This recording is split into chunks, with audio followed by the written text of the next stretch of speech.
I'm Scott L. Miller. It is Thursday night, and we're here on the live show from Barrio Sutiaba in León, Nicaragua. We're waiting for people to join up. Actually, we have a number of people already on. Today, we're doing a special episode about veterinary care and animal care here in Nicaragua. We have Dr. Jorge Ramirez coming to join us here in the studio. He is actually on his way from his veterinary clinic downtown in El Centro. He'll be arriving here shortly, and he's going to be joining us so that you guys can ask questions in real time that you may have about pets, bringing them here, getting care while you're here, and so forth. So this is perfect. And let's see who is on already. A number one savage who tells me my original microphone is not working. So for those who's joining us later, we got that fixed. I was trying to do a dual microphone setup without a lot of prep. Apparently, I thought I had checked it with this Rode. It doesn't really need all that. It's the Rode Mini, my older one, which does work on cameras. I don't know why it's not working on the board. But so we resorted back to the Rode Pro, which is quite nice. Really soon, I'm hoping that we have a full XLR pod mic setup. I'm working on getting that stuff. Walter Moore says no sound, Scott. Yep, Renee is here, also says no volume. And then you guys said you could hear me. Patricia's here. Hey, Patricia. Walter says I'm on. Renee says I'm on. All right. And Renee says, glad I caught your live. I've been missing them. Yeah. So awesome that everyone is here already. That is great. I have not even sent out the invites or anything yet. I've not had a moment to do so because the audio is not working. But so this is very cool that everyone is here. I can't believe it's already Thursday. You know, doing the live stream on Thursdays really puts as we say, a bookmark in our week and makes it really obvious when, time is passing and it's my day to sit down and like really, you'd think that like Saturday would do that or something, but in reality on Saturdays, it's not that much different than Friday or Sunday for me because I do work on the weekends and all those nights have activity going on, around town or whatever that we're going to. And so Saturday doesn't have this like really clear, it's Saturday, it's different than everything else feeling that a lot of people get. This, though, is unique. I only do live streams on Thursdays. It really does make my week have a time mark in it that is really, really obvious. So I hope everyone is doing great this week and glad to have everyone here. Patricia says, I have all the veterinary questions. I just left a comment on your short with some questions in case I missed the live. Perfect. And Scott is here. Hey, Scott. Good to see you. All right. I got today's show out a little bit on the late side. I've got the air conditioning cranked. For some reason, I've got extra lights. Anybody notice? I have new lights on in the back. I dug out, and one of them's blue. So I really like how that looks. These are ones that my dad gave me 4 years ago when I was getting ready to come to Nicaragua, and maybe quite a bit before. By the way, today's show is brought to you by Budget Wine. Budget Wine, helping more people live on the street than ever before. I don't know. That is this is definitely pushing the bounds of cheap wine.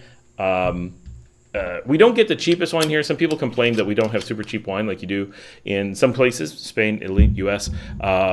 We don't have expensive wine. I feel like it's a lot more like my childhood. When I was a kid, we didn't have super cheap wines. They weren't crazy, but when I was a kid, a bottle of wine was like $3. And now in lots of the US, a bottle of wine is like $3. Well, when you think about how old I am and the amount of inflation since I was a kid, wine's got a lot cheaper. Here, the bottles of cheap wine are like $7, $8, but we get pretty good wine for like $10. So we don't really struggle to get decent wine. And when I'm in the United States, normally I'm paying around $10. So it's very comparable, but it's not a big discount. We don't make wine here, but I grew up in wine country in the United States, so I'm used to local, really good wine. Renee says, can we expand into pet transportation? I can help what I can. Dr. Jorge's not going to know anything about transportation. I'm struggling to find a way to get my dog there. He's a Shar-Pei, so it's extra difficult. So moving pets is very, very difficult. That is going to be a challenge.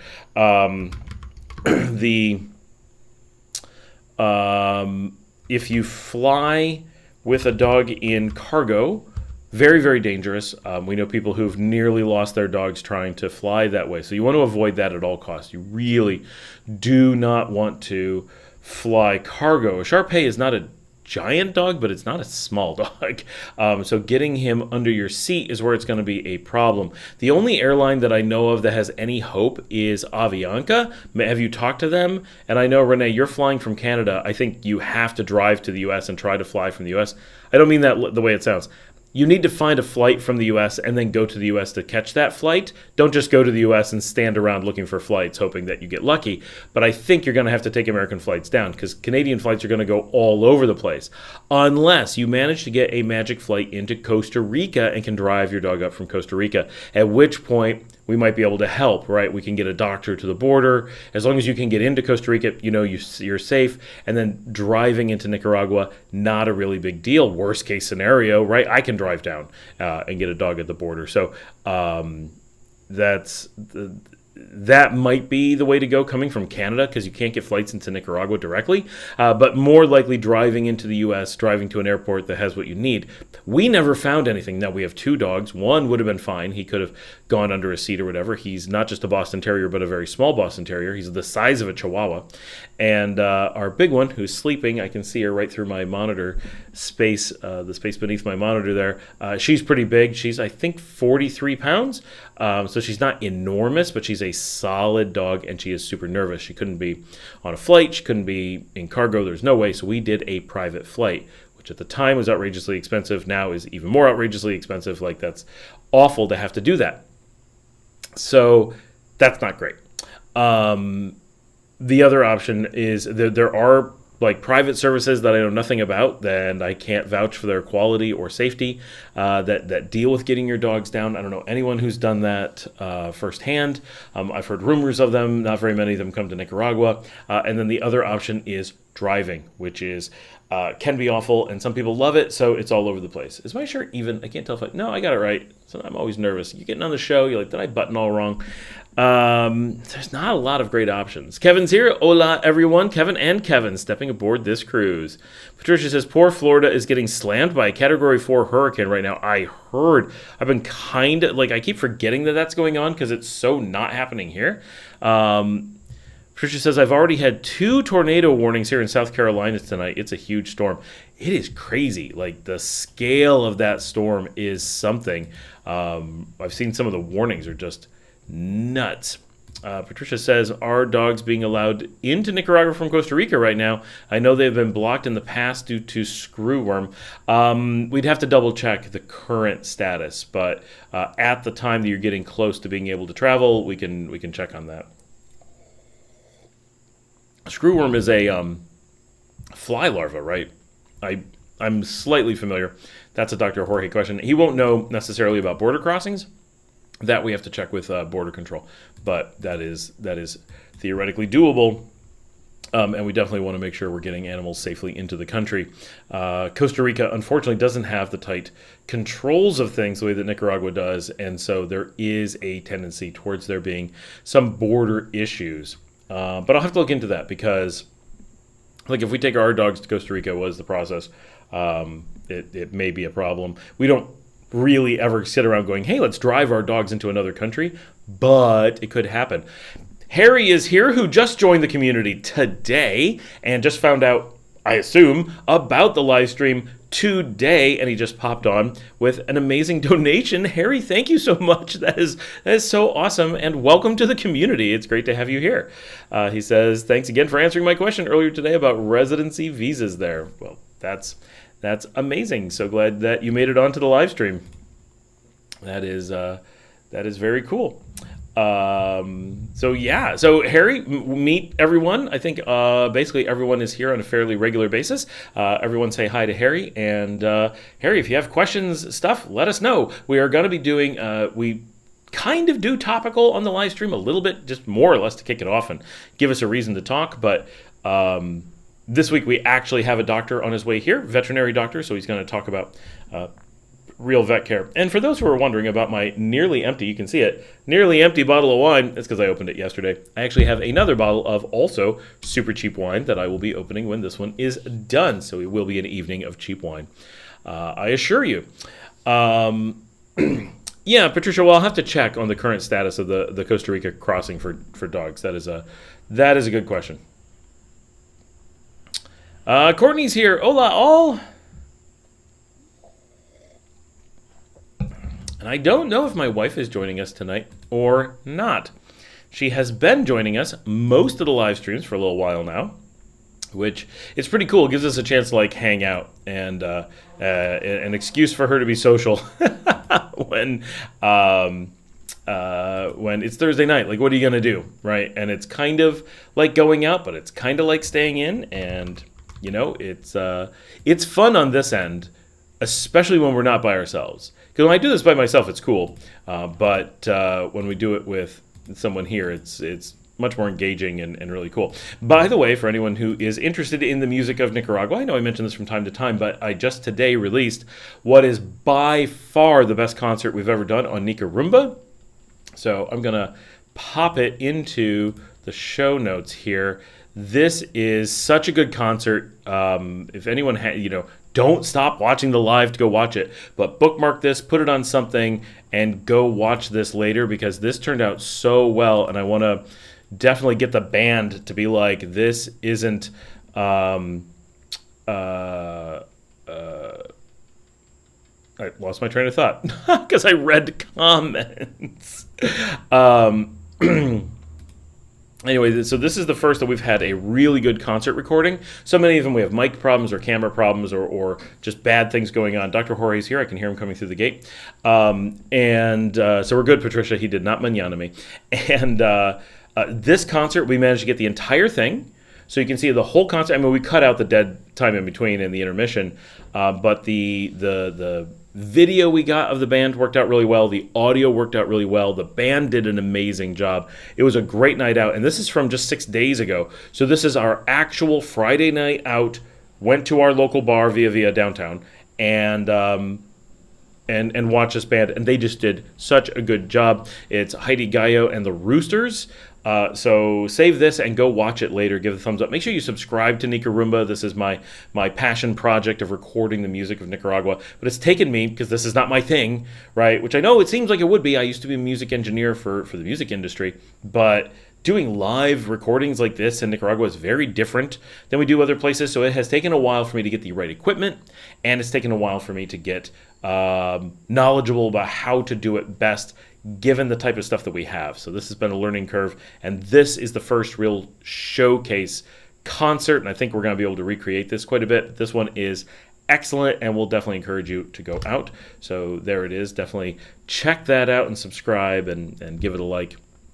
When you get a chance, it's about an hour and a half, so it's great. Just put it on the TV in the background, let it play. The music lineup on this is really impressive, so different than you normally get. And Kevin just joined our membership, which is a perfect time for us to mention the new membership. Thank you, Kevin. That is awesome.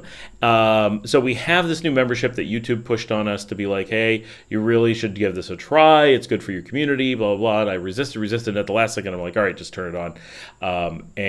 So we have a small community now that's already together. I think, Kevin, you're the 7th person to join, which I know is not a huge number, but wow, that's awesome. And so it's a monthly subscription, and we're going to have a private chat group, and we're going to put a couple things together. And you can see Kevin got one of those star things that lets you know he's a member, I guess. I'm still learning how this works. But the video today mentioned that, along with some other stuff. I did some community housekeeping today, because there was the Spain video really got a lot of angry people, which I found really surprising, because it was just the most trivial little video about some new law going into effect in Spain that I think people do want to know about, but come on, it was a pretty minor thing. And the number of people who were just furious in every possible direction, just hating on Europe, hating on everybody. I'm like, whoa, what is going on today? So at least it got a lot of views. Like, that part's good, but that was not a video I was expecting to get any attention. So that gave us pause for, we kind of need a everybody be nice video today, and to explain, because there was so much bad behavior that we had to start auto banning like really quickly. Not auto banning. We had to ban a lot of people because there was a bunch of accounts being created to post inappropriate things with each other. And so coordinated accounts, obviously a big problem. But because a bunch of accounts were going to disappear, and at first they're like accusing me of getting rid of accounts. I'm like, I haven't even been in here. I don't know what you're talking about. And then people are like, you're lying. You're deleting accounts. And I'm like, well, now I am. So we got rid of some nasties for the day, but I thought a nice explanation video would be good. And I am loving how the video for today turned out from a graphical perspective. Like, it looks. Am I the only one? It looks great. Like, it's dimmer, and the light, and the hat, that's the new raspberry mate hat. I just really liked how today's video turned out from a look perspective. I have it on my screen right now, and I'm like, I like that. It's so just chill to watch. Unfortunately, it's not a very exciting video today, but at least, all right, so Renee says, thank you for answering my question. You're welcome. Kevin says, you're welcome. You can mail my wine anytime. Yeah, but you're getting this stuff. Joke's on you. Dale's here. Hey, he kind of gives I'm not sure if that's a wink or a typo, but we're going to count it as a wink. To you too. Larry's here. Just jumped on. Refused to watch Cowboys versus Giants when I have your stream available. Woo, that is right. That's why we do Thursday, not like one of the big sports days, right? So I was mentioning, I'm not sure where it was in the beginning of the stream, but Larry, who just posted, and I and Paul and Marcella are heading to the Nicaragua-Venezuela game tomorrow at the new stadium. We're going in for opening day. So excited about that. We've been looking forward to it. Oh, it's a wave. Oh, I see. It's a head and an arm. Which is kind of... That's a little bit awkward. That's kind of like a listing cheerleader. But I see. But I like the wink better.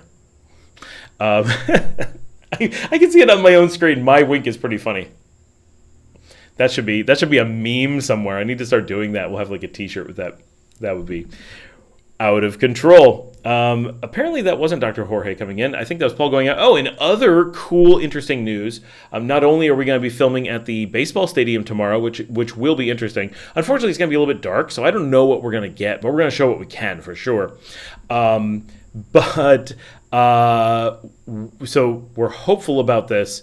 We are trying. We've had maybe 4 or 5 people, which I know doesn't sound like a lot, but that's a lot for something coordinated in the community. 4 or 5 people have requested that I go record at a casino and show what the casino life is like here. Because a lot of people are like, are there casinos? I'm like, yeah, there's definitely casinos. And people are like, what are they like? And I'm like, I don't know. I don't gamble. I just drive past them. But Paul is like a professional gambler. Like, I'm not saying that in like, being funny. I mean, he's actually, we call it his office, and he's there 7 days a week. And so he plays at the best casino in Western Nicaragua. Probably not the best in all of Nicaragua, but it might be. And it's the Monte Carlo. It is right downtown. It's across from La Perla, this really fancy hotel, and Bistro 1852, this really fancy restaurant. And I mean, if you go into that block, it's a fancy spot. And this, if you want to stay and do like really fancy hotel rooms and all that while you're in León, which is not a normal thing, but if you do, that's where you go most of the time, or El Convento. They're really close to each other. That little district is quite nice, and from like a fancy perspective. So anyway, he's at that casino every single day, so they know him extremely well. I mean, no one's there as much as he is. He's there as much as the employees. And so he's like, I think they'll, consider talking to us. You have a big YouTube channel. I'm the biggest person here. Like, let's give it a try. So our lawyer has written up like a whole introduction letter and everything, and it was handed to the casino today, and they just called him in to go to the casino and present us filming in the casino. So there's a really good chance, because they called him in and didn't just say, no, we're not going to do that.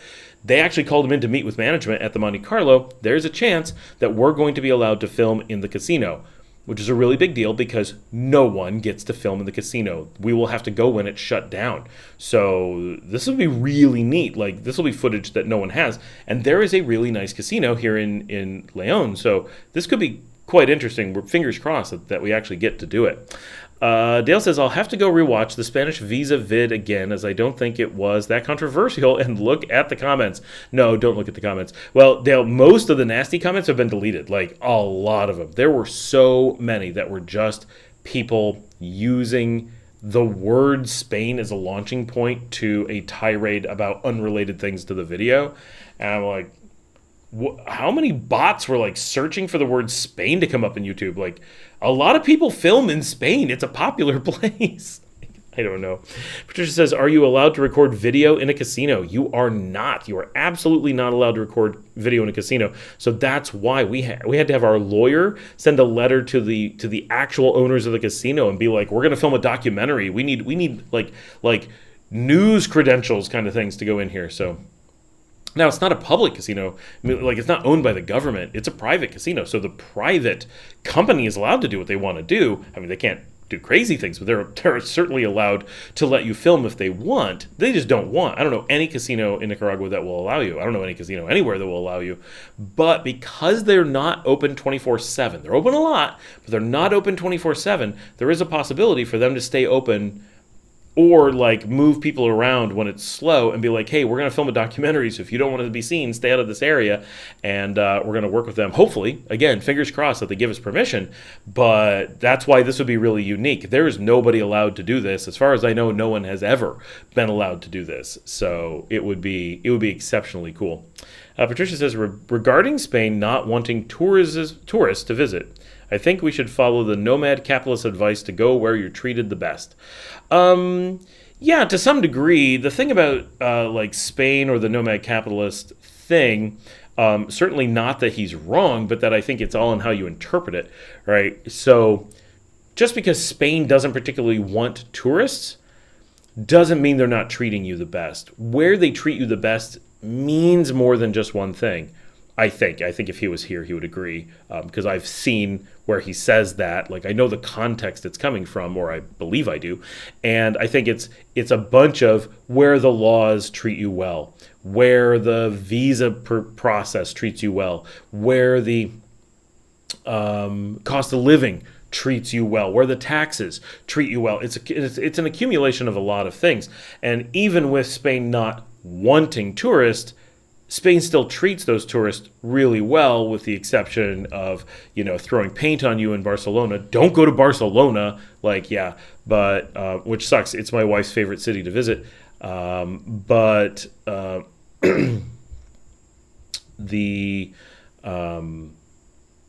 most of Spain, the only thing that's happening is that they're collecting your bank data, which is super creepy. And I'm hoping that the EU steps in. Like, what's the point of the EU if they're not stepping in for that, right? What about all these privacy controls they claim to have? Like, they gotta show some legitimacy here, that their reputation is on the line. Not that they have a great reputation, but what they have is being compromised on this one.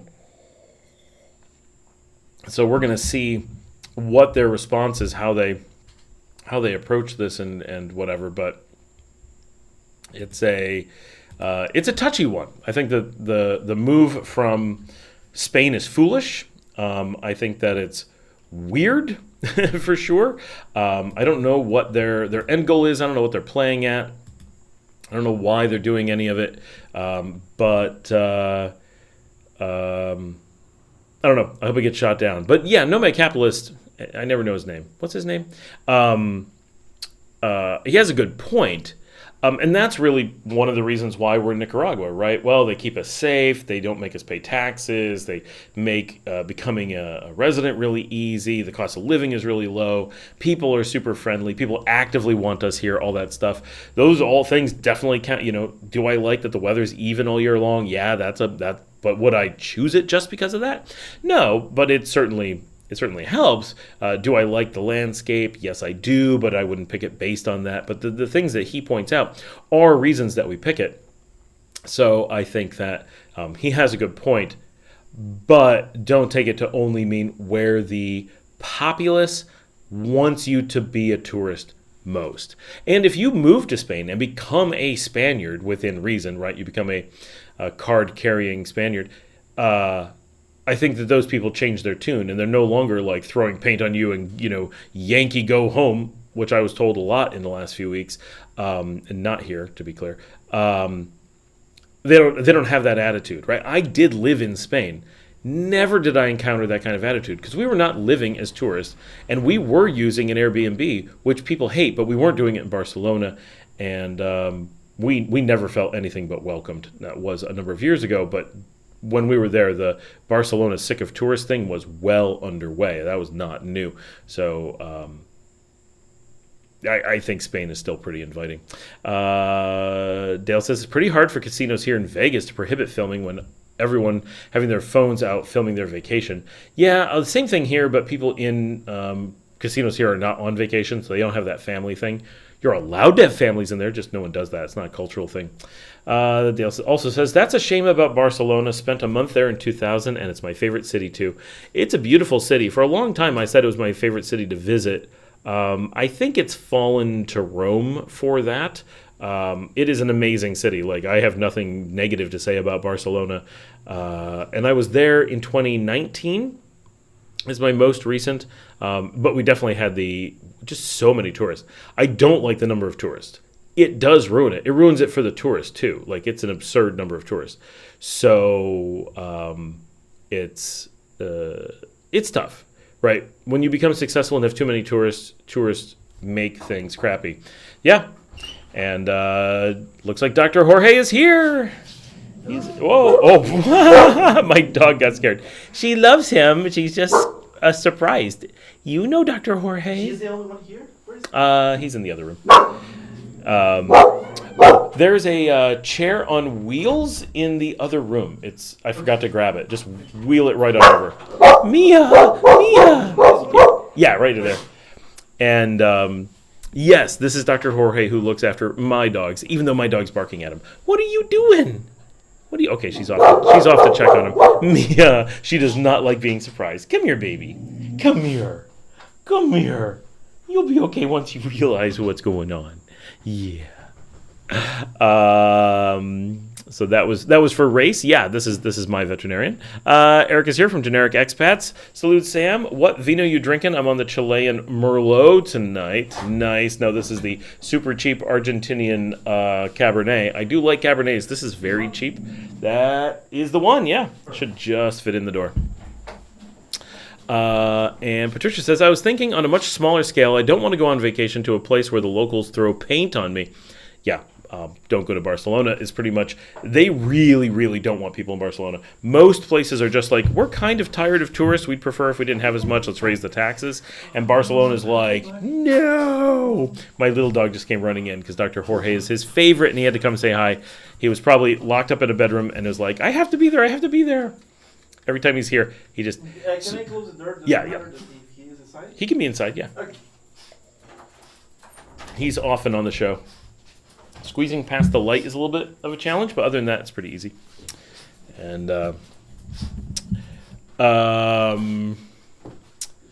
yeah, Eric says, Yankee go home, the Porteños in Argentina. Yes, Porteños love to use slurs when telling people that you're not welcome in their country. To be fair, so many Porteños were like, welcome to my country, enjoy Argentina. It was not that there was so many percentage-wise Porteños being really aggressively like trying to throw us out. It was much more so that just Argentinians.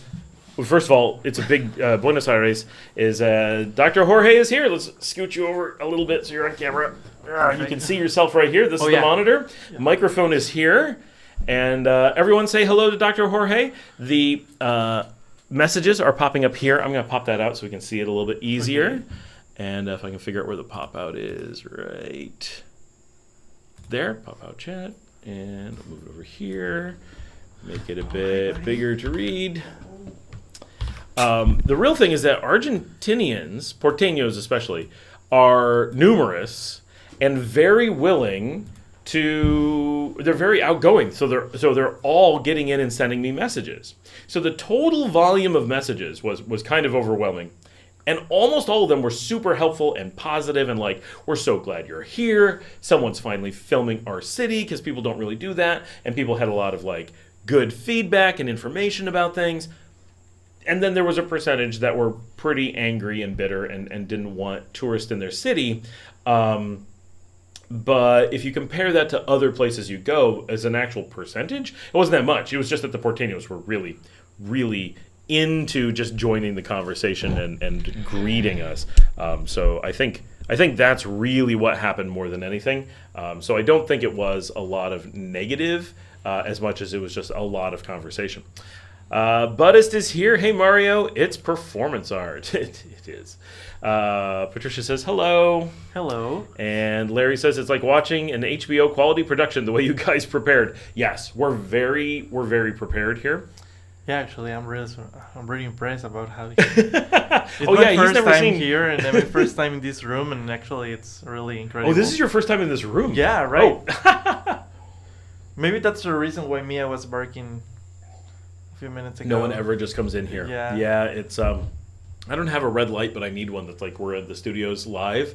Yeah. Sometimes I set up and record back here, and I gotta move these because he's here now. So he's got it right here. Do you have any place where I can put I this charge? do, but you're gonna have to do it over there. Like you can put it on that chair over there. Okay. And plug in right Just 1 second. right beneath it. I'm gonna raise this chair. He's a little bit short. There. He's actually taller than me, but in this chair he's very short. It's a very short chair. All right. So now that he's here, you guys can jump in with questions for him. Life in Nicaragua or veterinary or whatever. Actually, I'm going to ask you to, because I can't get through. I can't get through this way. For those who ever wonder, there's a wall here. This is where the one quilt is. Where I'm touching the quilt right here. But there's all the spaces that way. The lens on the camera, if you could twist it just a little bit, we're a little bit too zoomed in with two of us. Okay. And I can tell you, I'll watch the monitor.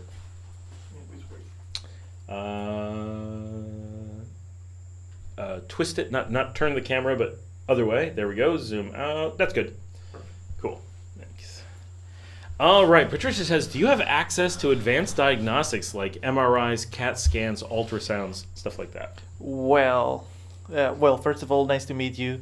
So, actually, just for a few ones. In our country, we have ultrasounds, x-rays, we have some blood tests, some specific blood tests. For example, right now we have maybe around 5 or 6 years that we are working with IDEX or more.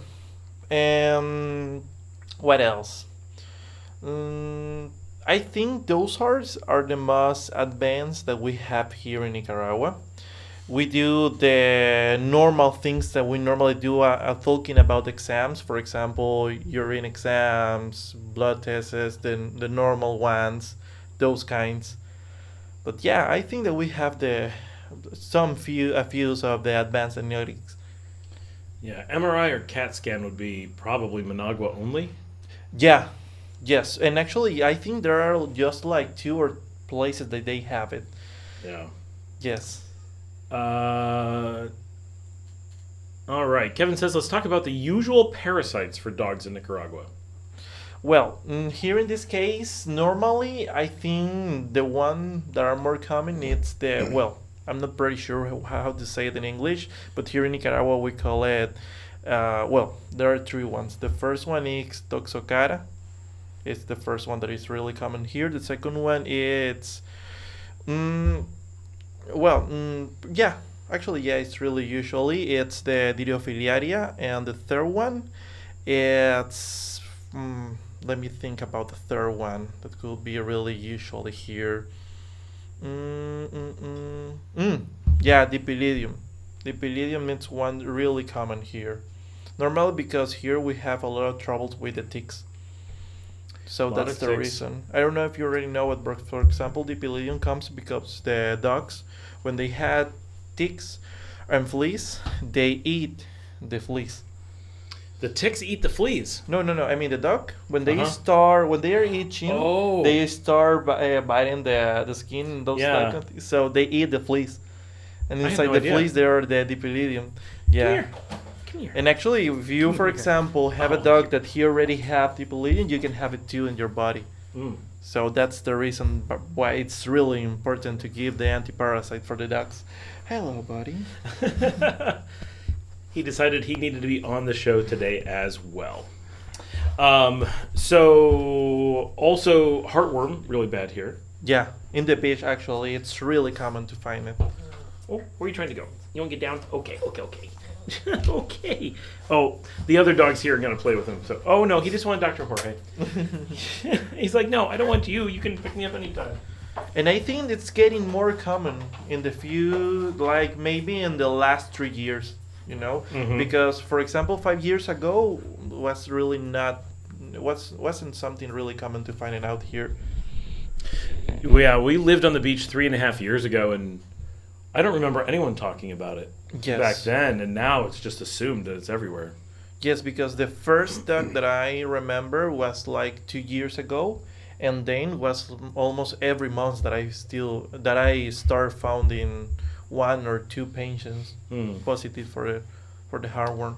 Yeah, actually, Alan's dog was the first one I knew about that had it. Yeah, Lila. Yeah. That was really hard to deal with it. Because we don't have the same medicine, and it's really difficult to access to the best medicine here. Right. I remember that's specifically the one that you sent me to Costa Rica to get that medicine. Yep. So Renee says, hola, any vaccinations you suggest for a dog coming to Nicaragua? So vaccinations before they come. Oh, well, actually, the 2 ones, the most important ones is in your country, it's called DA2PP. It's the distemper one with parvo and rabies vaccines. Normally are the 2 more important. And are the ones that we always are asking when a dog is coming from another country from here. Yeah, those are required for entry. Yes. So yeah, you'll have those for sure because USDA won't give you clearance, or in Renee's case, whoever the agency is in Canada, they won't let you travel without those. So nothing special, but good to know. Once you're here, they're easy to get as well. But no special vaccinations, nothing unique to Nicaragua. No, something is. Oh, well, actually, no. But just for your information, there is a rumor from a friend that we have working on Expat, who is a state who works with the pets, who said that they are going to start asking for a microchip to get inside Nicaragua. Really? Yeah, yes, they're going to start asking for it. Ours already have it, but how easy and is actually, it? this rumor is you're gonna be the first one who's going to say it to the persons. Yeah. Whereas you heard it here first. Yeah. All right. Are those parasites? This is Patricia. Are those parasites easy to treat, and what symptoms should pet owners watch for? Really, it's about proactive in this case. Yes, and actually, no, are not really easy to treat it, because, for example, the first one that I said, the dipilidium, you have to treat it almost for 15 or 20 days.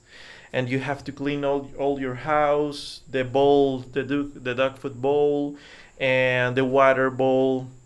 And in the case of the heartworm, it's 10 times harder to treat. Yeah, and there are permanent damage. Yeah. Talking about heartworm, it's something really big to talk about it, because you have to do a lot of exams, and the treatment will take more than a year. You are doing exams and then giving the treatment. You are giving another exam every 2 months or every 3 months. The topic it's really big. But the first one, the most common ones that you can find it, the dipilidium, in 15 days or 20 days, you can treat it. Ray says we are planning on moving down with our Siberian, who is 4 very soon. Oh, about to be 4 years old. Yes. And are looking into paperwork from Canada to gain entry with. I mean, that should be pretty straightforward, right? So we did this with our dogs. So in the U.S., it's USDA. Canada has a similar agency that does federal certification of the dog. You have to have all of the stuff that Canada requires you to have. But Nicaragua basically just needs your national federal sign-off from Canada. You got to have the rabies, you got to have the distemper, but that's like kind of it. So it's really not that hard. In the U.S. at least, getting that paperwork is super hard because the USDA is very hard to work with. But like being prepared for it is not hard. Patricia says, where I live in the USA, dead animals such as raccoons, bats, and foxes are tested for rabies. Does Nicaragua have any program to monitor how common rabies is? Yeah, actually, we normally do it. I don't know if in your country you do it too, but we test all dead animals that seems to be symptoms like the rabies. And almost, for example, if you have a neighbor and your neighbor have a dog and the dog bites someone else and that dog they didn't have the vaccines, and you notify that the dog didn't have the vaccines, they put it on sleep and they test for rabies. That's the way that we work it here. That's For the way it dead was when I was a animals, kid in the U.S. at least. Yeah. It's the same one? It was. I don't know if it still is, but Yes, and actually, well, as long as I know, the way that they do it, or the reason why they put to sleep the dog, is because they take just a little piece of the brain and they send it. And actually, I think they send it to your country. I'm pretty they sure might. of it. Yeah, I'm not pretty sure if it's to your country or to Spain. One of those ones. Yeah. Interesting. Kevin says, so the one thing, Patricia, is rabies is super not common here. It's not at all like in the U.S. There's rabies if you go into the jungle, for sure. But in populated areas, it's exceedingly rare. It's really common to find rabies in your country, or In the not? U.S., yeah. Really? Mm-hmm. The last time I see someone or a dog with rabies maybe was like, well, too long ago, maybe like 7 years ago, and actually it was a human. It was for a, how do you call these bats? For a bat. Oh, okay. Yeah. And was someone, it was a man that was from a farm. Mm-hmm. So he was sleeping, so the bat bite him in the ear. Wow. Yes. We saw him for 10 days. The day number 10, when we have to leave, he started losing the moving with the feet, with the legs. Yeah. Wow. But it's really hard. Yeah. Yeah. That's awful. Yeah, it's definitely if you're on the edge of the jungle in the wild places, you have to be a little bit worried here. But in the U.S., yeah, it's very common, especially because it's a temperate zone. A lot of those diseases thrive, so they're very common. And the sheer number of foxes, raccoons, like things that can transmit them, here, like we have those things, but we don't see them like every day. But like where I grew up in the U.S., you would expect to see skunks and porcupines and raccoons and all these things that can carry rabies would be just everywhere. And you wouldn't they wouldn't be sick very often, but the number of animals, the density of population is really high. Yeah. And so that's a potential thing. Hello. Hello. My wife is here Sorry. delivering Hello. Tonya. This is the best I can do because Oh. Scott was ill prepared. I was ill. Thank you so much. Thank you. Bye-bye. So Kevin says, is the muscatardon botfly a problem in any areas? And thank you for being on, he says. Oh, I don't know what's the name in Spanish for potfly. Let me look that up while we we'll go on to Race's question while I look that up. Will vaccines given here protect them there? And do you guys have Bravecto for fleas and ticks as preventatives? I don't know that brand. Well, talking about the vaccines, yes. We work with the same vaccines actually, with the same brand and with the same kind of vaccines. So I'm working with dogs that are already vaccinated from USA like since 3 years ago, and it's still working here the same. And yes, we have Bravecto actually. I don't know if in your country it's really popular too, the Netscar and Simparica. Oh well, Simparica it's really popular in USA, so the true ones are here in Nicaragua. But for the most popular, it's the Netscar more than Bravecto. So when Kevin said muscatardon, that's actually the name here. Can I want to use my phone? Mm-hmm. Janet popped on, says she's only here for a second. Let me get it to stop loading. There you go. Type something in. Janet says, I'm only here for a moment. I can be back after my next shorter class, about half an hour. I have to ask about Lily's issue. That would be your cat, Janet, I think. Tusk the Ripper. Hey, Scott. Hey, Tusk. What's going on? Tricia says, do you see many cases of Ehrlichia? I never know how to pronounce these things. Oh, you found it? Yeah. Okay, we're on to the bot fly. Yeah, actually, we have an infection, but that fly that we call it, how does the name this infection on horses? Torsalo. But actually, it's not a big deal here. We don't see it too much. We found it, but it's not like just like a big It's not deal. common, Yeah, it's it's just- not really common. Gotcha. And then, so Patricia's asking, do you see many cases of Ehrlichia? Mm-hmm. Okay. And Lyme disease? And the For Lyme, no. thank goodness. And normally, no, it's really hard to find it. Yes, That's where I'm from. Everyone has Lyme disease. It is so common. but in talking about Ehrlichia, well, in Spanish we call it Ehrlichia. It's really normal to find it here. Ah, okay. Yeah, the most popular ones here are the Babesia, Ehrlichia, and Anaplasma. It's really common to find dogs here that are positive for Ehrlichia. Maybe I can have patients that are positive for it every week. Wow. Yes. Talking about ticks, this is the sickness that is more popular that are coming from the ticks. Yes. Okay. Yeah, Lyme disease, because it comes from deer ticks. Mm-hmm. You don't have many deer here. No. We never see deer. No, but no. I'm from New York, where deer are everywhere. They'll be in your yard. They'll come up to you. There's so many. It's impossible to describe how many deer there are, because it's like you could be standing on your porch and there can be a dozen deer, and it's not like, oh, this one time there was a dozen deer. Like, I was at my dad's apartment. He lives in a village, and so my first house, to my wife Dominica, and my first house is half for you, half for them. So you know my wife. Our first house was here, and then my dad has an apartment here, and there's just a little stream in between. And it's just coincidence that his apartment now is where our house was 30 years ago. And so his back porch looks onto my back porch. The last time I was at his house a few months ago, just standing on the porch in winter, 25 deer in between our porches. Really? Yeah, just milling about, and that's just in the village. So it's really crazy how many deer. So Lyme disease is a huge problem because the deer ticks are everywhere. It's really funny because if you want to find a deer here, the only way to see it is at the zoo, maybe. Yeah, I think realistically, there's deer in Guatemala, I'm not sure. but it's thin. It's very thin herds. It's not a big thing.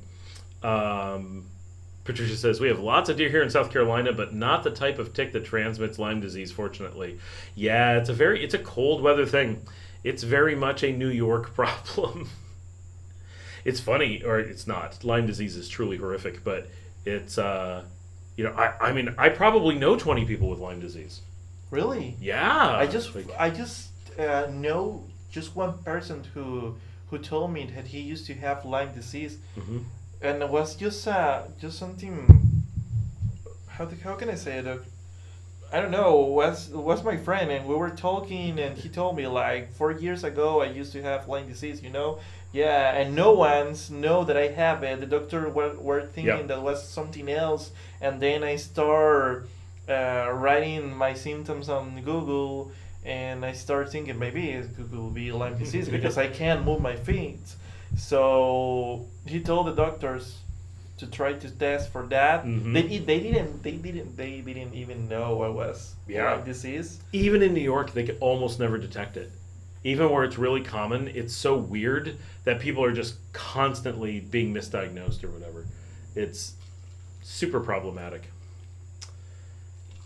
I think that Ehrlichia and Anaplasma, it's not really common in your country. No, I don't think so. I never hear about it, but it could be regional because there's so many regions that. Boy, you guys are quiet. What's going on? Because the last time that I see patients that were from USA.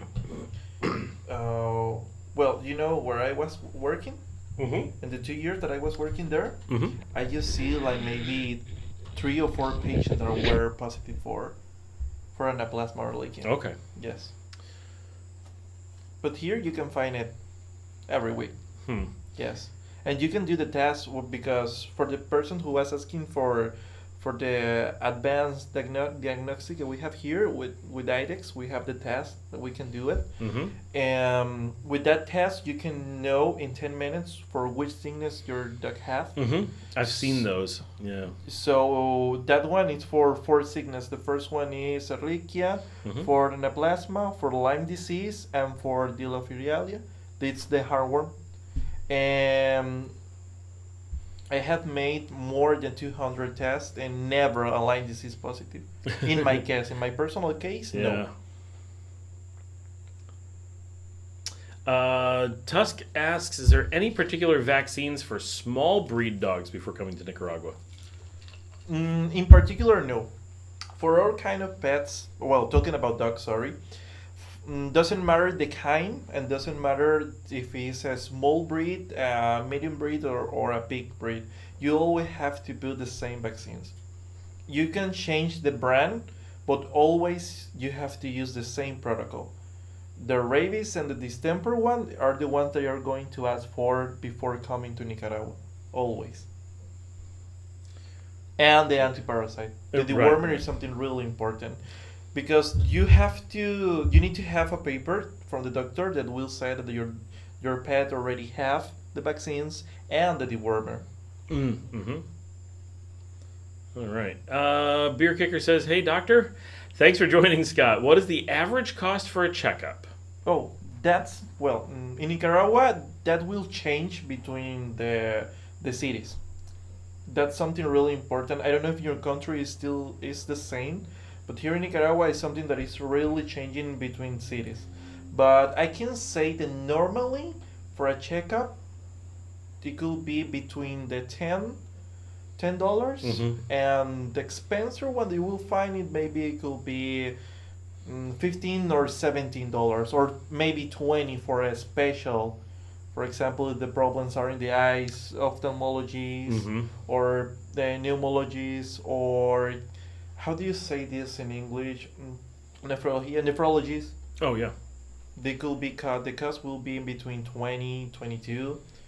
But when we talk about it in specific for Managua, because Managua could be the expensive of the cities here in Nicaragua, Right. Everything changed. Just for the checkup, it could be the first $15, and for specific ones, for specialties, it could be 30 or 35. Which is, for Americans, right, one, veterinary care is getting much more expensive. Like, it's just crazy. Because there's such a shortage of vets that you're often, paying to have someone else's dog not get seen. But also, the cost difference between veterinary and human medicine is huge. So a checkup is hundreds of dollars. Like, we wanted to go see a doctor. My daughter had a toe infection, right? She just had irritated side of her toe, and we wanted to make sure that she could get antibiotics. The minimum for a checkup, there was no way you would only pay this. The minimum to be allowed to talk to a doctor about what the cost would be was $500. This is just months ago. $500. And so here, the Amoxa, if you're in the ER, a checkup is $15, I think. And if you're not in the ER, it's $10. That's right. Yeah. Like, so veterinary and human care here are very close in price. But in the U.S., it's wildly different. Like veterinary will be hundreds of dollars, but doctors will be many hundreds of dollars, like 3 times as much at least, just to get your weight taken and someone to decide where you have to go next. Kevin says we have rattlesnake vaccine for our dogs here in Nebraska. Are there snakes that can be problems for dogs or other pets? There definitely are here in my estate where we are right now. We have coral snakes. Here? Yeah. Really? In the back. But are corals, or I don't know if it's the same way to say it, or false corals? False corals are kings. rays. Because you can see it between the colors. Black and right? yellow, yellow, Yeah. black. Yes, no, we have real corals. Really? Yep, we have both. We've had kings inside the house and corals out back. Wow. Yep, which is super scary because we have them in such proximity that you can't tell which is which. Now, normally they are in proximity because false corals eat corals. So it's their food. Yeah. So that's why they're there. But we caught a king snake, which is a false coral, in the kitchen. And then I carried it to a field and let it go. But our security guard caught 2 coral snakes and killed them before anyone got bit. That's real But dangerous, actually. yeah, very dangerous. Yes. Yeah, they were small and he took care of them. But I went and identified them and they were definitely corals. Because they're really common to find out in the north of Nicaragua. Yes, because a bunch of them come from Honduras. Like they're really prevalent in Honduras. Oh, the dog is kicking the camera. The big dog's down there. She's all relaxed now. Dale says, seems like mis or non-diagnosis of diseases is way too common in the U.S. It is. I mean, it's true everywhere. Diseases sometimes are very hard to diagnose, but for humans, Lyme disease is one of those ones that everybody just blows off. Partially because there's no treatment. Like, you got it? Oh, well, it didn't matter if we diagnosed you or not. Tough. This is going to be bad. Enjoy. Patricia says, are there veterinary specialists available locally or in Managua? My dogs have to see internal medicine specialists, cardiologists, dermatologists, ophthalmologists, etc. Oh yeah, actually yes. In Managua, it's a place where you will find it more. In León, well, as long as I know, I'm just the only one who is pneumologist, and actually I'm the only pneumologist here in León and Managua. But if you want to find the other specialties, you will find it in Managua. For the hospital that I work for in Managua, we have internal medicine, we have dermatologists, we have someone for ophthalmologists, and we have cardiologists, and me as a pneumologist. Yes, all are different persons. Yes, and in other hospitals, you can find it too. Awesome. Harry, who is new, just found the community today, says, curious what types of venomous snakes are there? So the corals that we mentioned, that's the obvious venomous snake. That's the only venomous snake I actually know about. To be honest, I'm not pretty sure how to answer that one because it's not really common to find venomous snakes here. No, everyone was super shocked when I found corals. Yeah, right. That's the because since I have the vet, or since I have the clinic, I never receive a dog with a bite from a snake. Yeah. From how do you call this? The one that is have the in Spanish we call it. Damn, I forget the name in Spanish. Alacrán. Is that Who have a tail? Who can bite? No. Not a rattlesnake. Not a. No. It's not a snake. There's not a snake. No, it's not a snake. Oh. What is it? It's a type of lizard? Oh, no. If you can give me just 1 second, I'm going to grab the phone. I'm going to find it just... What is out there that might be biting us? Now we're worried.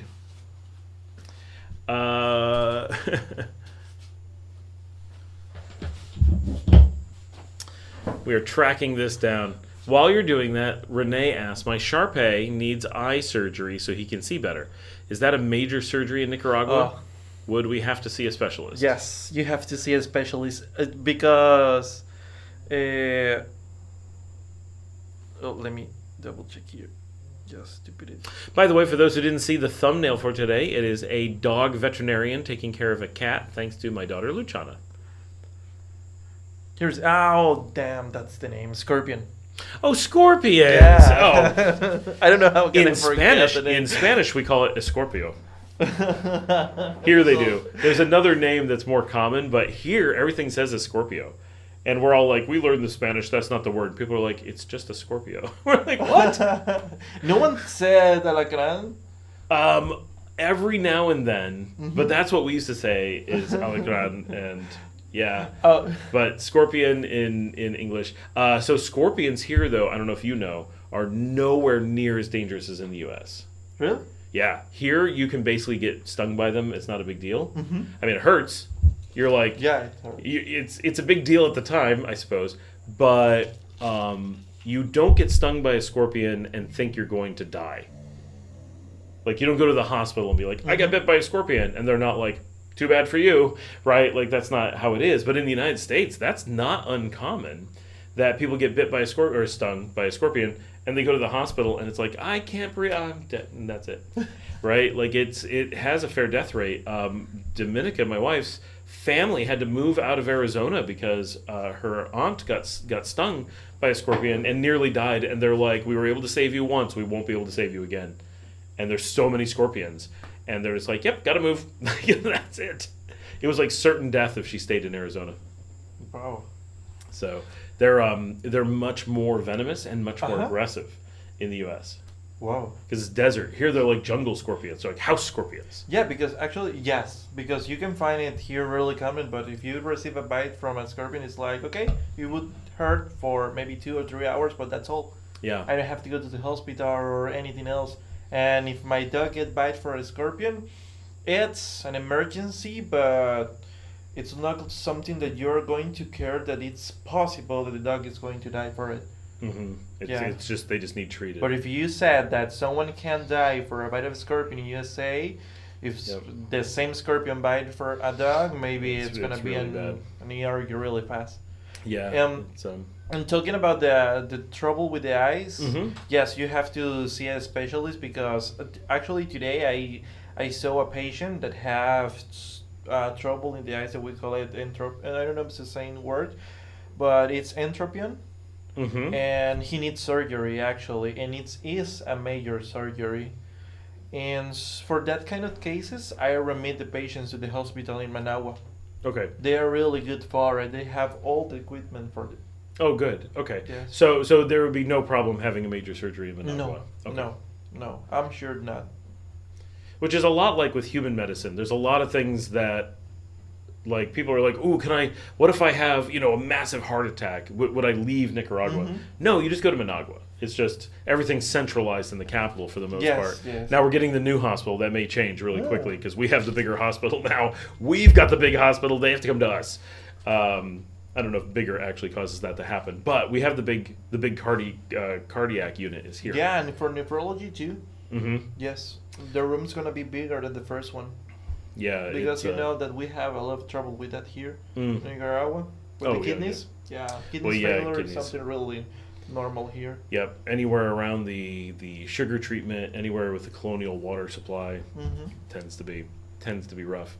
So Renee, you're in luck. You just have to go to Managua, and from here, like 2 hours tops. I drove to Managua in the middle of rush hour yesterday. I was there in just about an hour and a half.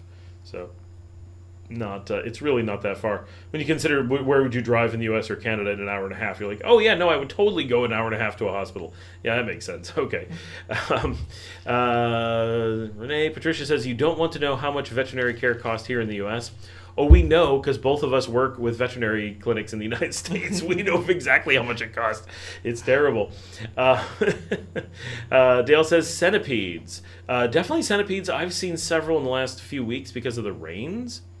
One thing I can say is, having been bitten many times by centipedes in the U.S., I don't know that I've ever been bitten here. They feel less aggressive. No.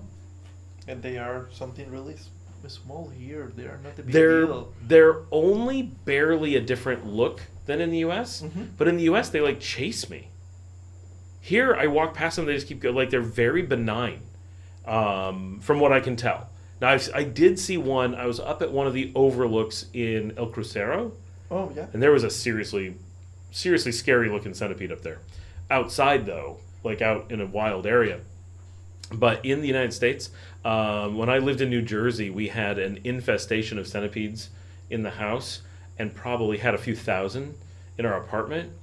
And they would come out at night, and we put out talc on the floor to try to slow them down. We did all kinds of things, and you could see the trails. Nothing slowed them down. They would climb on me at night. I'd be covered in bites. They'd bite the dog. I remember sometimes I'd be like in the bathroom. They'd come in. You try to scare them away, and they would actually come at you. They're like, we can take you. Like, they were brave and aggressive, and they are hurt, and they're disgusting, and they would come out of the vents and just in swarms. Oh, it was so awful. So awful.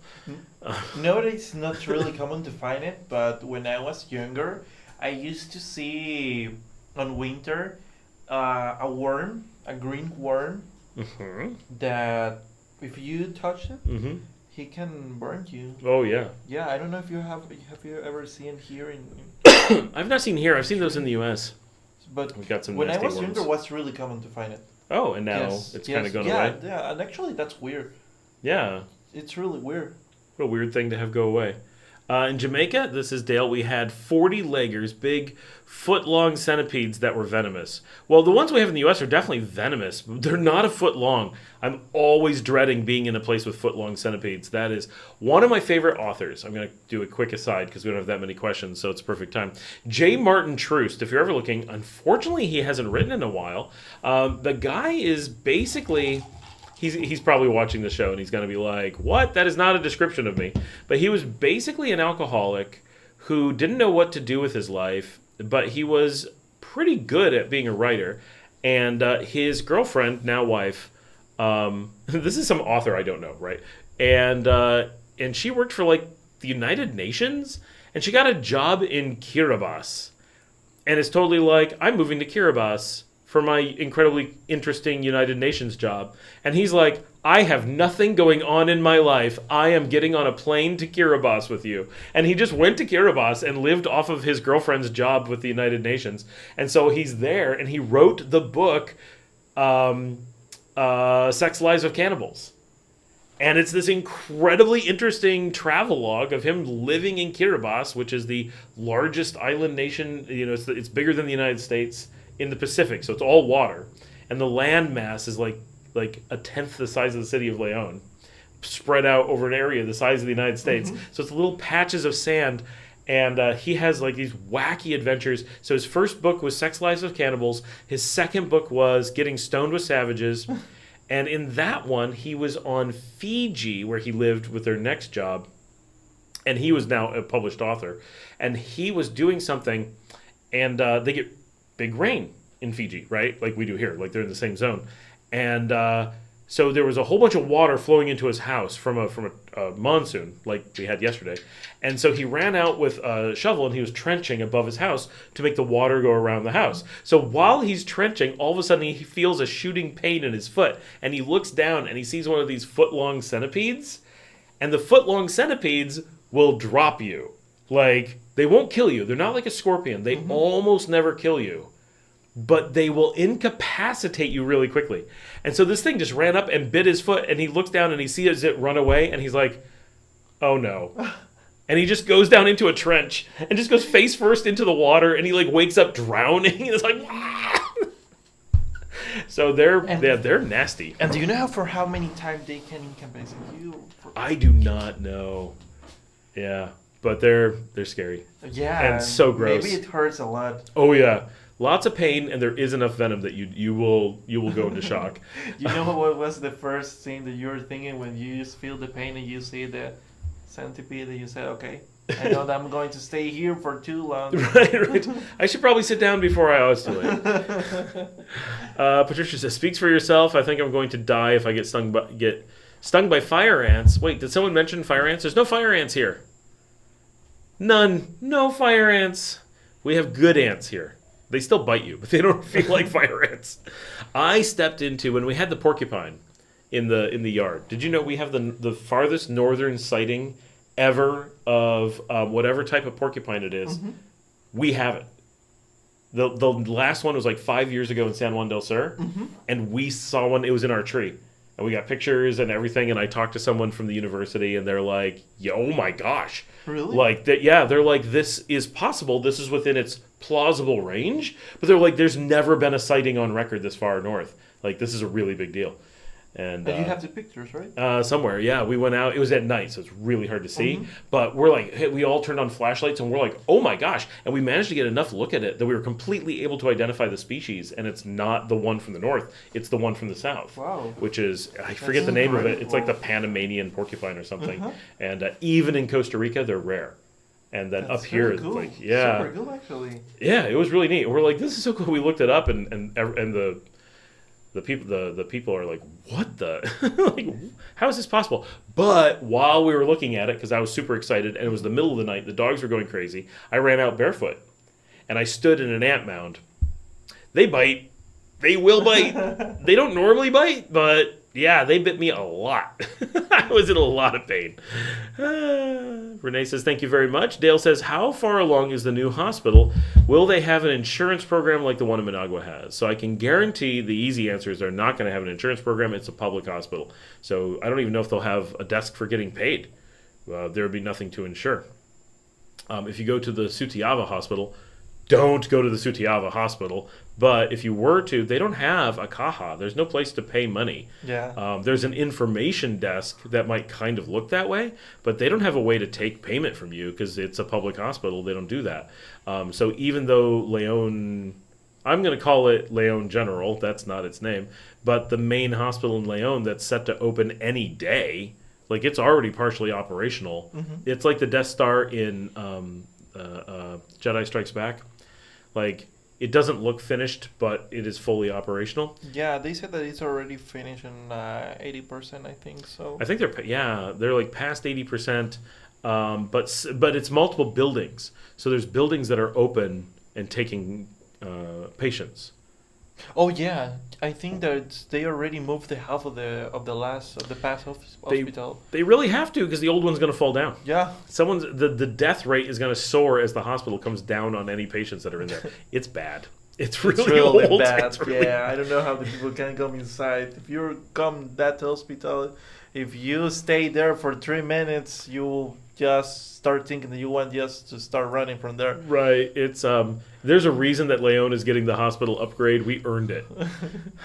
But because if you go to like Chinandega, I don't know why that hospital didn't fall like maybe 10 years ago. right? You know? It's been through a lot of earthquakes. Like it's rough. Yeah. That thing is rough. If you go to Chinandega, go to like the old hospital in Chinandega. It's perfectly nice. Yeah. Like it's.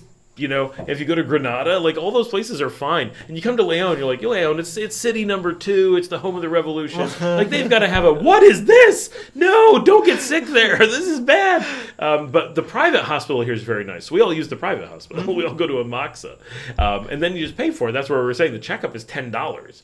Right, so and I've used it a lot recently for little things like I'm feeling dizzy, whatever. Pay $10 and find out. It's really funny because it's so normal that we use the private hospital here that we almost feel it like the public hospital, Right. It acts like the public hospital in Leon, but if you go to Managua, people aren't doing that. Yeah. They're going to the public hospitals because there's 50 of them. Yes, they are more than 15.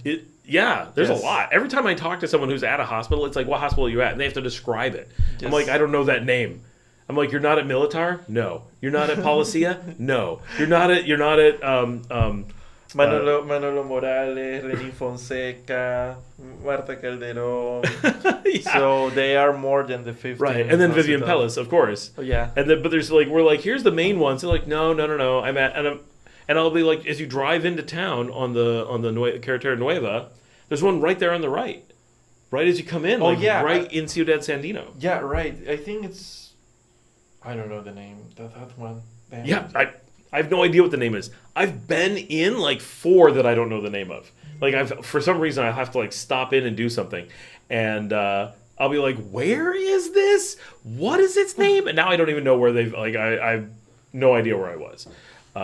But yeah, there's a lot of hospitals, but here there's just the one, and it's in terrible disrepair. We had more churches than hospitals here. Right? Oh yeah, tons more. But yeah, the new hospital is very far along and is already partially operational, and it is a big thing. Do dogs get stolen in Nicaragua? Yes, a lot. Do not let your dogs loose. That is a real problem. I mean, they get stolen in the U.S. too, right? But And it's really funny because you're going to get stolen, and then you will find, or maybe you can find your dog. And for example, if a drunk person stole your dog, he's going to ask you for it's going to be like $15. If you want your dog back, it's going to be $15 for it. That's really popular to find in here because if you get inside Facebook, you will find a lot of videos of persons who said, I lost my dog, then I check my video camera, and I know that a drunk person who was walking by my street, he saw my dog and he stole it from the door. That's something that's really normal here. Yeah. This is one of those things that I say a lot is if you're planning on being here with dogs, and absolutely be here with dogs, right? Like we moved our dogs here. I would not imagine not moving here without them, but keep them locked up. It is so dangerous for dogs because of street dogs. There's street dogs all over the place. So there's a lot of disease exposure, and even just casually letting your dogs out, even if those other dogs aren't there, there's a lot of disease exposure from feces and whatever. And there is a lot of dog stealing, theft. There's a lot of attacks. There's a lot of people that don't like dogs and think nothing of doing something to eliminate your dog. Do not let your dogs be exposed to the public. You got to treat it like the U.S. It is not, I know a lot of people are like, well, but I want my dogs to run free because, they're going to get the benefits of living in Nicaragua. But there's so many things you have to understand. Like there's just roads full of dogs and they know how to behave in the roads. It's still crazy dangerous. There's no way your dog is going to know how to behave in a Nicaraguan road. It's just there's so many such dangerous things for dogs on the loose. And more if you have a dog that you know that the breed is not really popular in Nicaragua. Yep. So like our big dog is mostly safe because people would be terrified of her, and stealing her would be a mistake because she will take your arm off. She's very sweet, but if you try to steal her, or worse, try to steal her puppy who is sleeping next to her over there, I have seen dogs attack him and be very sorry very quickly. She seems very calm until someone attacks him. Wow. She's a big, heavy, vicious dog if she needs to be. And but like him, if he's on his own, people will steal him instantly. And out on the beach, like Saeed, he has his dogs and cats stolen constantly because he's on the beach. Because my breed of dog, it's really normal to find it in your country. My dog is a golden. But here in Nicaragua, it's not really popular to find it. So when he was like around 4 or 5 months ago, I used to walk with him in the street, but without the how do you say leash. The leash. And I just remembered when he was running to a door, and the door was open, and I just heard that someone said, "Oh my God, that kind of breed, we don't have it here. Take it inside the house." And I was like, "Oh my God." He was there just for around, I don't know, maybe the half a minute. Yeah, it's really you have to have a mentality of you will never let your dogs loose. Anytime someone lets their dogs loose, they're going to be at best sick, and at worst dead. Yes. And most likely something in between. But it is so heartbreaking that people bring their dogs down and let them loose, or have the dogs here and let them loose. But at least the dogs that are here often came from already being exposed to the street, did grow up knowing how to behave around things locally, and are breeds that no one is interested in.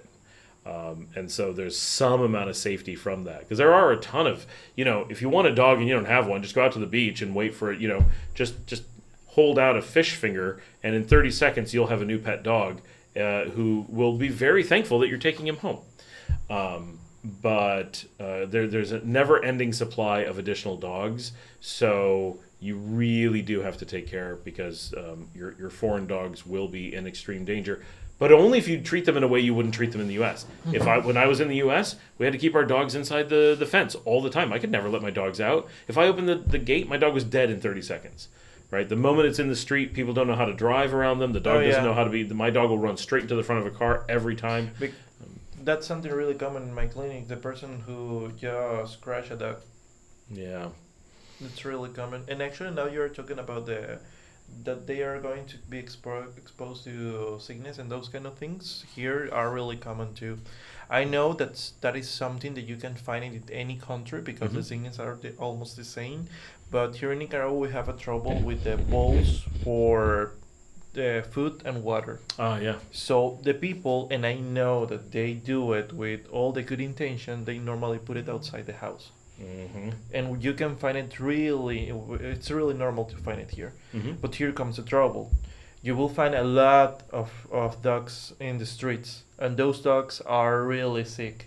They start eating or they start drinking water from there, and if you go outside with your dog, the first thing that your dog is going to do is smell and then start licking, drinking, or eating from that bowl. So they get sick from that place. And that kind of sickness are really normal to find in the clinic because of the bowls in the streets. So that's something you have to thinking about it. Right, and they're everywhere. People put out water bowls and food Mhm. bowls for street dogs all over the place, which is great. Like, Mhm. they need access to that stuff. And if you look at my dogs, now we're in an enclosed yard, so it's fine. But like just now, it rained earlier today. My dogs are out drinking out of all the plants, all the flower pots, because they love the rainwater. They like outdoor water because they're dogs, and so that's what they're drinking. So if you go down the street, they're going to drink out of anything they come across. So it's something you really do have to be quite aware of it. Kevin says, can the hard-to-get medications be bought in Managua with little problems? And considering all the street dogs, is mange or sarna a problem? Dun-dun-dun-dun. Oh. No, actually, it's gonna be a problem. I don't think No. I've seen a lot of mange here. No. That's interesting. I remember that 8 years ago, normally the people used to say, well, no, forget it. Normally, it's really normal to find the person who said, I think that my dog have, how do you say it in English? Mange. Mange, sarna. It's really normal to find it. So it is. everyone thinks that the dog have that. Oh, okay. My dog seems to start losing hair. It's for that reason. Mm-hmm. But if you have 10 dogs in the clinic, you can find 1 or 2 of those ones that are positive for sarna or for mange. Mm-hmm.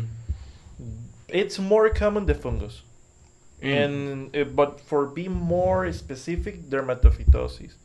I don't know how to say it in English, but it's hotspots. Oh, hotspots, yeah. But the reason for fungus, those ones are the most common here. Mm-hmm. Mm-hmm. Yes, Yeah, for Clive's had mange that. are not really. Yeah, right. But they're not really normal to find it. All right. Ray says, thanks, Dr. Jorge, for answering our questions. Hopefully when we move, there will be able to be a part of your clinic with our Husky Max and meet you in person. Oh, thank you so much. Awesome. Yeah. Tusk says, are there a lot of designer dog breeds in Nicaragua? No. They exist, but they're not common. Yes. And it's all people bringing it in, really. Janet says, hey, I'm back for a little while. Mo Money Don, who's in Granada, says, I paid $450 to get one of my dogs fixed in the U.S. I just had one fixed here in Granada last week for $50. That seems high. What's it cost here? For spay or neuter? That's depend on how big is the dog. Okay. Yes, that's depend of it. But do you mean for the 450 or for the 50? The 50. That seems high here. Not too much, actually. No, that's about to right. be honest, no. Okay. No. Patricia says, would someone steal your dog from your yard or house? If your yard is accessible, absolutely. Yeah. Yeah, most people don't have accessible yards. House, not so much, because you got to enter the house. If your dog is inside the house and it's closed up in some way, like no one's going to steal my dogs from the yard because I have walls. So that they're not going to come over the walls to get the dog. That's a good way to die, right? Because if you're in my yard and taking my dog, first of all, my dog's going to make noise, and that means the security guard's coming. The second thing is my dog's going to tear you apart, which means you're leaving a lot of blood behind no matter what. And the third thing is I've been told by the police that if you have someone invade your house, you take a machete to them and ask questions later, right? They're like, you don't let someone get out of the house. If someone breaks in, end it. They're like, that's how you keep it safe, right? And I'm not saying that that's the right answer or the wrong answer. I'm saying that's what the police tell you. They're like, home invasion, if that was to happen, always have a machete ready. Do not hesitate, They're like, doesn't matter what they're doing, right? That's how we keep everyone safe, is the threat that being in that position is dangerous. Yeah, because it's your private area. So Right, yeah, and then, like, the stand your ground thing here, like, you can't shoot people outside your house, but someone breaks into your house, like, you just say, my dog was, like, you don't have to explain anything. Mm-hmm. Like, he jumped that wall, I took his head off. And the police go, all right, let's clean this up. Right, so that's not something that someone is going to want to do. Hopping a fence and swipe, like I tell people this a lot, right? If I leave a laptop outside, someone hopping a wall, swiping something silently, and jumping back over a wall to get away, if it's a big payoff, like a laptop, they might take that risk. And what are the chances if someone's grabbing a laptop and running for it? I'm not grabbing a weapon to kill them. I might try to catch them, but I'm not going to try to kill them because whatever. Like, first of all, you're not getting away with a laptop. I'm going to grab you. But, like, clearly they're not a threat. But would they enter my house to do it? Mm-hmm. Not very likely. I'm not saying that would never happen. But entering the house, especially out here, like in the city where if you have your doors open, right, it's easy to walk by and be like, I could reach in and go a little ways in. But it is not like in the U.S. and Canada where people are aggressively entering your house with weapons. It's a very different thing. So dogs, I've never heard of that happening. But dogs outside in loose yards where people can reach in through the fence, lure them with food, get them over to the fence, grab them, whatever. Absolutely, they will do it if they can. Because remember that monetary incentives here are a really big thing. And there's, people are desperate to eat. And there's a lot of people with a lot of time on their hands. So they can watch your dog, wait for him to be alone. And if you're not in an enclosed space, yeah, they're going to take your dog. Patricia says, Scott said my dog will get sick if I take him for a walk on the beach. Is this true, or does Scott just not want my dogs to have fun? Well, I'm pretty sure it's true. Yeah, it's true. It's totally true. That depends too how your dog gets with the vaccines and the wormer. And it's almost... Oh, yeah. Well, she can wait just for a second. It's for the time. He's waiting for me. Oh, okay. So, yeah, it's true. But I think it's something that can happen in any place. In any place. It can happen in the street here in Nicaragua, or it can happen in the beach. But, well, you have to take the risk sometimes. That's something really necessary. Hi.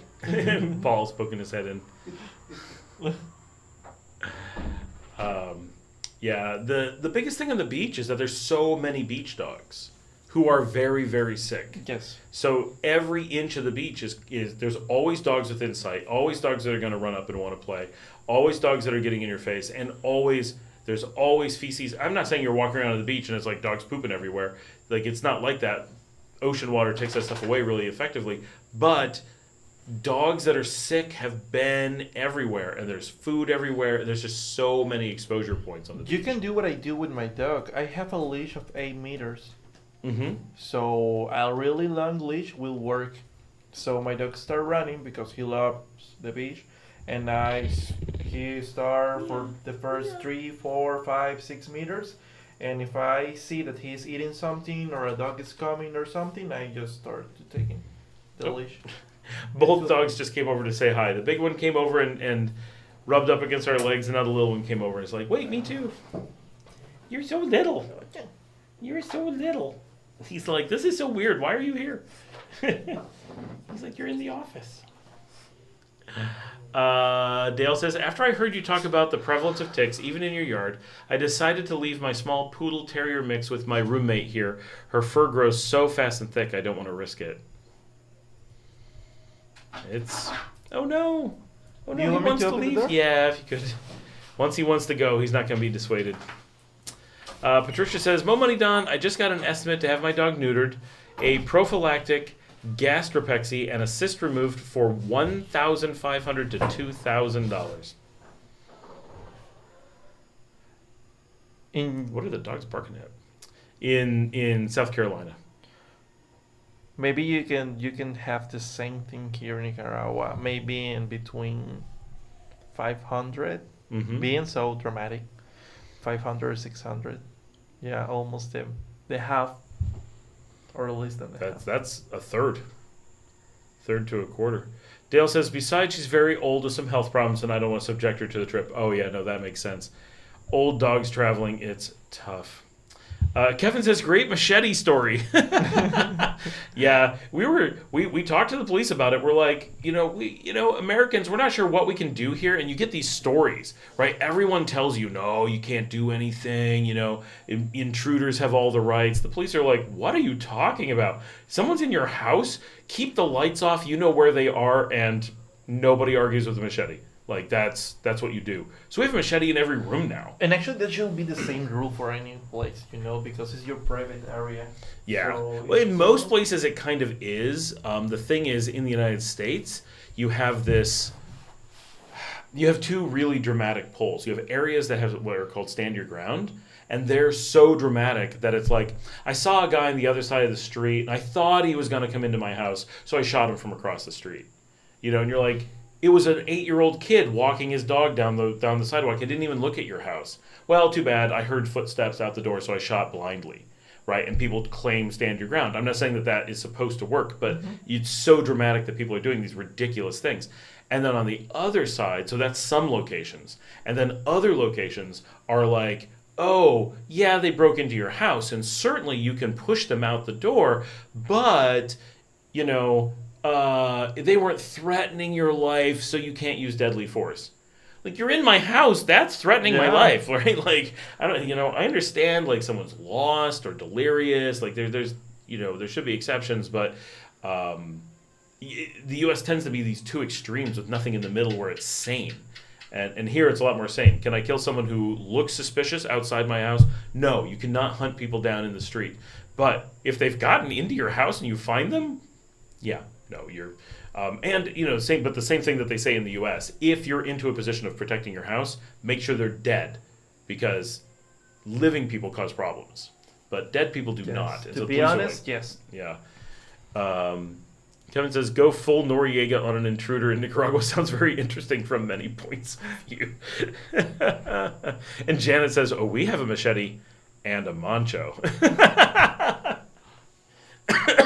Yeah, I would not want to meet Mancho in a dark house with a machete. That would be...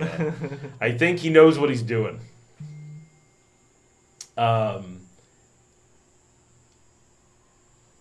Hold on, I'm getting messages about the show, I think.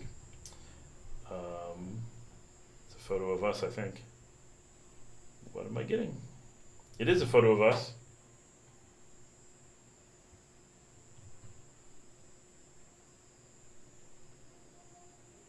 Oh. Yeah, she's saying to move the camera. Oh. Here, let me... That was Marcella, and she's sending me a picture of what our screen looks like and saying that your face is cut off by the computer monitor. Give me a second. Yeah. Is that better? Now just the zoom is a little bit. A little bit too much? Yep. And there. I think there is going to be perfect. Excuse me. This is a tight space. I need a bigger studio. That's the next thing. Big studio on the beach. With the big microphones and... Oh, yeah, we look way better now. Yeah. Does everyone like my new orange? He just joined us yesterday. So my kids and my wife have matching ones. My wife has a pitaya, dragon fruit, which is very bright pink. And that is my mate. Where do you buy it? In Argentina. Really? Mm-hmm. That's great. I really like that one. I wanted a white one that's but they only come in actual Stanley, which I will not buy. There's nothing in this world that will make me spend money on a Stanley. But mostly what they sell in Argentina is ones that look like Stanley that would be fine if they were plain. But everybody takes a knife and carves Stanley into it to pretend it's Stanley. Which I could live with because it's not really Stanley, because I would be so embarrassed to have bought a Stanley. But it's that they scratch it in, I know it's going to rust.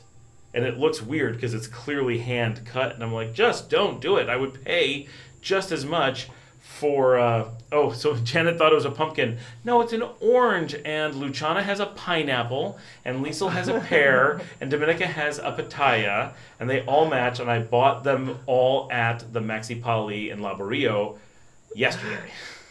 Actually, I was thinking too the first time that I was a pumpkin. No, he's an orange. It's a fruit collection. Oh, now he's really yellow. Ooh, that's... Why is he so yellow? What light is hitting this? It's this light is the wrong color. That's you. You're getting call after call. Yeah, it's for my sister's birthday. Oh, it's his sister's birthday. Yeah, so I'm going for a dinner. Oh, you are? Where are you guys going for dinner? Sorry? Oh, I forget the name of this place because we call it La Esquina. Well, that's the name actually. Yeah. Wait. La Esquina. La Esquina at... In front of La Recollection Church? Yeah. I've never been there. I keep looking at it. Really? Yeah, it's really good, right? Well, It's yes. part of El Convento, or it's part of the group of El The Convento. menu, it's really small, Uh-huh. but it's really good. The taste of the food, it's really good. And it's really cheap. Really? Yes, you can go there because I go every day. Oh. But for how do you say it? Ejecutivo? How do you say it in English? Executive? An executive. Yeah. An executive lunch, like a Yes. small pre-prepared For lunch. For 250, and they Mhm. give you the dessert, the principal plate. How do you say the first plate that they give you? The could be The soup appetizer. or salad. Appetizer. Well, it's not really an appetizer. It's a first course. Yes, If it's like a salad or whatever. and the drink for Wow. now. For about that's like $7. Yes, Wow. and it's that's in big, a- and the principal plate is really big. So I really like it. For example, normally the Wednesday or Thursday are pasta. Mhm. Yeah, and you can choose the pasta that you want. You Mhm. see on the menu, and you see 5 or 6 kind of different pasta, and you can choose the one that you like. Oh, wow. Bolognese, carbonara. Uh-huh. Yes. Oh, For the I same definitely got to price. check that out. My kids Yeah. love pasta, so that would be perfect. Different place to go. I always look in the window, and it's weird because it's like a fancy hotel, but it's also like a cafeteria. Yeah. And I'm like, I'm never quite sure what I'm looking at, and I'm never quite sure when I should go. And I Like- don't think that too many people stay there like as a hotel, you know. What's funny is Jimmy, who's normally on the live stream, Mhm. stayed there. Really? Yeah, just a few weeks ago, and he's moving down in a couple of days. He should be here really soon, next week, I think. And he's bringing his dog down, Poe. Jimmy, if you're on, let us know how La Esquina and the Hotel Recoleta was. And if you take the food too, if he already take the food from there? Right. Yeah, I'm not sure if he ate there. I think he probably did. All right. Old dog, great machete story. Dale says laundry detergent because people have been hopping my wall to steal laundry detergent, but they don't enter the house at all. And it's a big risk. Janice says exactly. I wouldn't want to watch. Yeah, Mancho with a machete. Patricia says, I thought your orange was a pumpkin for fall. It's an orange for fall, but I did pick up pumpkin spice coffee yesterday. But it's Café Las Flores. So it's real Nicaraguan coffee. I'm allowed to get pumpkin spice. I'm like, I have to get this. Like, I can't believe they make this. So we'll see how it is. Everyone thought it was a pumpkin.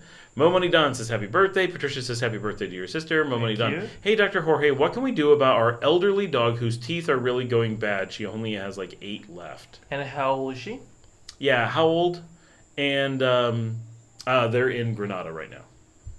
Oh, I know a doctor in Granada that it's really good. Mm-hmm. Yeah, it's really good, and he have the same thinking as me that there's always gonna be talking about anesthesia. Mm-hmm. It's gonna be always dangerous.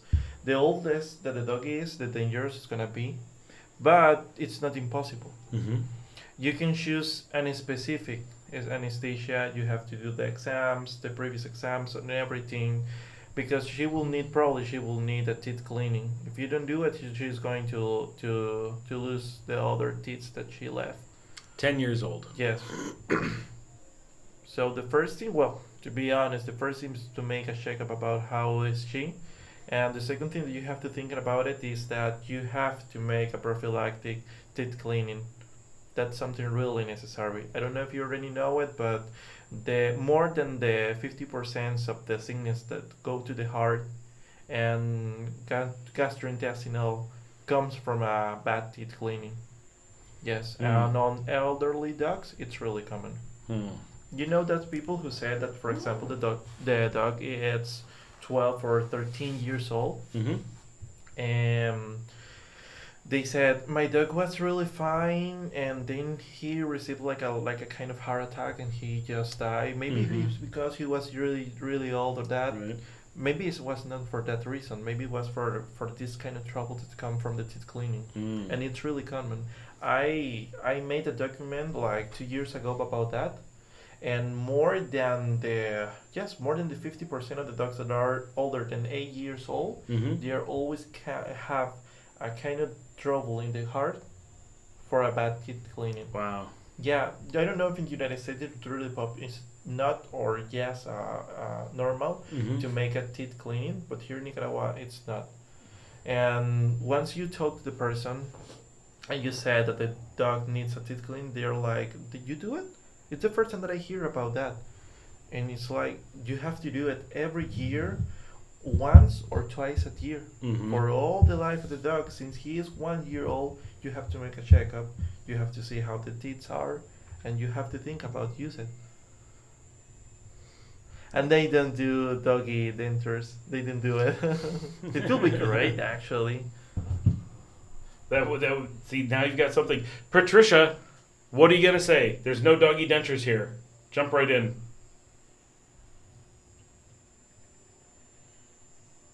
Well, I think that I will. You have to go. Yes. Unfortunately, he has to go to his sister's birthday dinner. Hold on. Okay. So I'm not sure or if we missed it, but Janet has one last question. I have a more medical question for Dr. Jorge. One of the kitties that was spayed started going into heat again after several months of the surgery. So I looked it up, and it seems there could be some tissue left inside, or maybe she has an unusual anatomy because it's an orange tabby, I think. So I need this help, but it's something I've put off for a long time. Yeah, that's something really common to find it. In Spanish with Colette, let me find the word in English because it's really important that you already know it. But in Spanish with Colette, ovario remanente. Okay. Oh, a remnant ovary. Yeah, For it's Janet, really if common Janet's for the... still here, but I'll make sure I send it to her. So the first thing you have to do is to make an ultrasound. It's the most important thing to find where is the piece of ovary inside the dog, and then you have to make like a kind of spay again because you have to how do you say it? To remove it. Yeah. Yes. Oh no, Mama Nidan says, I hate these commercials. I missed something. They're getting commercials that we don't see. Oh. And sometimes it cuts out the video, like it cuts out the audio. So they have to come back and watch it. I don't know why YouTube hasn't figured this out, that they need to have a consistent amount of commercials and add it to the delay. I didn't know or that something. they had commercials for it. Yeah. Yeah, and this is really dramatic because we're one of the longest live streams that you can imagine because we do like 6 hours. Most people do like 30 minutes, maybe an hour. So it's like, oh, we're going to, like, and it pops up at some point. If we watch over here, it'll actually say there's a commercial coming and it'll count down. But I've talked to the audience and they say, no, we get it at different times and it's not when it says. So it's not like I can stop talking or be like, hey guys, we're going to wait for the commercial. Let's just, talk about something that doesn't matter for a second. And then when it's done, go back to the topic. It doesn't let us do that. That's and weird. so, yeah. It's so, necessary, actually. yeah. So it's, what, do you know what you might have missed? Is there something? Patricia says, thank you so much for all the information. Oh, yeah. There we go. Patricia said, doggy dentures would not be a great business idea. Why wouldn't that be a good business idea? It seems like that'd be a good business. Well, I was. If you could figure out doggy dentures. My girlfriend is a dentist, and I was talking with A her human about dentist that. or a yeah, dog human dentist? dentist. Oh, okay. And I The was boring kind. Yeah, and I was talking with her about that, and she was thinking almost the same thing because she said that maybe in our area it's more common to remove a teeth more than make something, I don't know, it's the same word, endodontia, that is still having the teeth but without the nerves. Right. So I don't know if the people will pay for it.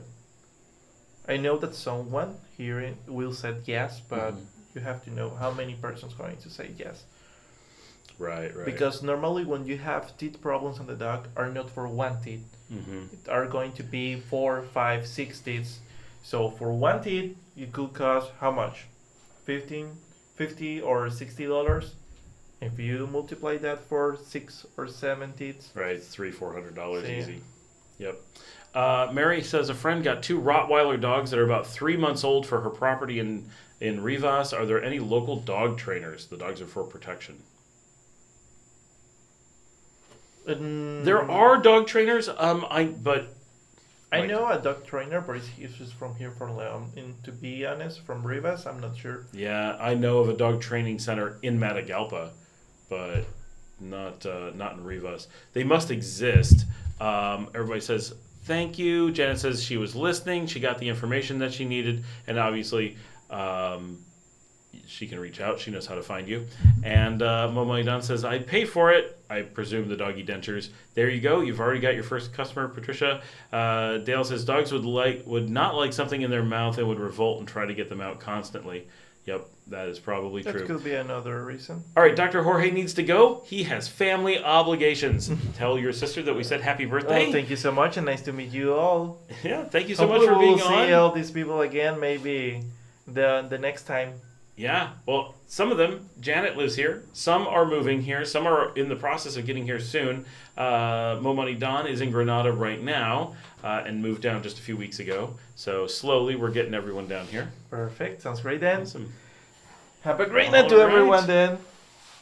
Well, thank you for being on the show. Oh, this you're was welcome. And thank you for inviting me. Cool. Yeah, absolutely. Perfect. Have a great night then. You too. Enjoy the dinner. And thank you for the beer. You're welcome. That's really great. And tell your girlfriend we said sorry for taking you away and making her sit out there. Don't worry for it. Hopefully the dogs are keeping. No, they're in here with us. So it's been lonely. We thought the dogs were going to keep her company, but apparently they did not. Actually, that would probably be a good thing to do, is have a dentist on the show at some point.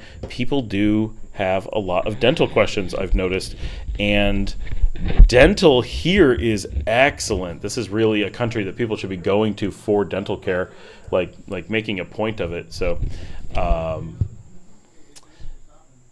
I can hear them talking outside. All right, what do we got going on, everybody? Moving on from veterinary care. I need to find a bottle of wine as well. I'm finding out if my wife is going to be joining us.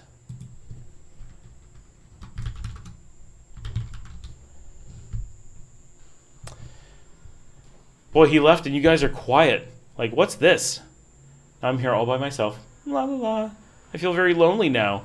That was nice having someone here.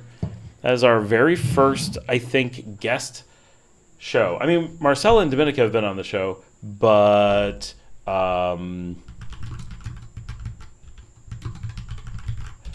a little bit different. It's not really guest people as much as my wife is trying to get out of it. She's like, isn't one guest enough for a for a night? But she often doesn't join until now anyway. Paul's here. He wants to be on the show. No. Come on. The big one's here. Five's here. Come on. Oh, is he coming in? Come on, Five. Nope. What am I done? Hey, Scott, you should throw a party for all your viewers that live in Nicaragua for a meet and greet in Leon. That's not a bad idea. That would actually be really cool. Not sure how we would do that, but that's plausible.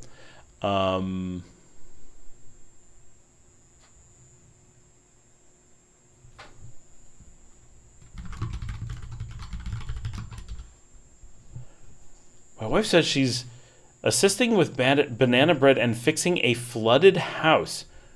What house flooded? It's not been raining. I'm missing something. Something has happened. Dale says a dentist would be a great guest. It would be.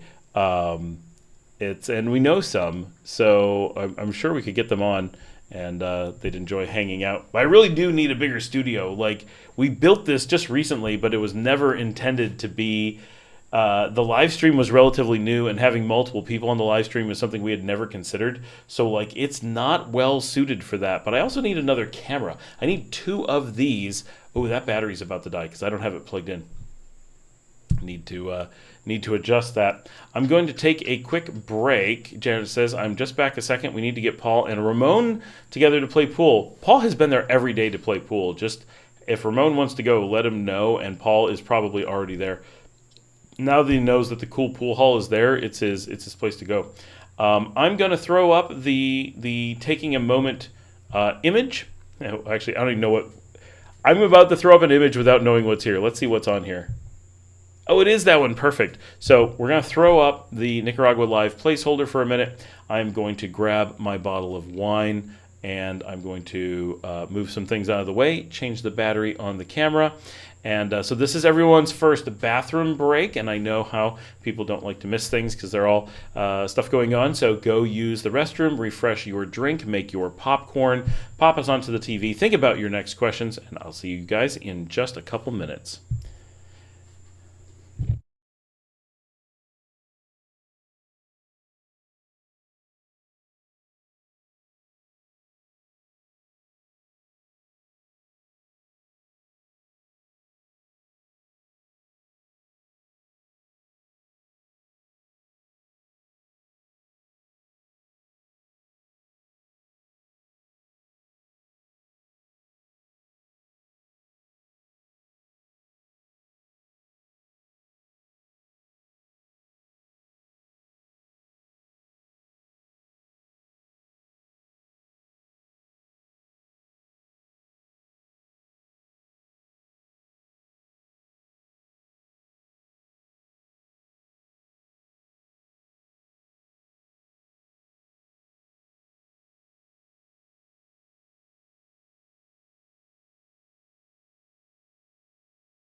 Okay, I am coming back.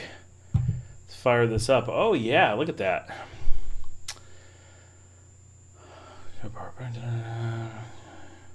Okay, we're going to give people a minute to scramble back, figure out what they're doing. I'm opening this, no one cares, Finca Las Moras Pinot Grigio from Argentina.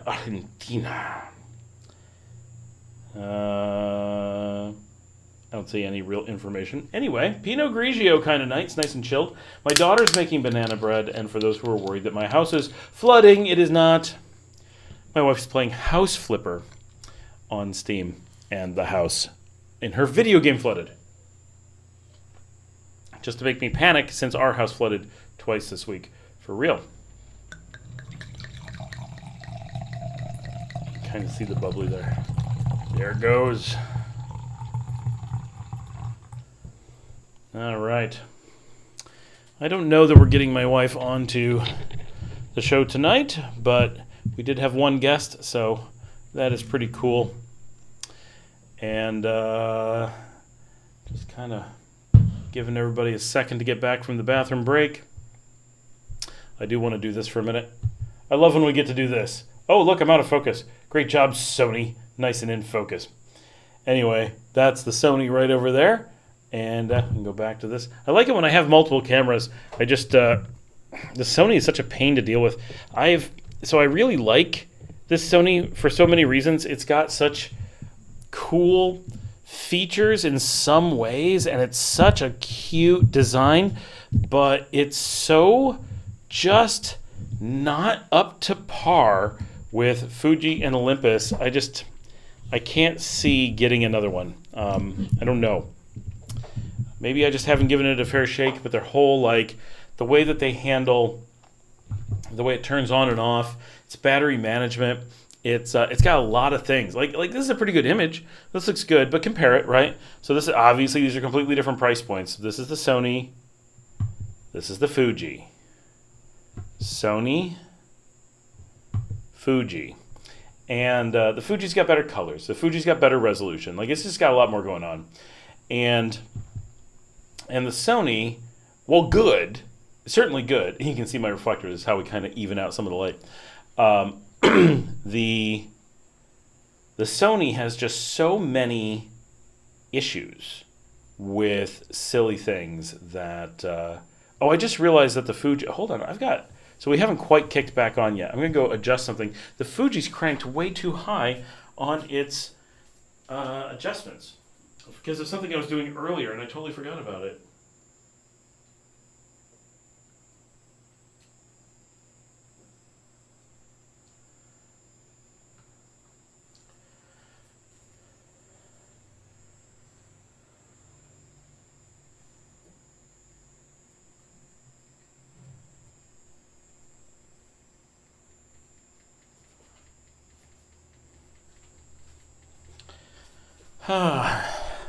I bet I'm a lot less washed out now. Isn't that a lot better? Now they're a little bit more even. All right, Sony, Fuji, Sony, Fuji. Okay, this is how it should be, and how like the colors are right and everything. I had it set up because I was doing something earlier and totally forgot that I had adjusted it to be too light. That sucks. I hate when I do that. But anyway, I mean, it looks okay that way too. This looks better. This is just way better. So do you guys like the blue light in the back? I want to know about that. All right, let's get back to actually doing the show. Ooh, very fruity. That is extremely fruit forward. I like that.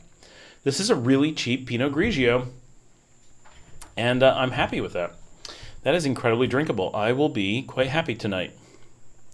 All right, Dale, I asked on one of your videos about the lack of coverage of the neighborhoods east of the bypass in Leon. Any plans to go walk there, or have I just not seen those videos? Yeah, Dale, so the reason I don't go over there is because it's scary and not a lot of people are interested. It's a big pain getting over there, and because I live on the far west side, so getting to that side of the bypass is actually quite hard, and it can be pretty much a pain. So I need a car to be able to go over there, and I haven't had a car because it took like almost a month for Paul to be able to finally buy his, but he does have it. And I now have access to the car, but I've only had access for a few days that I've actually had a car of my own, and the schedule has just been crazy. So now that I have some opportunity to actually go out and take the car and go places, now I can go to the east side of the highway, park, and start walking around those neighborhoods. So now I totally plan to do that, along with some places that are further afield, because that'll be way better, I think. So now that I'm looking at it, right, like the Sony does look good. I don't think anyone thinks it looks as good as no, of course, this is the Fuji that I'm on right now. The Sony does look pretty decent, right? Like it's not bad, but there's no way that it actually competes with the Fuji. I love the form factor. There's so many things I like about it. Like that's all really cool. I don't know. I'm torn. I'm going to pick it up so you guys can see it, right? So actually, we're just going to do the whole, here goes the office. Boom, there's my monitoring station. And there is the Fuji. It's a face-off. So there's the Fuji from the Sony. There's the Sony from the Fuji. Who would have thought we would be doing this? All right. But it is, it does a lot of nice stuff. It has good image and all that. Like that's not a problem. And I love how compact it is. I find the auto extending lens to be super hard to use. Always a problem. I find that its battery doesn't connect very well. It's got a bunch of stuff that just makes it incredibly hard to use, and I can't figure out why they made it that way. It would take so little to make it so much better, and they've made 2 more models of this, and I can't imagine getting any other model because I like so many things about this one. It's a 1-inch sensor. It's a beautiful little white camera. Everyone knows I'm addicted to white cameras. Yeah, I have a problem, okay. And but even my wife is like, you're holding out for the white one, right? I'm like, yes, I held out. And thanks to Javier, who bought this for us, to Frank Javier, who made this possible. He didn't completely buy it, but he put in a lot to make it possible. And I love taking it out, and I really like using it for events and stuff. But with that lighting, I am the spitting image of George Hamilton. That's why I so often don't do this lighting, because I don't want people to get mistaken and think that George has come back. You know what's funny is, it's not that I look like George Hamilton. That would be a really funny thing to actually say, but I do have George Hamilton's skin tone. I have exactly George Hamilton's skin tone. And I noticed that. I hadn't really made that thought connection, Larry. But it, like, in my mind, because my monitor's over here, and when I look at it, I'm like, that is exactly George Hamilton's skin. So that I've got that going for me. Anyway, so I like this camera. I love how small it is. I love that I can throw it in my pocket. But one of the things it does is it turns itself on when you throw it in your pocket. So there's a bunch of times that it turns itself on and it extends the lens, and it has no lens cover. So it causes problems in your pocket. Like, you can damage the camera and you have no way to turn it off, no way to get it out of your pocket. So it's a major problem. So it isn't pocketable the way that it's supposed to be. Now, the F model, which I don't have, and that is a mistake. That is the model I should get. It's the cheapest one. This is the second cheapest one. I thought this was better. It had more flexibility, and it is more flexible, but that permanent fixed lens on the F must be the better choice. So I regret that. If I had the F, I may find that this camera is good enough that I'd really like using it all the time, and I'd keep it in my pocket. But this one, I do like that it has the zoom. We're going to zoom here, right? If I can figure it out from the other. But that's it. I mean, that's a lot, right? That's maybe a bit obnoxious, but this is the entire zoom range, right? It doesn't have a massive range. So if it was just on the wide side, I'd be happy with that, and that would work pretty well. It's all I really need. I can see myself zoomed in now. It's pretty funny. So yeah, I'm torn on it. And I can see why people go for the upper models that have the bigger sensors. They're bigger, they're more expensive, but you can choose the lens you put on it. So then you can have a high-performance pancake, but you can change it if you want to. It's just more flexible. But the whole thing that it's all built in like this, I really do like that. there's things about it I really like. It's got some menu stuff that I really hate. Unnecessary popping things up, making you say, no, go away, go away. Like, why would a camera do that? I don't know. So, yeah, I don't know. But it looks pretty decent. But does it look this decent? It doesn't. Dale says, scary? Like scary a la US, or just more dangerous than the rest of Leon? In reality, just more dangerous than the rest of Leon. But the east side tends to be pretty poor, pretty uninteresting by comparison. Barrios. So it isn't the area that you're generally, as an expat, going to be that interested in. That said, there are some new developments out there. There is some stuff that is looking pretty interesting. So I can totally see people going out there and discovering some stuff that's really cool and deciding that is the place for them. I can see it, but whenever I'm out there, I always say, ooh, I'm surprised this is here, this is interesting. Like, I do like that stuff, but so often I'm out there and I'm just like, this would be rough. This is so far away from downtown. It's so far away from the beach. It's so far away from the activities. It's a lower cost region for a reason. And I've been, I go to parties out there and stuff, and it's fine. I don't worry about it. I'm never like, oh no, we're going to the east side or anything like that. But it's just it's too far away, and just not enough really to draw you in. Unless I'm just not finding stuff. Like, are there restaurants out there? There has to be something. But I haven't found any restaurant that's like really like, oh, this is pretty cool. I'd want to go check that out. Haven't found that yet. So I'm not saying that it's bad. I'm saying that it leans away from being really interesting for expats that I can empathize with, if that makes sense. And I like a lot of the barrios. Like, I'm not anti-barrio by any stretch, and I think everyone's aware. But there is such a thing as a really boring barrio, and that's where I feel that. And I need to go walk around and see, because there will be cool stuff. And I know I've seen, I know a bar that looks interesting out there, and I know of a development that looks interesting out there. So that stuff exists. And I need to go check it out, and maybe I'll be pleasantly surprised and be like, who knew? And that'll be fantastic. But my guess is we're going to watch it and for the most part be like, oh, no, that is on the boring side. Like, it just doesn't have a lot going on, and that's just unfortunate, but someplace has to be boring, right? And to some degree, that's how I feel about La Paz Centro.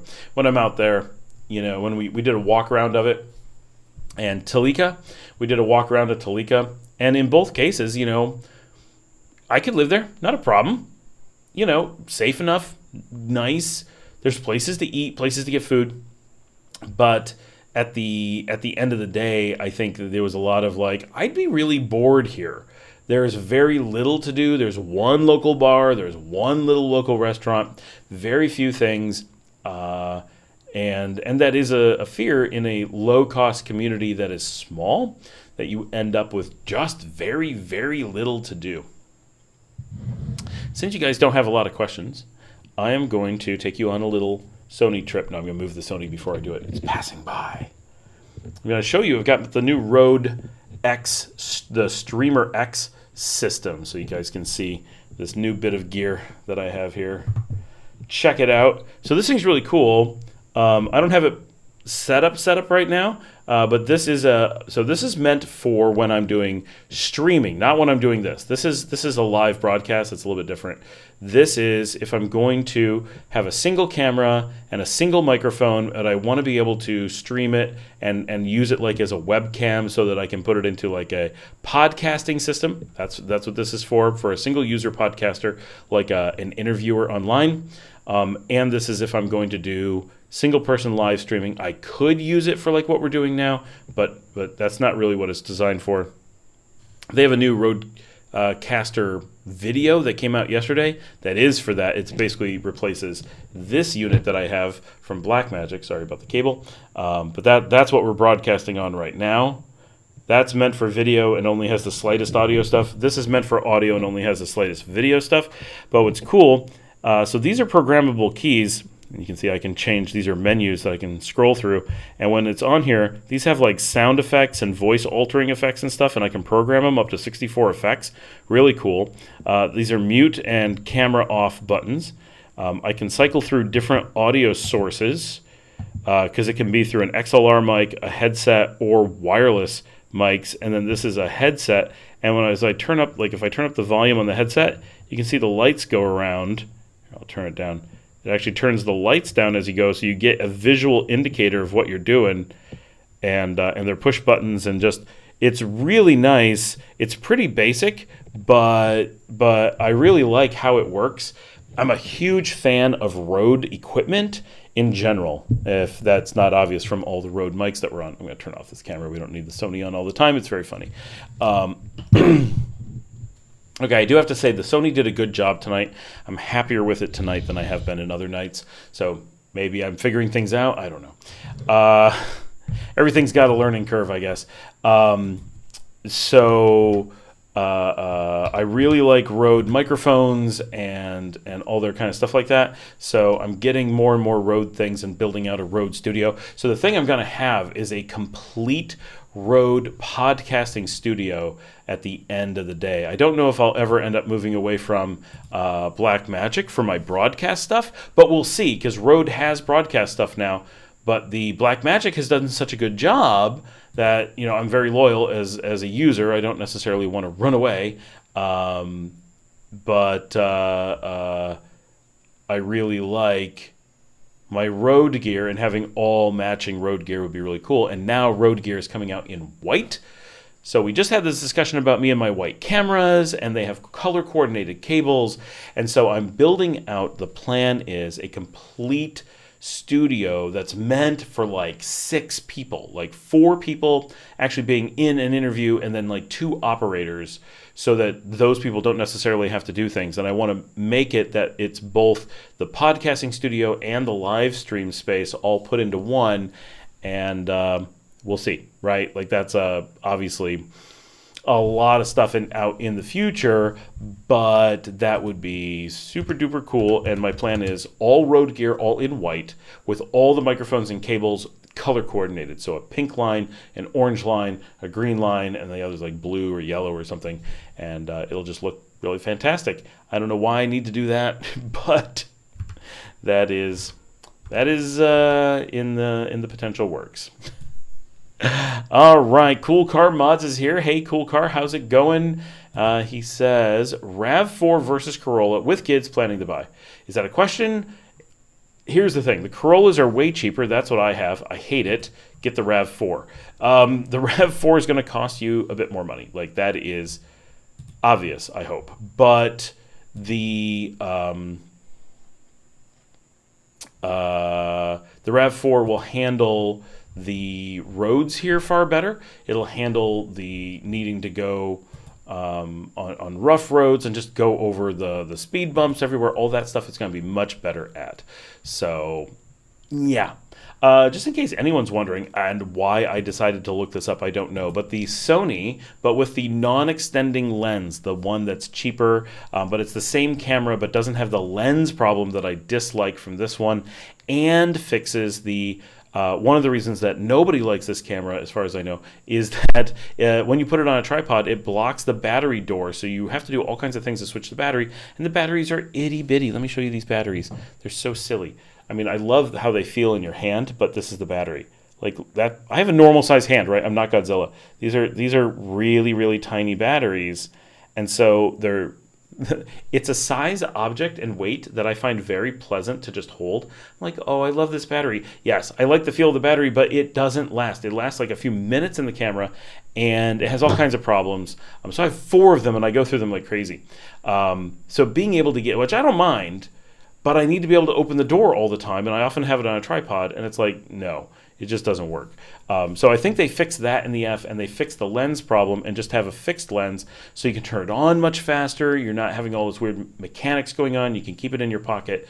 So I'm very tempted because I found one in like new condition, also white, for just $389 from a dealer I use. $389 is a bit, but it's also, I feel like it would give me a much better shake on the Sony so that I could give an honest opinion and be like, I truly like or don't like it based on things beyond the stupidity of a lens that was my choice. Anyway, Cool Carmot says, I remember those Sony batteries. So is Elton. This is the camera that Elton uses. Now, he uses the Model 2, so it fixes the tripod mount, but same batteries, same sensor, same processor. It's the same camera. It has a very slightly different lens. Larry says, are you planning on wearing an original New York Yankees wool uniform from 1910 on the back, Babe Ruth's uniform? I am not, Larry. No, I'm not doing that. One, I'm from upstate New York, so we are not Yankees people. My local team is the Rochester Red Wings, which I used to know a bunch of the players for because they used to stay at my hotel. Like, I knew them personally. I'd see them every day for a long time. Yes, no, I'm planning on wearing shorts and a t-shirt to the game tomorrow because it's going to be warm and it might rain on us. Are we covered, Larry, or are we out in the open? That's actually a really important question. What is the lens on that other one? I'm going to find out here. It is so first of all, these are a 20 megapixel for anyone who cares. What's really cool, she didn't bring hers with her, but Valentina has a matching Sony camera in Argentina. And I was hoping that Valentina would bring it out and we'd be like camera twinsies and go around and take pictures and videos and stuff. But she did not. She left it at home and left me hanging. So that was very sad. It really was. Cool Car Mod says, how much does it cost to hire a maid there? How is it by the hour, day, in the end? How much usually do they take care of the kids too? Sorry for the loaded comment. So yeah, it's all over the place. I don't think that's a loaded comment. That's just a large comment. Sorry, got like a little something on my eye, like dust or something. So pretty typically, you're going to spend between like $200 and $300 per month on a maid. But that's if you're hiring them as salary. If you're going to do it by the hour, I really don't know, but it's obviously going to be way higher because it's part-time and they've got to, have all that transport. But full-time is normally the way you do it because otherwise it's very hard to find and retain people. It's hard enough doing it full-time. Of ones that I've used, they don't take care of the kids at all, but my kids are teenagers. They don't want anyone taking care of them, so they don't care. But, they'll stay there and watch the kids so the kids aren't alone. But we also have a security guard for that, so it doesn't matter. They do watch our dogs, though, which are our babies. She's right over there sleeping on the floor. She's not listening to me at all. But so we do sometimes leave the dogs alone with them. Our maid now is a good friend of ours. We went through a number of maids, and some are good, but all of them eventually just went haywire, right? Just quit or lost their minds or suddenly were unhappy when they had been happy the day before and then quit, and then we're like, what have I done? And we're like, you quit. That's what you did. And they're like, I want to come back to work. And we're like, no, because you're crazy. So we had a friend who was running a hotel, and she's like, I really hate my job. Is there anything you can do? And we're like, do you want to come work in our house? And she's like, oh, thank goodness. And so we have it's a really good friend of ours, is taking care of the house now, and that worked out great so far. I mean, it's not been very long, but it's so nice because, we go out, we just have conversations. There isn't any like getting to know her. It's for her. Yeah, it's a big step down in job, but we all know that it isn't like, well, you're stuck being a maid. No, there was a bunch of crappy jobs. Often jobs in this area suck unless you're like a lawyer or something. And so she was, having a job that's low stress and doesn't, make her life suck is a really big deal. And so for her, it's a huge win. She's making as much as she ever did, so we pay a little bit more. But she can cook really well. She's run kitchens at the hotels, so she knows a lot of cooking. And she knows how to clean because she's taught all kinds of people at hotels how to clean. She knows how to work because she's been running hotels and running staff. So for us, we're paying a premium to have someone who could be doing something much more than being a maid, and we're paying them to take it easy and not have really a career path, but instead have a really good life. Thank you very much, Cool Car Mods. That is awesome. So the average, I don't know if there's an average, right? That's a weird thing to say, but of what I've experienced, of what I know, what you often get is a mix of someone who cleans, so cleaning the house, so this is Nicaragua. You want your floors cleaned every day. That is a thing, and you don't really think about it until you live here and you're like, oh, somehow the floor is dusty every day, and somehow it gets wet every day, and somehow there's little bits of thing, and like you're like, what is going on? And it's not that hard to clean the floor. You could just sweep it or whatever and be done in 10 minutes, but there is something nice about having a person who mops the floor, disinfects everything every day. And then you're like, oh, I leave my doors wide open and I track in and out from outside in the yard and all these things like all day long. My dogs are going in and out.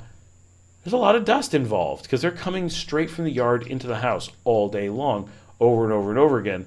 And people are coming and going all the time. Like, it's just Nicaragua. For some reason, people are coming and going all the time. It just is. Like, you can say you're not going to do that as much as you want. It just happens. And then you're like, oh, I need to sweep the floor all the time. So she sweeps and mops the entire house every day. She does the dishes every day. She does the laundry all the time, but whenever needed, right? But basically every day. She helps organize things around the house. So, water's being delivered. She goes and pays the water guys.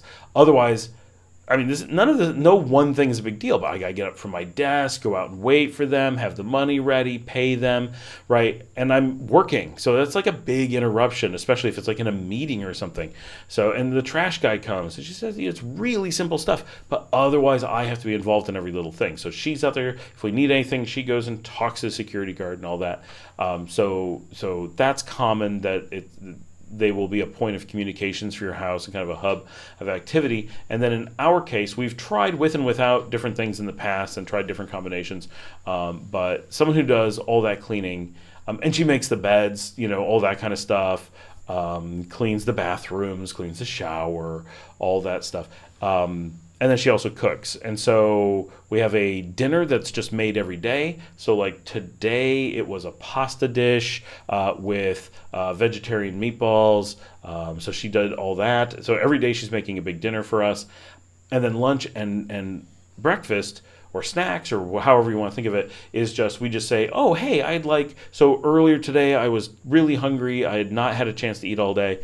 And I just ran out and I'm like, can I have gallo pinto, eggs and cheese, a case of frito? And she's like, yep. And so she just whips it up and delivers it to my office. So I'll be sitting here working and suddenly food will show up and I can just normally, right now her phone's broken, but normally I'll just text her and say what I want and it just comes. So that's really common. Getting someone who actually takes care of your kids, assuming they're little, obviously completely doable, but different than what we're doing. So I don't know if that's like hard to find. I don't know if that's expensive. I can't imagine. How a full-time maid means how many hours a day or a week? I don't know the exact, but ours typically, and this has been over a number of different people, typically comes somewhere around 8 o'clock in the morning and is leaving somewhere around 6 o'clock in the evening. They do get a break. Like, we're not slave drivers. They get lots of time to sit on the couch and do their own thing. They'll go outside and have lunch. They'll watch TV. So they're, probably actually like 8 to 9 hours of work in a day. Maybe more. Maybe she'd be like, what? I do so much more than that. I'd be like, well, I don't know. But I also know we give her somewhat of a flexible schedule and 6 days a week. That is standard. Dale says, is it not usual for people to use indoor and outdoor shoes in Nicaragua, thinking of Southeast Asia, with leaving shoes at the door? No, people do not leave their shoes at the door here. You do not do that because we specifically have, as rare as they are, as little as this would actually be a problem, because keep in mind, I'm barefoot all day long. Like, right now I'm barefoot. Right? And my office is, while I'm running air conditioning and all that, I'm still open to the outside. Hold on, I can show you guys things because I have this Sony so I can do things. we're going to spin this around, and it's going to pop up in a second. There we go. Oh, I don't know if you can see it past the incredibly bright light. There's my shelves. Behind the shelves, you can see a doorway, sort of. And sorry, it's focusing on the things in the foreground. But down on the ground down there, oh, there's the dog. Aw, that's the baby. That's Mia. She's very sleeping. But right behind her, there's a door behind there. That goes to the outside, and it does not seal. So the bottom of that is wide open. And things like spider, like tarantulas, could come in under there. If you care about those things, you can seal your doors. I'm not particularly worried about it. But big things could come in. So scorpions, centipedes, anything like that that wants to come into my office is going to. No, there's nothing to stop them. So I'm barefoot all day long, and our doors in the house are wide open. There's at least 3 large wide open doors, plus all the windows are wide open, just bars, not screens, bars. So the ability for something to come in, be in the house, and then bite you is very high. And so there's a number of reasons why we don't wear shoes in the house, or why we do wear shoes in the house. One is we do have things that bite you. Not a big deal. Don't be like, oh, I'm not going to come to Nicaragua because I heard there's scorpions. Like we said, in the U.S., so much worse. But in the U.S., I wouldn't want to be barefoot either in a warmer place very often. And the second thing is everything is tile. So the floors are hard. So walking around in barefoot or socks is not for the faint of heart. Again, barefoot all day long. But like my wife and kids, they can't walk around the house barefoot. They can't handle it. Well, my youngest does, but my wife and my eldest do not. 3, tile that is always wet. Again, I don't know why, but somehow it's always wet. It is so slippery. If you walk around barefoot, it's like being on ice all day long. And so I walk through the house, the floor is dry, you hit a wet spot because someone spilled something, it sits there for forever because it's humid, and you are sliding like you wouldn't believe. So, no, you do not go around barefoot unless you're me and just not listening to people. Every time I go in the house barefoot, my wife is like, why won't you put on shoes? Because everybody here wears shoes all the time. It's what makes sense. Southeast Asia just has a different set of really minor differences that make it really easy to not wear shoes all the time. But here, no. The inside and the outside are one thing. They're only differentiated by how much rain hits you when it's raining. Cool Car Mods, no mosquito screens. No, we don't use mosquito screens here. We have a couple rooms that have them. I don't know why. Actually, there's a mosquito screen on this window, which makes no sense because that one is just bars and that one's wide open. And then this one has screens. The only reason that I've really seen to have screens is it slows down dust on dusty days because we actually get like a gritty dust because of where we are. So that can be oh, that's nice, but we're not stopping mosquitoes at all. There's no attempt because the doors are wide open.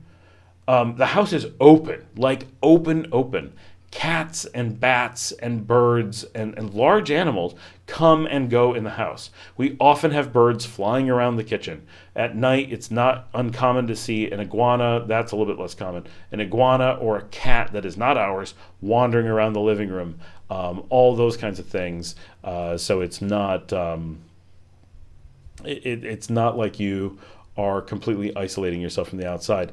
Now, the one thing that does cause a problem is frogs and toads coming in. So I showed a frog on the video last night.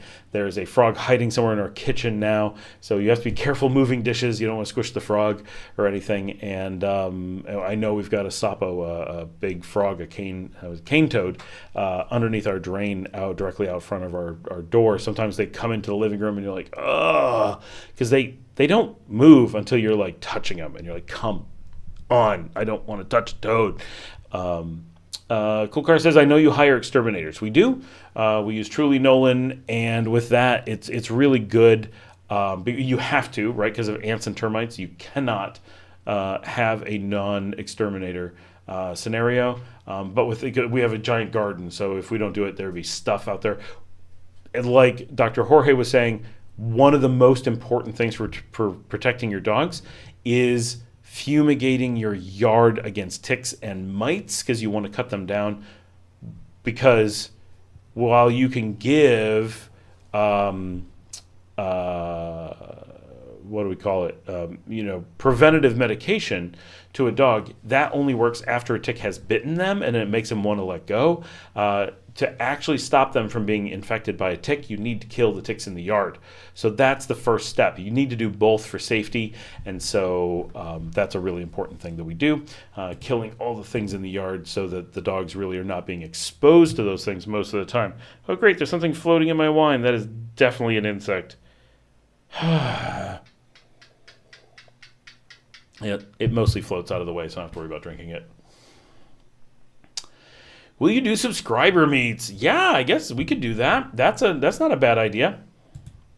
Had not thought about doing that as a subscriber thing. That is a good idea. We'll have to get more subscribers to be able to pull off a meet because not all those people are in country.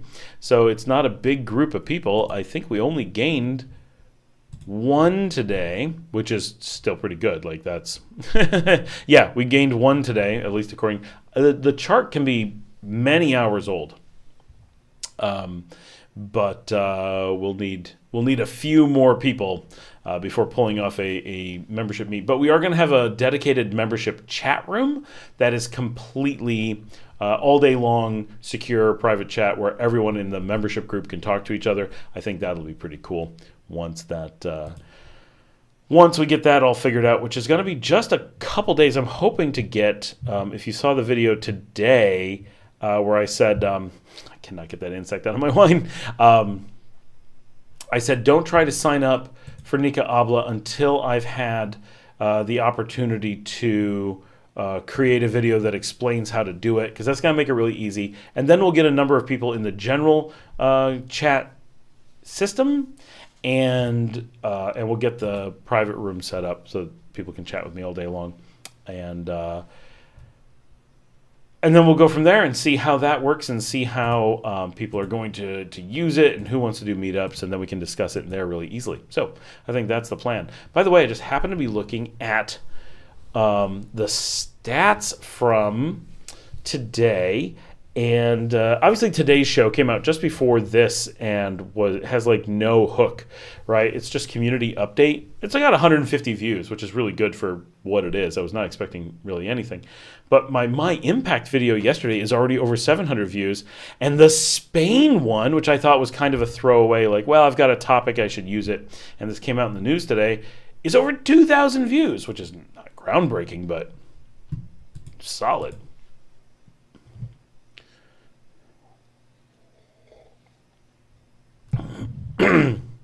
So yeah, good deal. Oh, I've lost my chat. There it is. More protein in the wine. Yeah, it's a tiny insect. I don't care if I drink it. Did YouTube send you your bonus for turning on membership? So, no, I've not seen it anywhere yet. But it does not mean, so my guess is that they don't do it for like 30 days.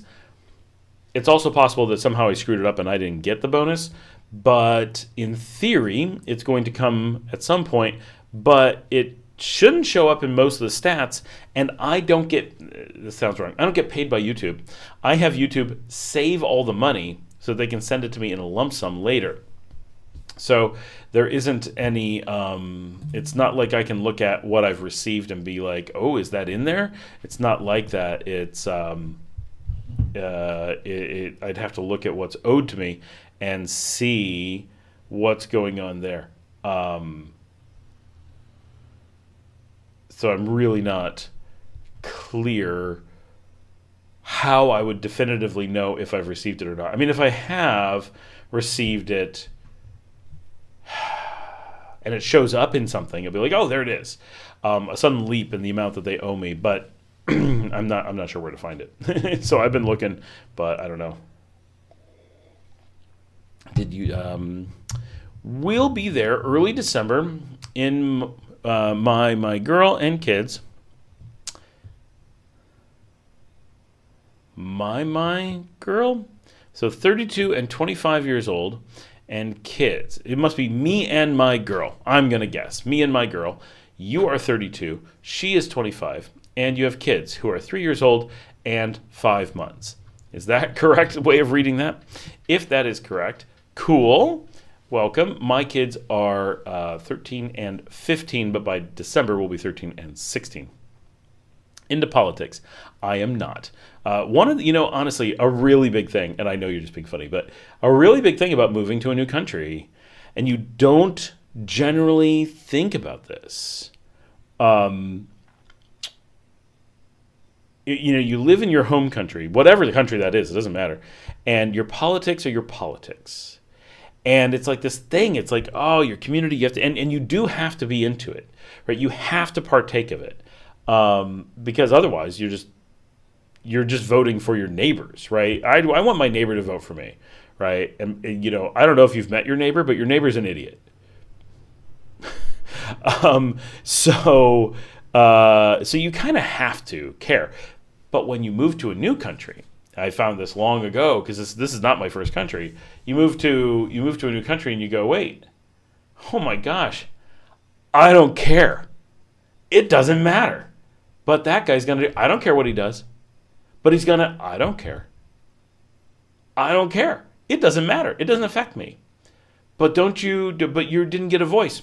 It's not my place to say. I shouldn't have a voice. And it's like, what? It's so. I'm not saying that we should all bail on our political convictions and be like, I'm just checking out. But if you're forced to check out and live in a place where the politics aren't yours, you might want to stop and just revel in that for a second. Oh my gosh, there's no stress. It doesn't matter to me, right? Like it just not my as someone used to tell me all the time. Not my circus, not my monkeys, right? Like this is, if it goes great, good. If it goes badly, too bad. And there's just this opportunity for tranquility, right? So you can just check out and be like, this is what life's supposed to be like. Worrying about food and art and music. Those are the things I want to go home and worry about. Or making video games or playing video games, right? Oh, I don't know if I've told you guys. I've been playing like hardcore. My kids have been into the Telltale Walking Dead series, and we are just a handful of nights away from completing the entire Telltale series of games, which is pretty cool.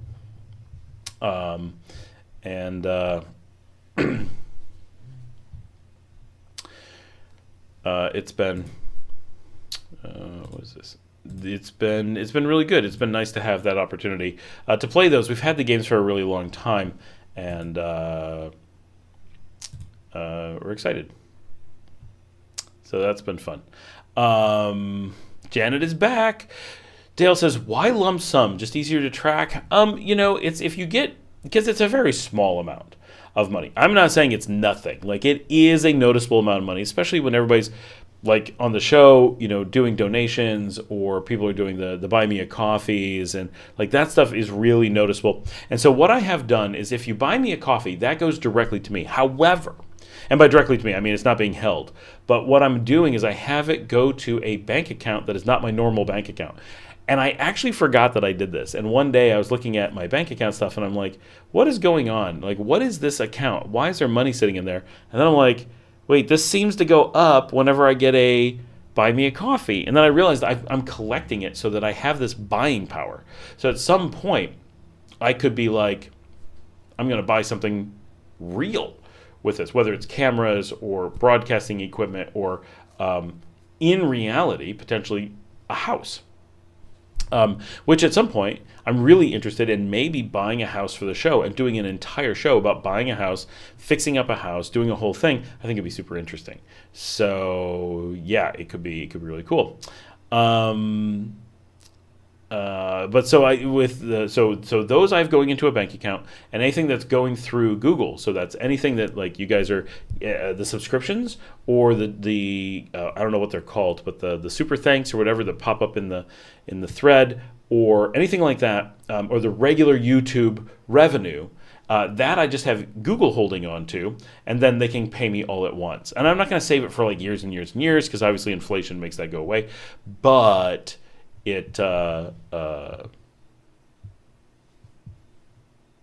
if I just did it as a trickle, it would just disappear, right? And I'd never like have that feel. I'd be like, I bought a video game with it, and then I don't know. It's all just emotional. Obviously, financially, the best thing is to take it all, invest it all as fast as you get it, right? But doesn't always work out that way in practical terms.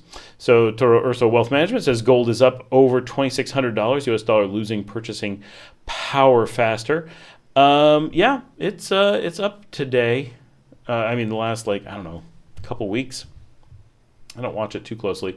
The biggest thing is it's never regained its value from 1979 though, so it's still it's in a bubble, but it's not in a. It's not back to historic values where people tended to buy a lot of it. So definitely remember, the higher it is, the more you don't want to buy it.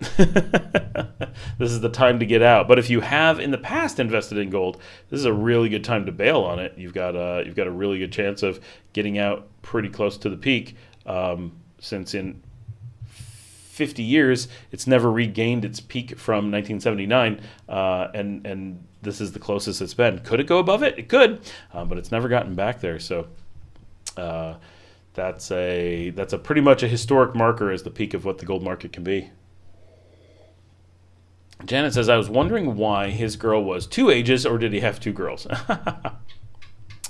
Cool Car says, I'm trying to move away from World War III. Yeah, you're pretty safe here. A lot of people, I really don't anticipate World War III hitting the United States, right? There was a time, and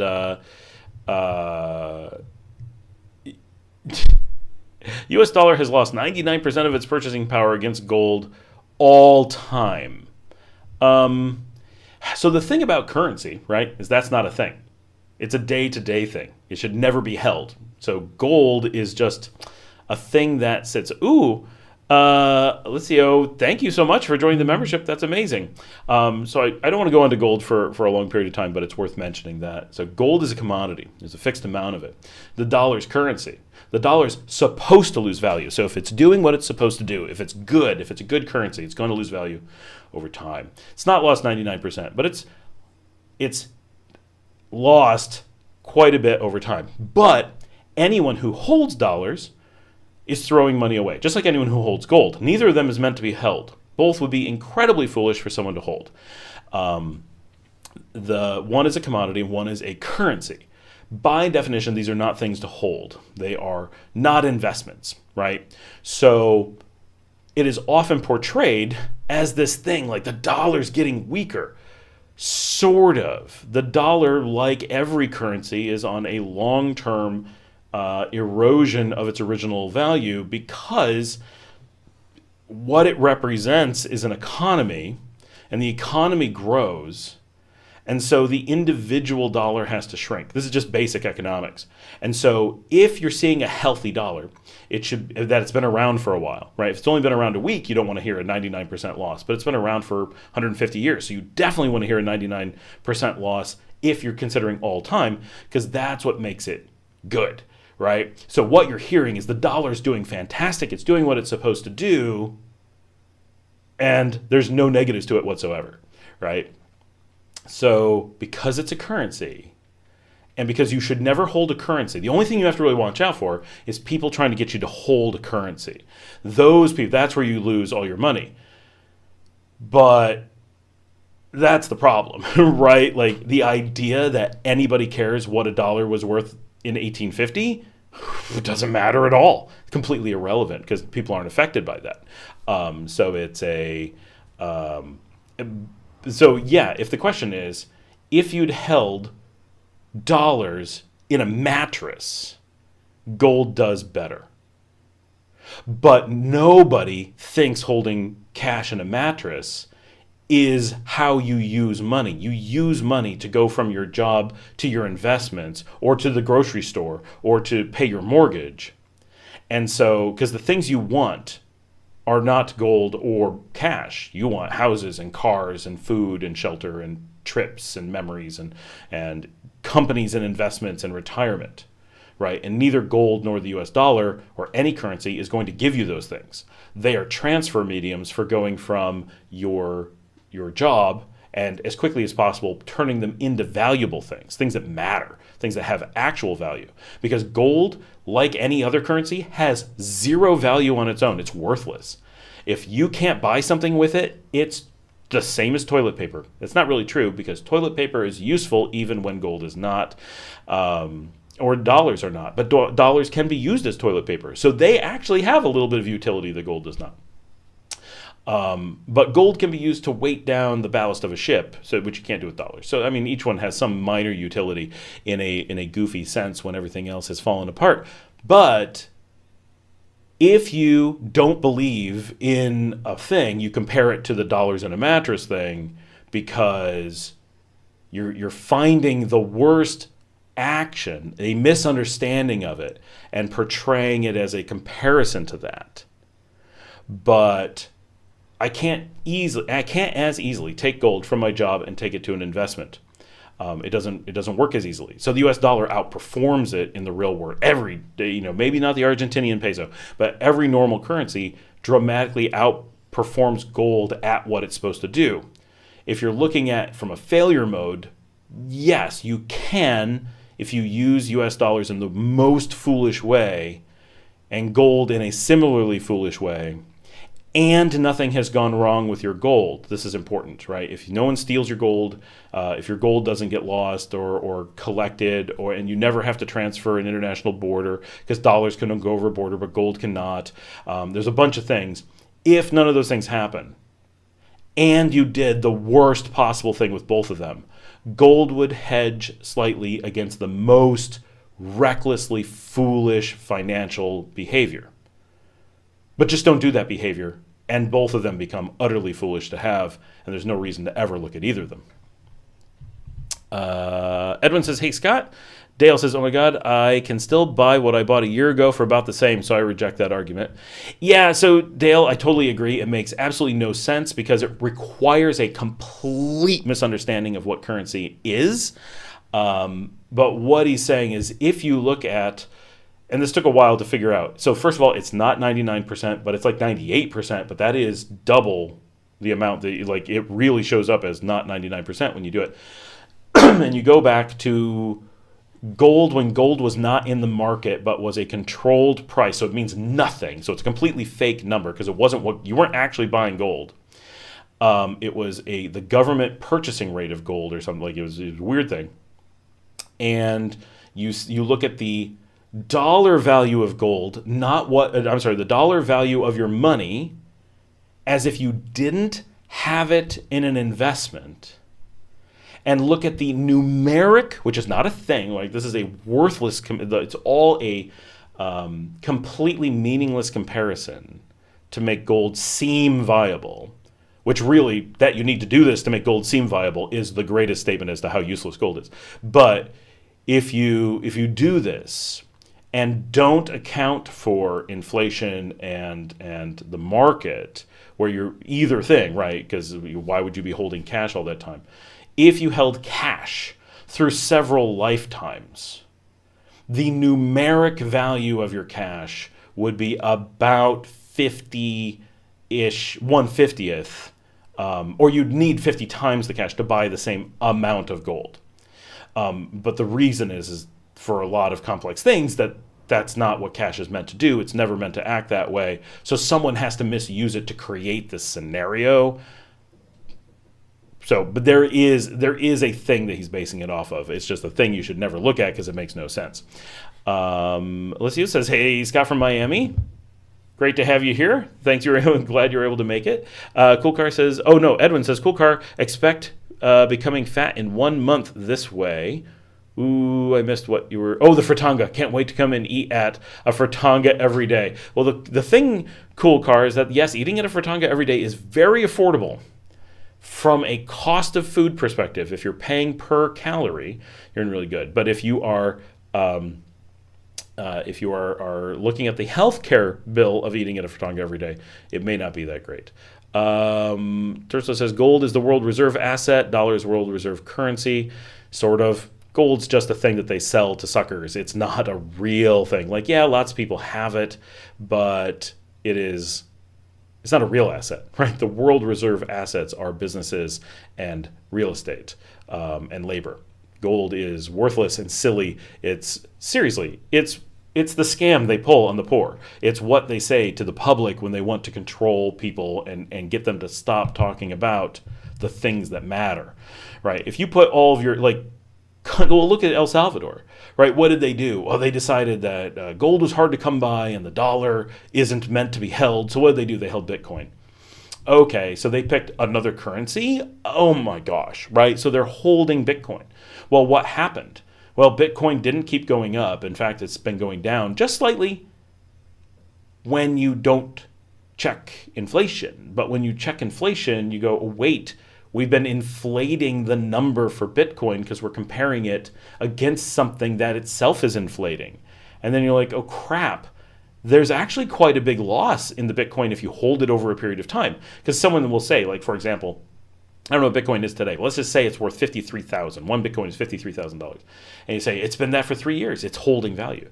And you go, but the dollar you're comparing it against, you're telling me has lost all this value. So if the dollar lost all that value and the Bitcoin is holding its value against that loss, it's lost that too, right? So if the dollar's gone down by 2%, Bitcoin went down by 2% if it's holding steady. If you're saying the dollar lost 99%, Bitcoin lost 99%, right? So they're tracking in that way, but Bitcoin is actually going down against the dollar. So Bitcoin currently, for the last while, has been losing versus the dollar, and the dollar has been losing versus the inflation number, which it always should inflate some, but it's been inflating too much. Not dramatically too much, just a little bit too much, but there's a reason why countries want inflation.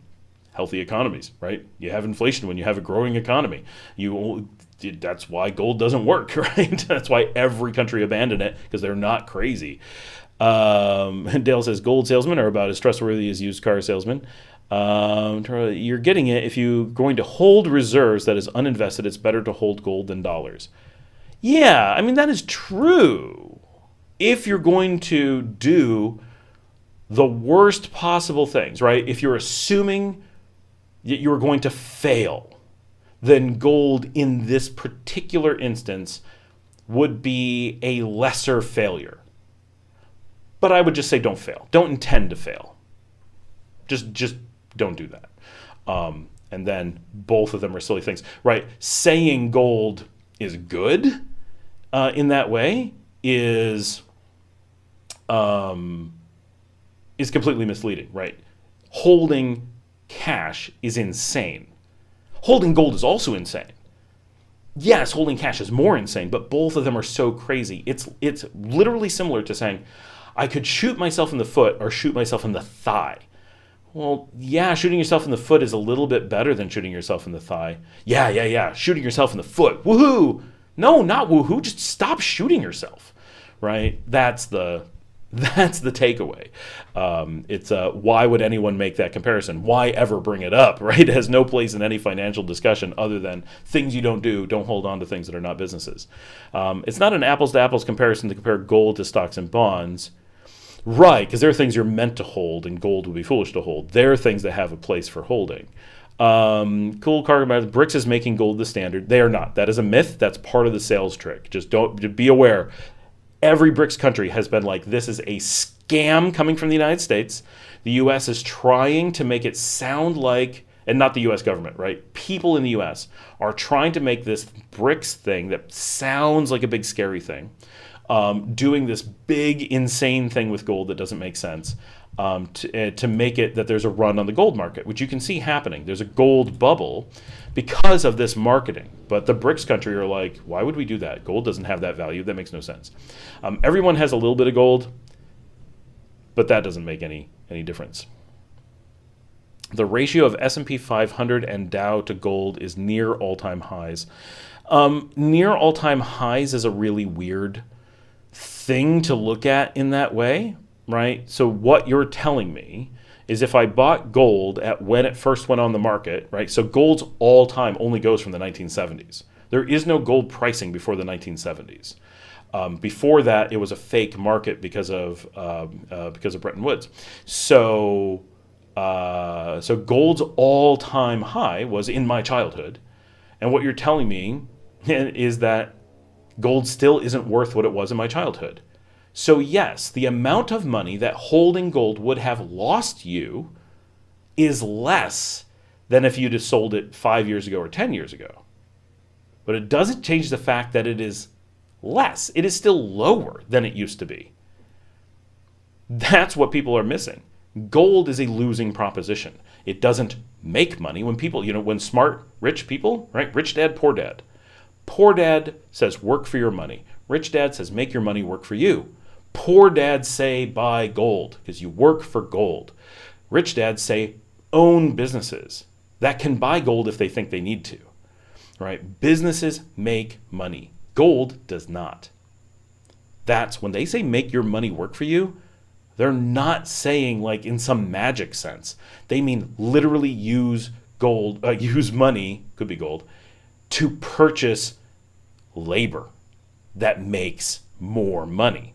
And that's how you make money, right? Everything else is insane. And I don't mean like that's crazy, you shouldn't do that. I mean everything else is literally insane to consider because there's no basis for it being sensible. So gold has lost money over all time. I think that the dollar's Dale has lost 99% of its value versus Spanish doubloons as well. Well, doubloons are gold, so that is true. The probability of commodity rising relative to stocks over the next 10 years is greater than stocks rising relative to gold. That's a sales trick. I don't think that's true. Cool Car Mods, I love grilled meats.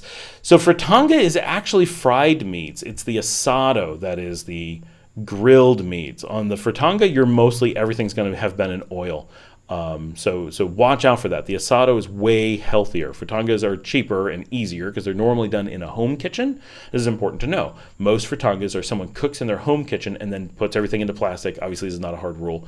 And then carries it out to the street and sells it on the street. So it's cooked once and then kept warm, and almost all of it is fried. The word fritanga means it was fried. And then an asado is a place that sells asada meat, which asado is the grill, and so anything coming from an asado is assumed to have been grilled. Anything coming from a fritanga is assumed to have been fried. Of course, each will have a little bit of like rice and beans that were neither, right? So it's not that there's nothing of either, but it's basically one's all grilled, one's all fried. So I think it's the asado that you're looking for, not the fritanga. If you go to a fritanga every day, the amount of oil you will consume will be outrageous. And if you actually want to look at a commodity to invest in the oil dripping off of your fritanga food. You could start a drilling business from that.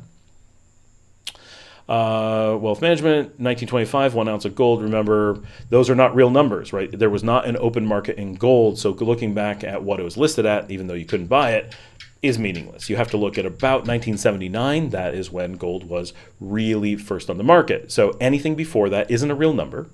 But also, yes, currency is meant to do that. That's the dollar acting accordingly and showing that gold is not a useful currency, and it's clearly not an investment, and it shows that the dollar is doing what it's supposed to do. So you're showing the health of the dollar and the uselessness of gold.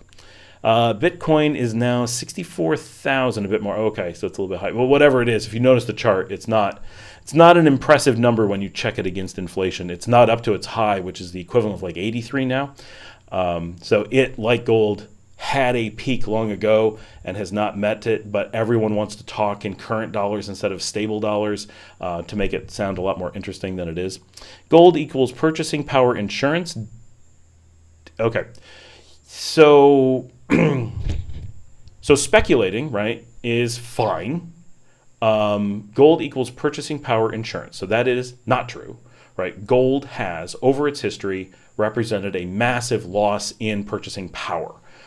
Right now, in this one moment, there is a massive bubble that is making gold have only lost a little bit of purchasing power over the last 50 years.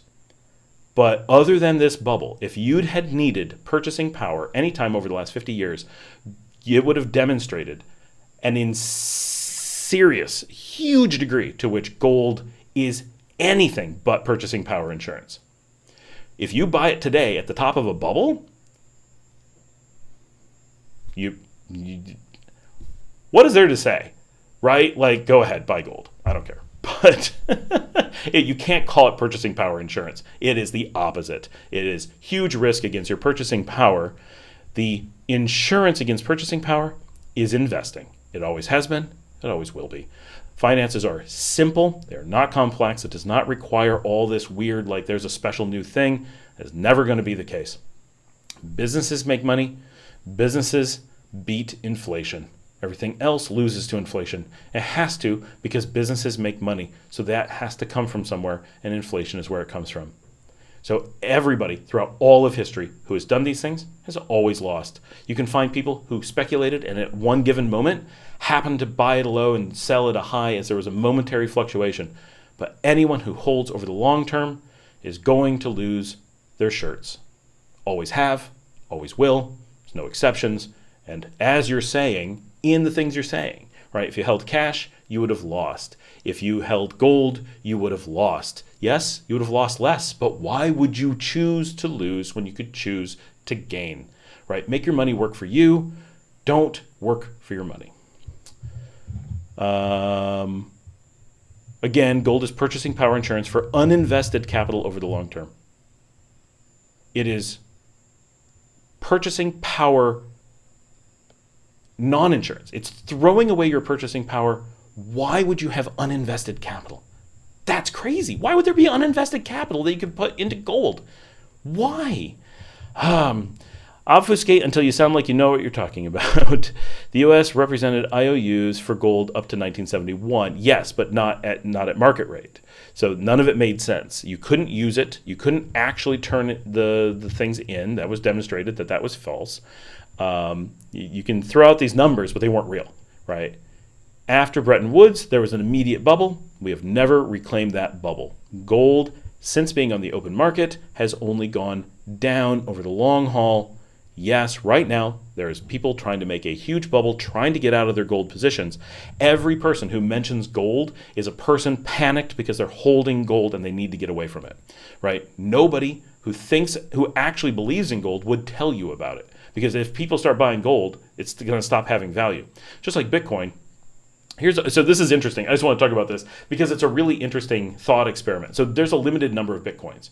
It's more limited than gold. Gold, we might find more. Or we could have an asteroid crash in. We can't have an asteroid crash into Earth and get more Bitcoin, as far as I know. Like, that'd be weird. It'd be really weird if there's an asteroid of Bitcoins and somehow we had more math. So let's say there's a billion Bitcoins available in the world. Right? So because people don't universally use Bitcoin and there's nothing behind it and it doesn't have fiat movement, it's a closed system. So over time, within the pool of people who use Bitcoin, it is going to collect. This is the nature of closed systems. So eventually there's going to be a smaller and smaller group of people who are using Bitcoin. This is after it reaches a saturation point. So we're not saying that it's hit its max yet. At some point it's going to hit a max and then start contracting as people accumulate it. Someone will say, well, I want to have more Bitcoin. And as they do that, it'll force the numbers up some because the amount of Bitcoin still in movement will be less. And so it'll inflate. It'll deflate is actually what will happen. It will go up in value, which is a deflation. So Bitcoin will become more valuable, which will make people want to hoard it. But as they hoard it, fewer and fewer people will have it.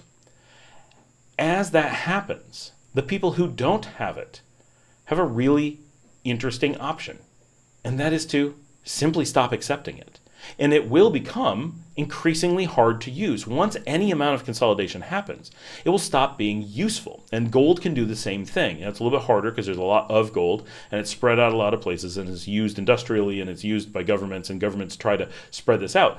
But imagine if gold was free on the market and able to actually move. Because one of the things you can't do with gold is spend it in other countries, right? This is one of the things that people holding gold with wealth management don't tell you. If the United States collapses, other countries don't have to take your gold, or they can seize it if you try to use it.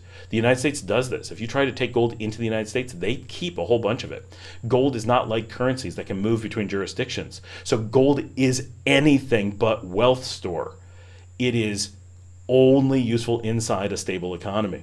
under normal circumstances. Nearly all countries in the world have these barriers to moving gold. So gold is specifically the worst known mechanism of things that are viable mechanisms for wealth beyond, well, I need a bag of chips. Once you need to do anything of size, gold becomes outrageously risky. It's easy to steal, it's difficult to move, it's impossible to trace, and you can't move it between jurisdictions without, in some cases you can't move it, in some cases it's illegal, like Nicaragua. If you try to bring gold into Nicaragua, guess what?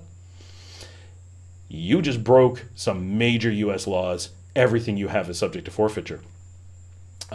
So like these are things you need to know. Right? Like there's no place in the world where having US dollars is illegal, but having gold for Americans is very illegal under certain circumstances, to the point of welcome to jail, everything you own is forfeit. These are international sanctions against US citizens by the US. These are things you need to know. Gold is really, really risky. So you have all these really big risks, really big limitations that nothing else has. So gold is like the worst place to put wealth because it is the most erosive of your wealth if you need to use it. Okay, so Bitcoin. So if you start using Bitcoin and you have these people start collecting it, at some point, you may get down to say 10 guys who have Bitcoin and they each hold trillions of dollars, and everyone else is like, my gosh, those guys are so rich. But all it takes is everyone to go, we're not going to take Bitcoin anymore. And those guys, trillions of dollars goes zero, just like that. It's all over. The moment people stop arbitrarily accepting Bitcoin or gold, it literally becomes useless instantly because there's nothing behind it. It is a completely ephemeral. So this is where the things that people miss is that they are kind of fiat currencies, right? And you say, well, there's a limited amount of gold. Yeah, kind of, but there isn't, right? There's a lot we could keep mining. Bitcoin, there's a very specific amount. Yes, but Bitcoin as a concept is a fiat, right? Bitcoin represents inflation. Every imaginary penny that's in Bitcoin is cash that didn't exist before there was Bitcoin.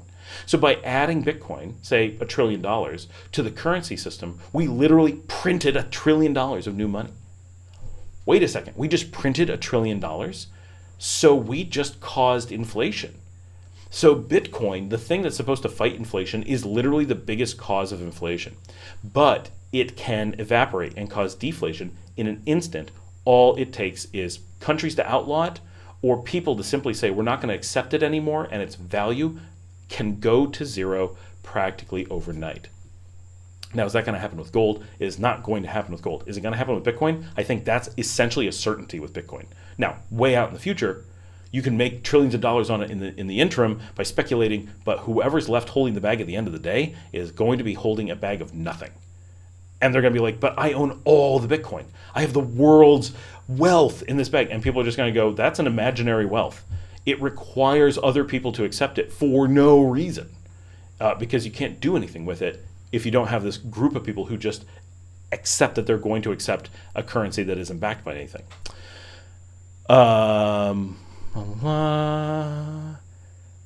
No, I need grilled food, not fried, healthy food. Yes, that's an asado. Not true. Up till 1933, you could exchange $20 at the bank for 1 ounce of gold coin. Yes, you could. Sometimes, but not reliably. You could never do it for sure, and that was proven because people tried to do it and they didn't give them their gold. So all we know is that some amount of gold they were willing to give you and some amount they weren't. And at some point they hadn't tested it yet. And at some point they tested it, and the belief is that you never could get it. That's all we know.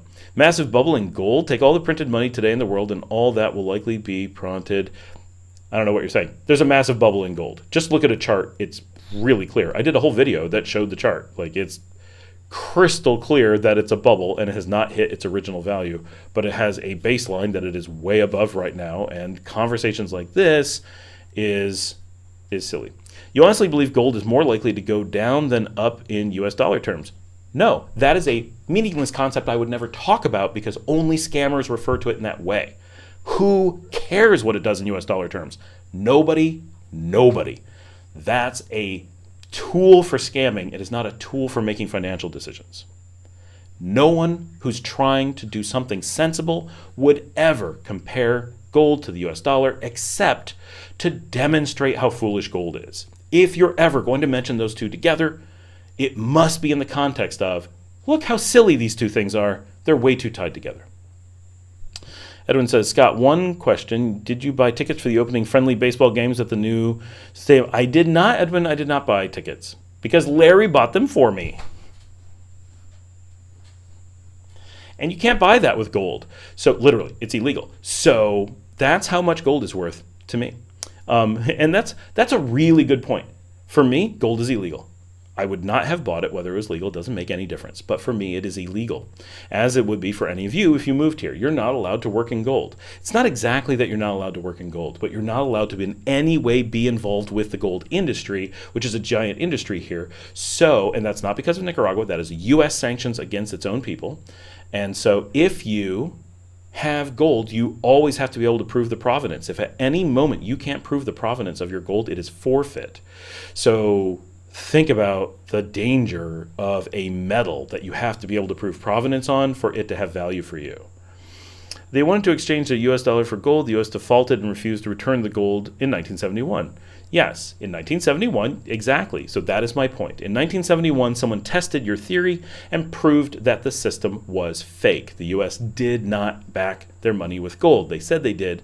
And in tiny transactions, they would do it to make it look like the system was really there. But it was not really there. When it was actually tested for the first time in 1971, it was demonstrated that it did not exist. You can't claim that it existed before then because it had never been tested before then. I can likewise not demonstrate that it didn't exist before then. We can only hypothesize that until that time, we have no reason to believe it existed because it had never been demonstrated. Had they asked for the money that they did in 1971 in 1921, would the U.S. also have defaulted and refused to return the gold? Almost certainly, but we can't prove it. So maybe there was a gold-backed dollar at some point, and maybe there wasn't. We have no proof that it ever existed, but we do have proof that by 1971 it was demonstrated that it didn't exist by that point, and we only know that sometime before that it didn't exist. You also can't carry more than $10,000 in cash or it's subject to forfeiture. That is incorrect. You cannot carry more than $10,000 in cash and lie about it without it being subject to forfeiture. But you can carry $1 billion in cash as long as you are honest about it. And then they can do what they want, right? There's places that are going to have taxes or not have taxes, but you absolutely can carry more than that in. People do all the time. That is a completely normal thing. That is a misunderstanding of the limit. When we say there's a $10,000 limit, it is at $9,999 of value. You are allowed, unless it's gold, to move between countries. And I don't know of any country that's an exception to this, in and out of the country without declaring it. It is completely just your personal cash. And this is the same as bank transactions for other things. So this is mirrored in other places. And so it's just you're not allowed to use cash or commodities that you can carry, which could include gold, silver, copper, it doesn't matter what, diamonds, all those things, if their value hits $10,000 US, and notice that they do that in US dollars, not in weight of gold value, right? Because governments see the US dollar is more stable. If you're going to do more than $10,000, you need to tell someone, because that is the money laundering number. Under that number, they don't track for money laundering strictly. They do track, but they don't track strictly. Above that number, they do track strictly.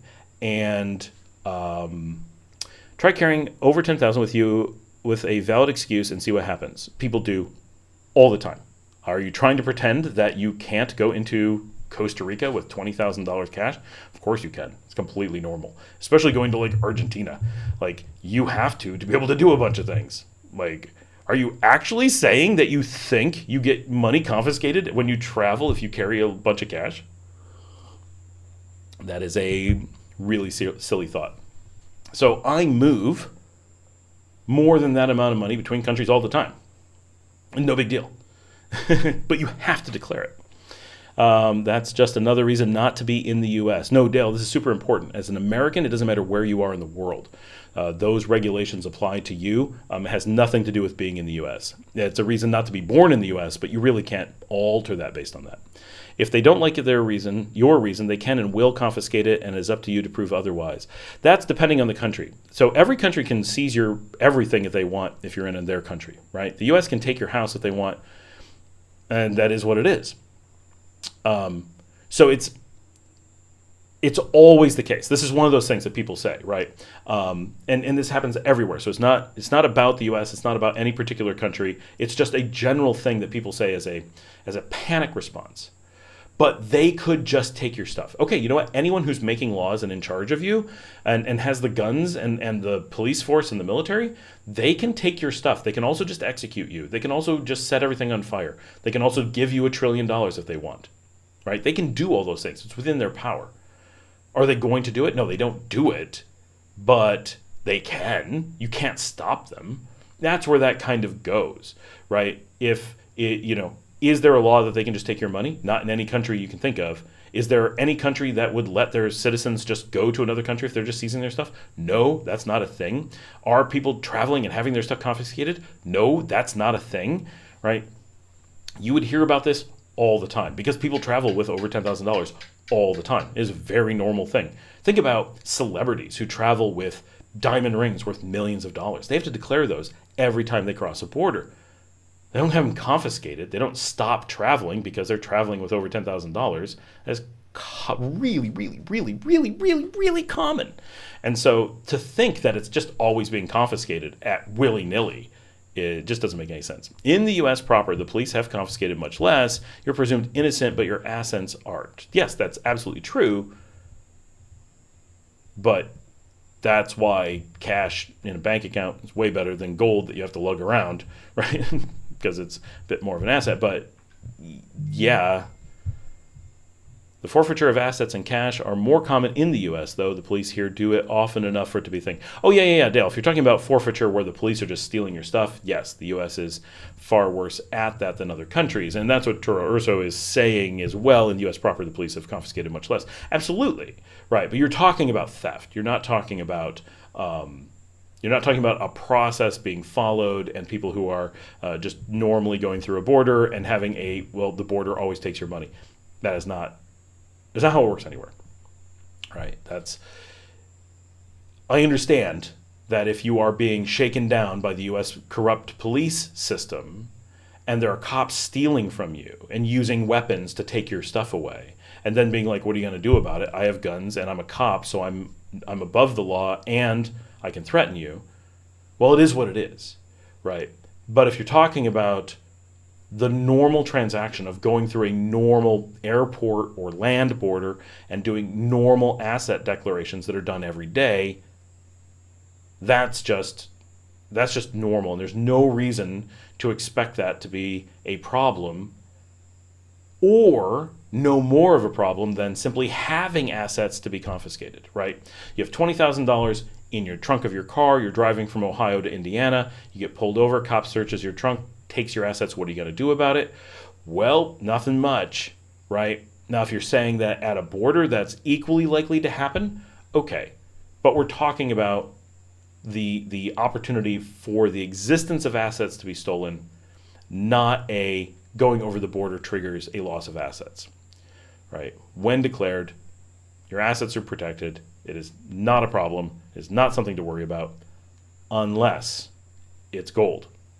Gold is specifically a problem nearly everywhere. So that's why I thought you were saying, Dale, is one of the reasons not to be in the U.S. is that you can't use gold. But it's specifically if you're here, you can't use gold. It's obviously more, Turo says, it's obviously more difficult having this discussion via text. If you're up to it, we could have a friendly discussion debate on your channel if you'd like. I mean, that's fine. I'm wondering, you mean like in a podcast style thing where we have like a Zoom call kind of thing. We can totally do that. Like, I don't mind. Like, that's cool. It is, as we're doing this, I'm like, boy, this has got to be hard over text. Like, unlike me, you can pound away. Like, if I did that here, it'd be really loud. But I get to just talk, right? And I get to choose the pace of the conversation. So it's way easier for me for obvious reasons. But yeah, we can do that. I use Zencaster. Give me an excuse to break it out and get some more use out of it.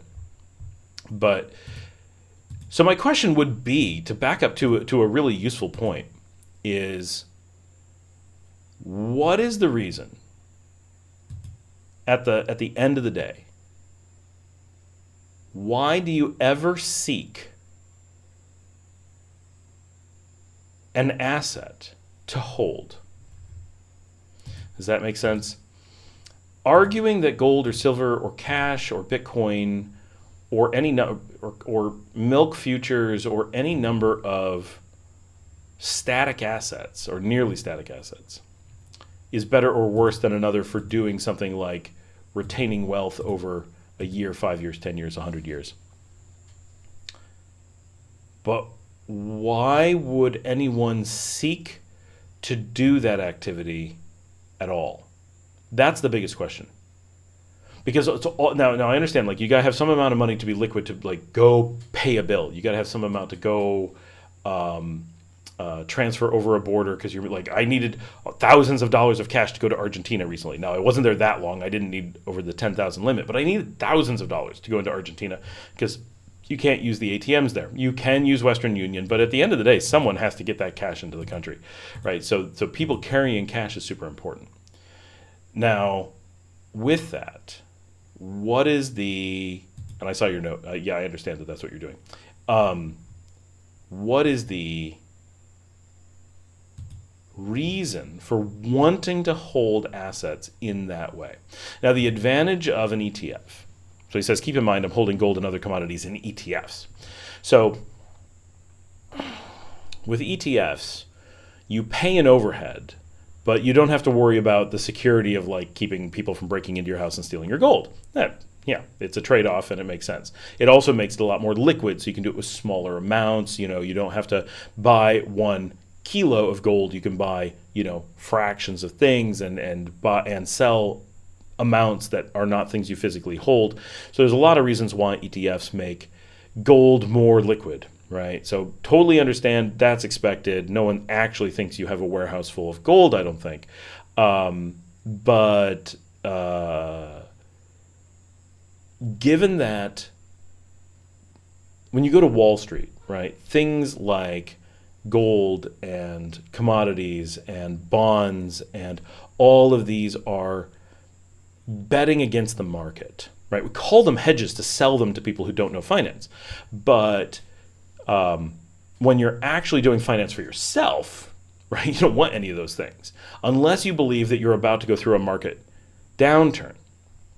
So the example, 1929, you know that somehow, although it was not unforeseeable, you know that, you know, the market is about to crash in 1929.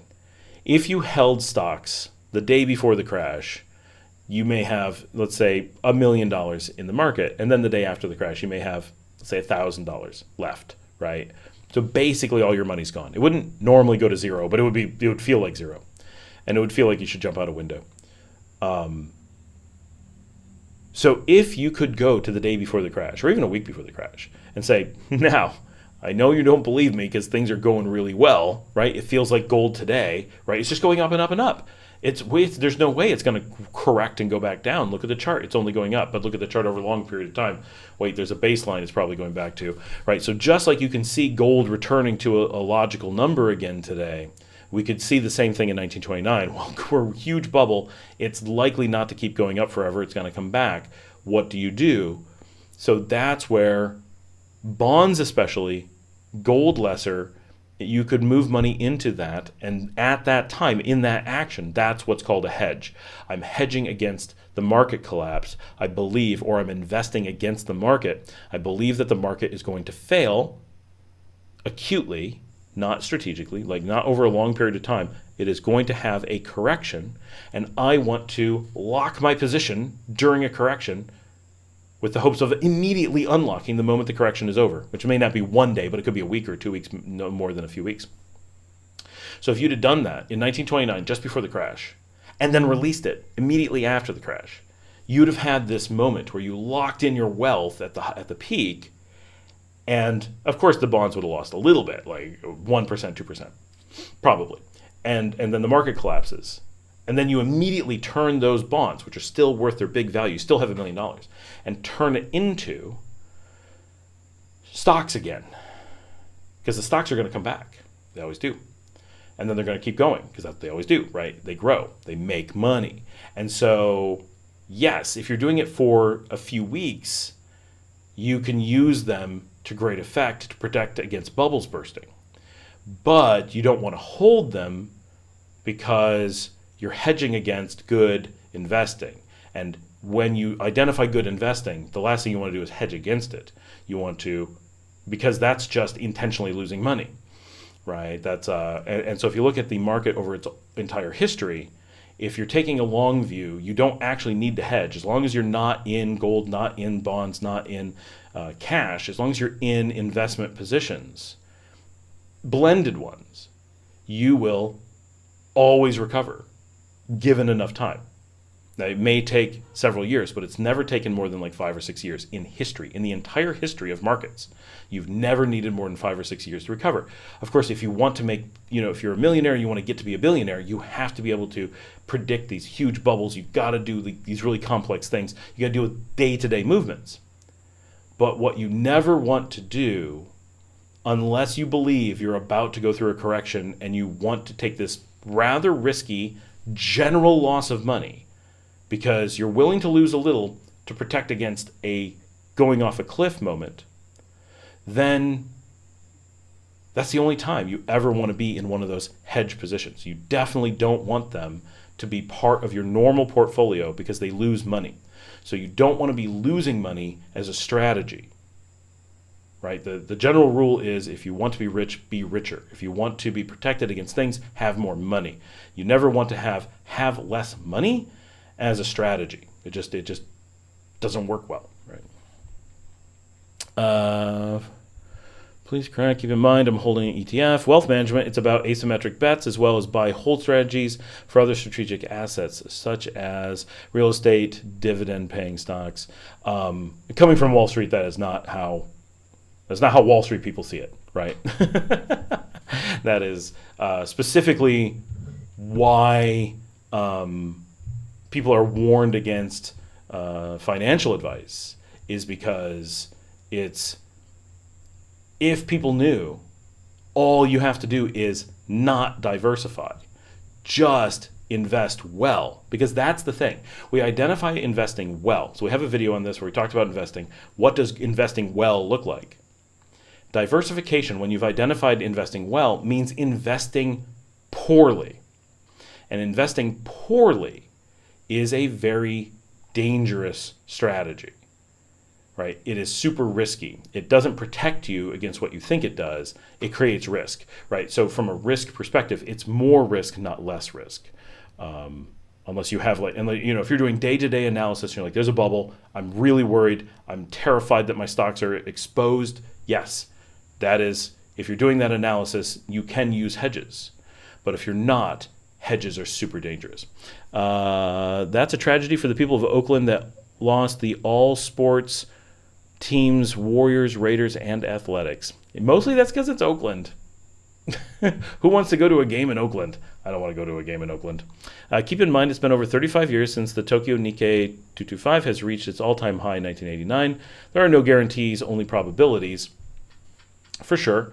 But there is very strong math, right? Like, that's the thing, right? You're betting against human history, right? That's not a thing you want to do. Now, the Nikkei is a very small index, right, in the grand scheme of things. So it's considered too isolated, generally, to look at from a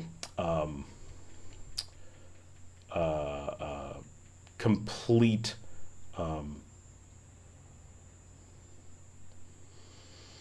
diversification within a good holdings perspective.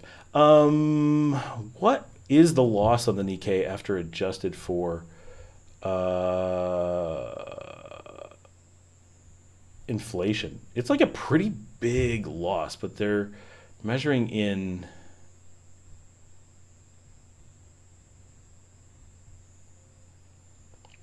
However, right, so the thing is with the Nikkei is basically, as long as you avoided investing during the bubble. Now, obviously, that goes against you can just invest blindly. But other than investing in the bubble, it's surprisingly consistent, right? All the way from 1950 to today, there was a slight period, more or less from 85 until 91, which is big, right? 6 years. That had you been buying during that time and not before, and you're only looking at this is important, only looking at your cap, not your actual earnings, that you would have a loss. The buy and hold strategy wiped out most investors in the late 60s to early 70s. Lots of money printing then too. It did not. There's no buy and hold has been consistent in the U.S. for all history. There's never been a time that you would lose. Never. That's and the whole printing money thing. It's good, right? That's a thing. Watch out. You want governments printing money. Printing money is good, right? The economy is growing. The last thing you want is money stagnating. You know, if your economy is worth, let's say, 1 billion human hours, that's way too much. No, that's probably a reasonable amount, right? You have 1 billion human hours of labor in the market today. And in 10 years, you have 1.5 billion hours in the market. You want 50% more cash to represent that economy. That's not the only thing that you measure, but it's one of the things that you measure. And so you want that to go up. If you don't, you have deflation. And that causes real problems. And so you don't want that to be happening. You don't want something like what gold does. You can't make more of it. That's one of the reasons why gold is so reckless. Like, no sane government will ever talk about gold. None of them do. No one will ever consider it because they tried it. And then they realized, first of all, very few people tried it because most places knew not to. But then others, when they tried it, were like, what have we done? It was terrible, right? So, no economist talks about gold. That would be the end of a career. Brendan says, I wasn't really going to tune in since the caption topic of veterinary care isn't applicable to me. Glad I did since I love the market talk. Really interesting. It's funny. There's a couple people who love it. We actually got more people on. I never know if it's things that people will like or not because a lot of times people are like, but the asymmetry switched back in the early 80s when gold was way overvalued versus stocks. Well, that was, very early 80s. Today, the probabilities have swung back to gold and commodities. Again, no guarantees, only probabilities. I don't buy that. Gold has never been useful. There's never a time, right? Except for really, because it doesn't make money. So when you're looking, you have to look at market caps. When you're looking at the Nikkei, the market cap had these moments, but it kept paying dividends. Maybe not as many, but it kept paying dividends. So buy and hold kept working. Buy and hold works. Printing money is good. As Venezuela, Argentina, what printing money does. So these examples are places that have collapsed economies. Their issue isn't printing money. Yeah, they may have printed money, but you're desperately grasping at straws to find examples of failed economies. Everybody prints money. So we look at someone is our economy still going to fail? Basically what you're presenting is printing money didn't save those three economies. Well, that is true. Did any of them actually fail because of printing money? Argentina has a history of a lot of problems that they're now dealing with, and one of the ways that they're dealing with it is a lot of weird stuff. Weimar Republic was an occupied place that was not free, that was, destroyed by war. If that's the example you have to come up with, Venezuela has been absolutely put under sanctions. These are perfect examples of it's not printing money that's a problem. We don't have examples of printing money being a problem. Printing money is the only logical thing for an economy to do. It is so unbelievably foundational to sensible policy because the alternative is having the value of money not follow the economy and not having inflation to allow for things like mortgages and debts over time to erode, which can be done, but is crazy dangerous. And nobody wants that, and countries work really, really hard to protect their economies from it. And even so, right, we look at places like Argentina, so yeah, it's a big problem. We look at Germany, so yeah, it's a big problem. But within just a couple of years, Germany was the world's powerhouse, right? Yeah, they also went to war. That wasn't great. But from an economic standpoint, within a couple of years of the Weimar Republic, that printing money paid off. So yeah, let's look at that. Argentina, they haven't been printing money. That's one of the problems they have. They need to print money because everybody's using old money because they haven't been printing money. They have to start printing money next year because of the inflation. The bills are actually having a problem. Venezuela, they're under sanctions, right? These are perfect examples of how good printing money is. So perfect examples. Janet says, my students from Japan are telling me they are finally coming out of a long period of deflation there, right, which is super scary. If they're coming out of deflation, that means that the Nikkei is way above where it was in 1989, because in raw numbers, it's above it by 3,000 right now. And so if it's 3,000, or which is roughly 10% above where it was. Now, 1989 is a long time ago, so we're not seeing a huge growth here. But if you have deflation during that time, instead of it going down over time, it is actually a good growth. Gold doesn't make money because it is money. Well, money isn't the goal. Making money is the goal. So gold is never good, right? Because it's just money. And money has very little value. That is the point, right? Gold, the idea that gold is money. So first of all, gold isn't magic. It's not fairy tale dust. It's not unicorn farts. It is just another metal. It is a metal whose value is currently inflated because of social media and people just falling for sales tricks, right? It doesn't get more obvious. Look at a chart of gold. It doesn't take any amount of financial sense to look at it and go, wow, there was clearly a place where it started and now it's at a bubble and its value is pretty much a baseline of all time. If gold is money and doesn't make money, then why is it changing in value? It's not. It's stable because it's not just money. It's just another currency that changes in how much is available and changes in its value. Making money, not gold, money, right? I know that you're religiously tied to gold. That's the thing that's happening, right? And that's why if I hear someone talk about gold, I'm instantly like, oh my gosh, take religion out of finance. Gold isn't magic. Gold is just a metal. It is the worst, most useless form of money. It is the hardest to use. What if, okay, so let's say all the world's economies fail. What are you going to do with your ETFs? You don't have any of that gold, right? What if you physically have gold and everything collapses and no one wants to take gold? Oh, it's not money anymore because it's not money, right? It isn't some magic money that goes beyond all things. If you go back to colonial times in the United States, they used wampum as money, not gold. Gold didn't get them anywhere.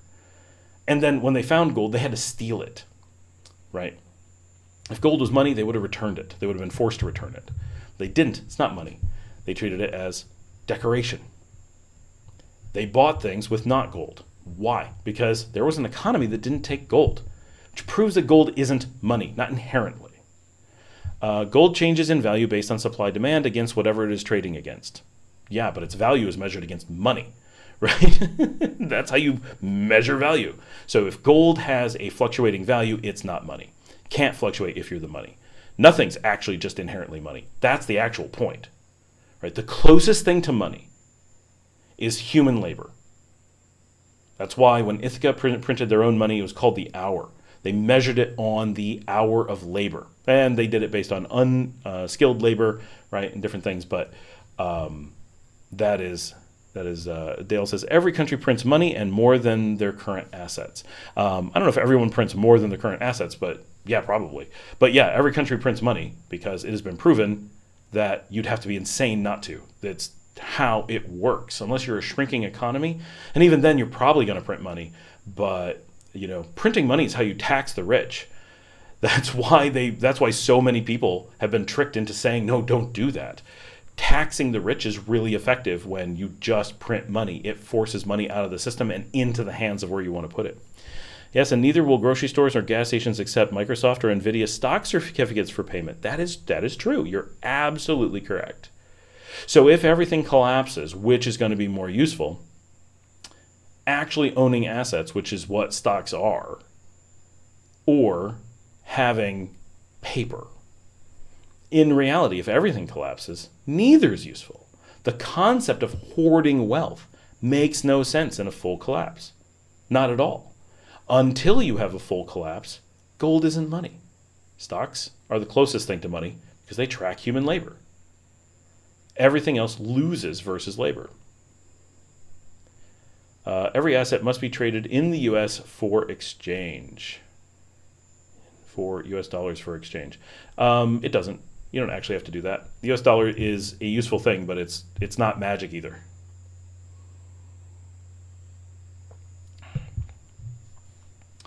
The reality is that it's all much simpler than people want to make it seem. There are a bunch of currencies. They are arbitrary. They are arbitrarily traded against other things. They are represented by the amount that people are willing to trade for them, and they change over time. And the thing that is most stable is that governments generally provide some stable mechanisms on a large scale, such as government salaries, fees that must be paid, and so forth. And that allows printing money favors the rich because they hold the assets. That makes no sense because that only makes sense if the poor. So okay, let's switch it around. Printing money favors the smart. Dumb people hold things like gold and cash. Smart people only spend on things or hold in investments. So if you're holding in things and investments, you're protected against inflation. If you try to hold things that are not protected against inflation, and I know you're going to say gold is, but we can demonstrate that it's not. It's not tied to inflation as strictly as cash, but holding cash. But the difference is poor people don't hold cash at all. Like, not at all. I don't know how you're thinking that printing money is hurting the poor, but it can't. Right? Only the rich have the possibility of holding cash. And when you hold a lot of businesses can hold cash. Apple holds some insane amount of cash, right? So when you print money, you're taxing Apple. But rich people don't need to be paid by the government. Sometimes through corruption they are, but they don't need to be. Governments can choose to pay poor people and create jobs. How does inflation favor the rich? Inflation itself does not favor the rich. Inflation definitely favors the poor. So let me give you an example. You buy a house, you pay a mortgage. The rich are the bank, right? Realistically, banks are rich. Poor people need to buy a house with mortgages. Inflation makes your mortgage go down over time. If the rich wanted to get more money, they could, if they controlled everything, they could do deflate. If they deflate, then their assets increase in value. Well, Don, that's... What? In what way do their assets increase in value? Their assets are stable value. We measure inflation against those assets. The assets themselves don't change. Do you believe the U.S. wages have been keeping up with inflation? Now you're trying the trick of trying to tie something else. Do I think lowering wages is a good idea? No, you shouldn't lower wages. That is something separate. Poor people's pay is outpaced by inflation. Again, these are unrelated things. True inflation is where everything changes. Now you're talking about lowering wages. You can lower wages without inflation. You don't need inflation to do those things. How does printing money inflation favor the poor and middle class? By simple, logical things, right? Poor and middle don't have any need to have cash. They don't need to be holding cash. They shouldn't be holding cash. They don't have a purpose for it. But the rich generally need to have some amount of cash, right? You get to a certain level of wealth and you have real amounts of cash sitting around. Not tons, you know better than to have lots, but you generally have some. Only in order to have cash, gold, any kind of stuff like that, you're wealthy beyond sense. right? You're able to just throw money around. You don't have to worry about it anymore. So when you inflate that money has to come out of those things and allows it to go into other places, right? Because you're printing it to spend. The government doesn't print it and just give it away. The government prints it and spends it to create value, right? So you're actually, and so I know this sounds crazy, but when, let's say you're an economy, right? You're the United States. Everyone's idle. You have no money. Say, okay, we need to make money. We're going to put people to work and we're going to give them money. And we're going to make other people sell them things at a rate that makes sense. So you start saying, we're going to hire people, put them to work. Their labor turns into money. They get money for their labor. They've actually worked for it. They've earned it. And the economy has things to show for it. Maybe it has a wheat field. Maybe it has a wagon. Maybe it has, maybe a house. They built something. Now there's a thing that has real value because you can use it, consume it, stay shelter, whatever.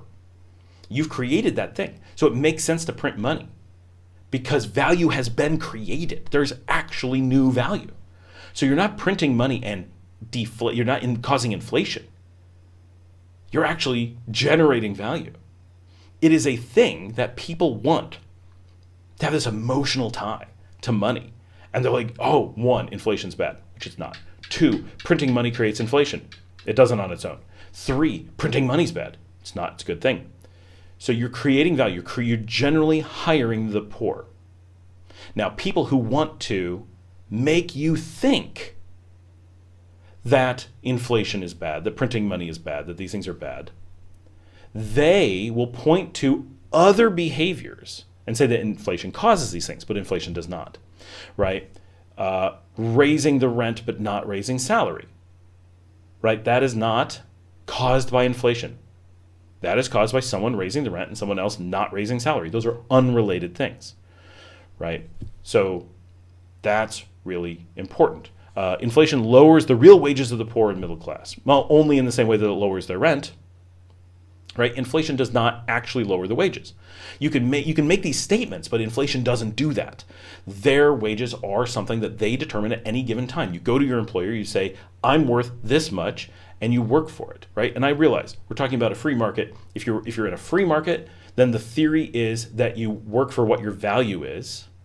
And if you're not in a free market, then the government gets to set those rates. In either case, inflation is not the issue. It can't be. Inflation doesn't have that power, right? Same thing that's going on in Argentina. They have massive runaway inflation. They have to adjust rents and salaries day by day, week by week. They have to, right? Now, if someone lowers your income because of inflation, because they blame inflation, that's just blaming it. Well, that's like they might as well blame, the zodiac sign. Well, I'm a Pisces, so you're getting paid less, right? Are you actually going to say, well, yeah, Pisces made people get paid less? No, of course not. That's just an excuse that people make in the hopes that people don't question it. Inflation can't cause these things. It can't. It literally doesn't have that power. But poor people don't own house or stocks or businesses or assets that inflate in value. That's okay, but they also don't have cash, so they're not losing anything either. The only thing that gets lost is cash holdings, right? So why would the poor be holding cash? And I understand that poor may have $20 and now it's worth $19.95. But that's a tiny amount of money. It's a tiny amount of even within their ecosystem of what they have, because the poor turn their money into food and rent and things immediately.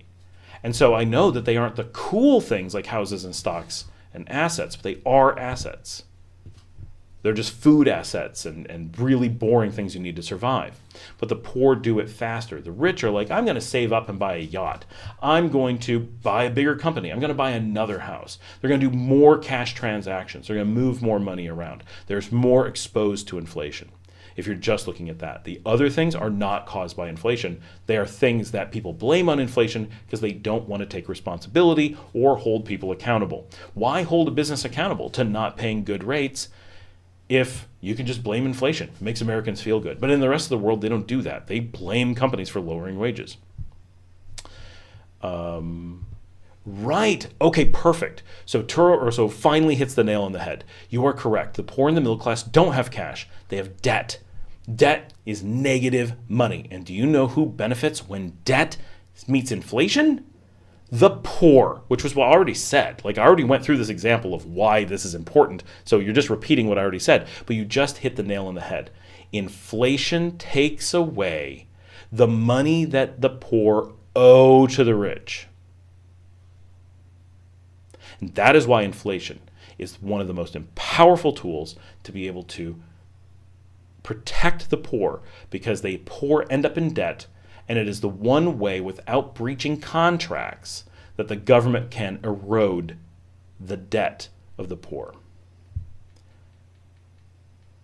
Don says they get paid and their pay has less value. Nope, that is not inflation. That is a lowering of pay from their salary. You can't keep saying that. It isn't what's happening, right? Pay rarely keeps up with inflation. That is true, but that is not caused by inflation, right? If you had deflation, their companies would adjust. And then you'd say, well, deflation didn't cause that. It's the company lowering the rate. Well, in this case, it's not inflation causing it. It's the company lowering the rate, right? It is not inflation causing it. It's not deflation causing it. It is how the business and the employee are negotiating their salary. And it's nothing else. There's no possibility of something else, right? You can't, and people say these things like, well, I get paid in Canadian dollars, therefore, no. It doesn't work that way. You get paid in a value, right? What currency it is only matters if you decide to hold on to it instead of using it in some way. But that is on the ground, real world for a poor person. Yes, poor people will always have rich people trying to make more money. It doesn't change that it's not inflation. That's why we get tricked. That's why the poor stay poor, because it's easy to say it's inflation. We can't help it. As long as you keep repeating these things, it reinforces to the poor that it's out of their hands. Inflation, the government, evil entities, things we don't understand, printing money has taken away your value, but it hasn't. Your employer has. And people are arguing to cover for the employers. That's where the problem arises, right? And people think they can't fight for their value because they've been convinced that their employer doesn't owe them more money, doesn't owe them equal value, because inflation is out of their control. But that's not how it works. As an employer, everything goes up with inflation, right? Our cost to our clients, our pay to our employees. That's how it works, right? Or we're adjusting. Well, you're not worth as much as you used to be, so you're going to earn less. That happens, right? Well, mostly because people leave and go to college and come back less capable than they were before. Real thing. Every single person who goes to college ends up coming back to their job and earning quite a bit less because they've lost the capability they had. But that is how that is happening. It is not inflation. It cannot be inflation. Inflation, I can't say this enough, doesn't have that power.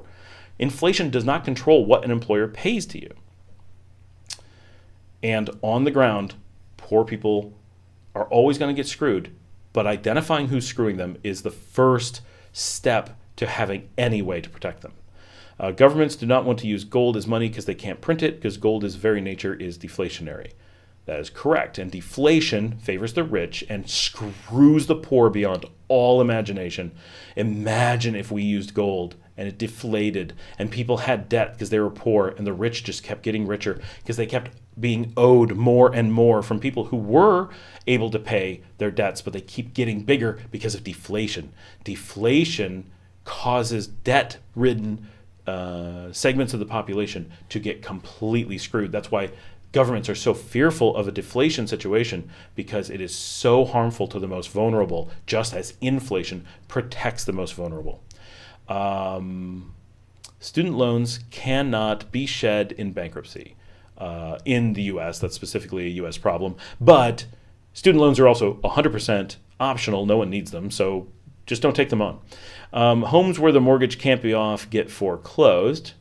You know, it's because there's an asset to seize, right? You can't seize someone's education away. And really, no one needs to have an education, right? It's for the rich. It always has been. If people are borrowing money, you know, it's because education is so often funded by the public space. If you allowed student loans to be shed in bankruptcy, it would be just theft from the people, which again would be stealing from the most vulnerable. And so I totally don't believe there's any ethics in allowing student loans to be shed under any circumstances, because they are so much a luxury item. And now, I agree, the government shouldn't provide anything, let it be completely private, and then treat it as a normal private debt. That would be better. But as long as the government's involved, it becomes absolute theft from the people, and yeah, it definitely should not be shed. Pretty sure student loans can't be cleared by bankruptcy. Yeah, they can't. It depends where they're from. The ones that most people mean by student loans cannot. If we paid salaries in gold, people would actually see that they would be paid fewer ounces for the same work each year. Okay, people don't understand currency. I understand there is a value to making people a little bit more visible to things, but it would also be, right? So let's follow this logically. People would be paid less in ounces every year because it would be deflationary. So every year you'd get less than you had the year before, because your piece of the economy is smaller and smaller. So your gold representation of it would be smaller and smaller, even if you're doing the same amount of work. People would be, again, completely unable to understand that. And the wealthy would take advantage by not lowering the cost of things. And people would just have less and less buying power. And just as they don't understand currency today, they would not understand currency then, because gold's just a currency. And so you still have this problem where people don't understand it. Yes, they'd have a little bit more visibility, but in a way that they wouldn't be able to understand, and companies could lower their pay every year by more than the deflationary amount of gold. And what are people going to do? Exactly what they're doing now, nothing, right? The same situation's happening. Gold does change the visibility slightly, but it doesn't change the reality in that particular situation. I don't see how it could. The rich have far more debt, like a $500,000 house, so if inflation helps the poor, it helps the rich more.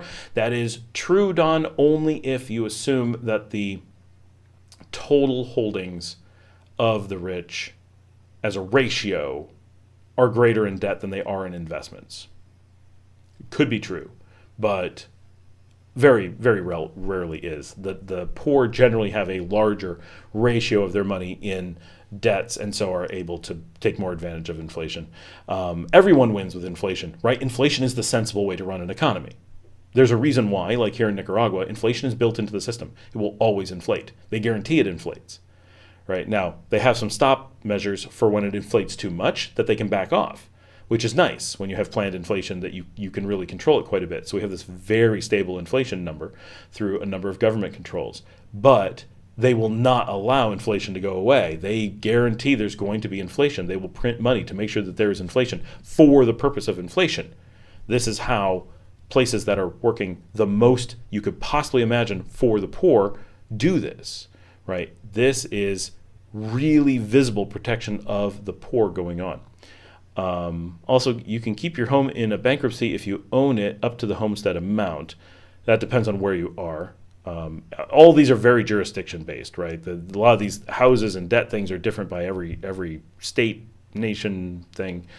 So instead of doing that, companies pay more dollars each year that has less purchasing power. Yes, like none. So the important thing that I don't know why we're talking about this. Companies don't keep paying more, generally, right? In theory, they just pay the same amount because the people aren't doing more, like an individual might, but in the pool of employees, right? The number should be basically, let's say you have a factory. Like, let me give an example. You have a factory with 100 workers, and they work 10 hours a day to do the math easy. So at the end of a day, you have 1,000 hours of labor. Now, no matter what goes on over time, generally within a very small margin, the value of those 100 workers does not change. They have a certain value to you. They're not becoming more valuable. They're not becoming less valuable. It will fluctuate slightly, but very slightly, right? And so over time, should they make more value if they're not earning more value? No, why would they? But they should make the same value. They're not making less value. So if everything's going well, if you paid in gold, it would be a little bit less every year. And if you paid in anything else, it'd be a little bit more every year, apparently, except for the yen, which for a long period of time would have been a little bit less as well, and possibly the won, because they went through a little bit of deflation as well. But in general, with cash, it's going to be a little bit more.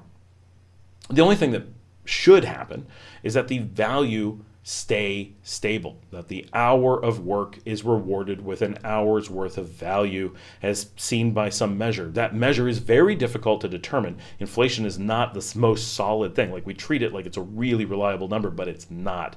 It's a decently reliable number, but it's not exact by any stretch. So there should be a constant change, up, down, all over the place. But people don't tend to handle it going down very well, even if their value stays the same. People will revolt. They won't put up with it. And they'd have to fire people and bring in new people. Like, that's just reality. Inflation does a thing where people are making more, they feel like they're making more, and they don't care about the fact that the value stays the same, so they're generally pretty happy. But because their debts go down over time, they are making more to them as long as they had debts. So there is a perception of it getting better over time. And in a way it does, as long as there is inflation. If you had deflation, if you used gold, this holding steady would completely devastate people who took on debt loads, because they would potentially take debt loads up to, and places would consider this, but they would take debt loads up to their limit, and over their lifetime, it would become harder and harder to pay them off rather than easier and easier as we're used to.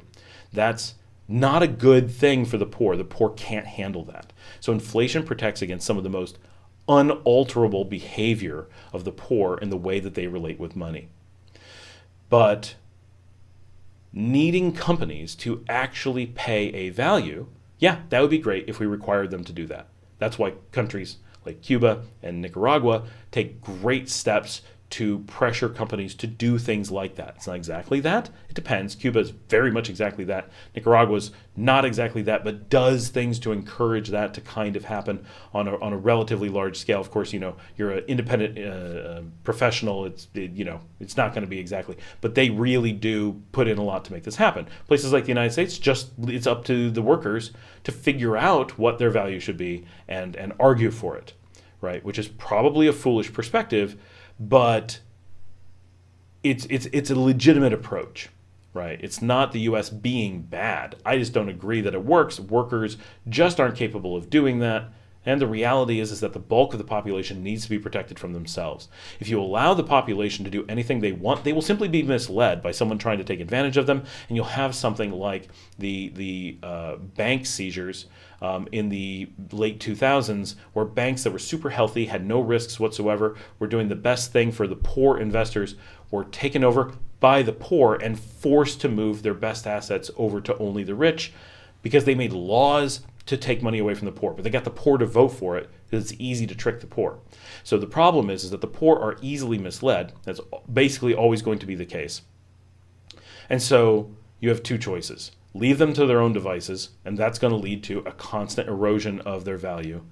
Or step in and forcibly watch out for them, and that's going to protect them, but also make them feel like welfare recipients or something similar.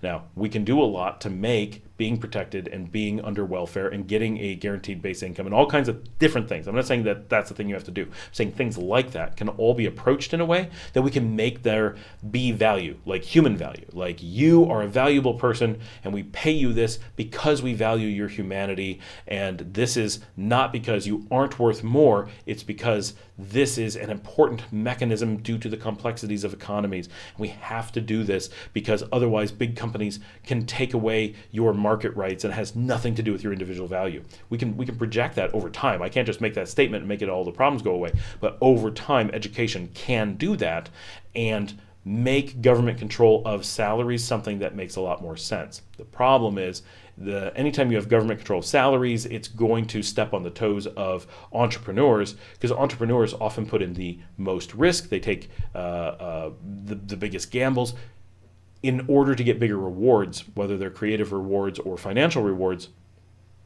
And if you do anything that curtails that, if you protect the people who don't take that path too much, then people are going, you know what? I could invent the next light bulb, but I'm not going to, because I'll never get paid for it. And the people who did nothing will get all the protection, and I will get nothing. And so that's you have to be really careful with those processes. And I think governments consider that, and generally it's not too big of a problem. But you do have to consider that, right? It's not something you can completely ignore. But those are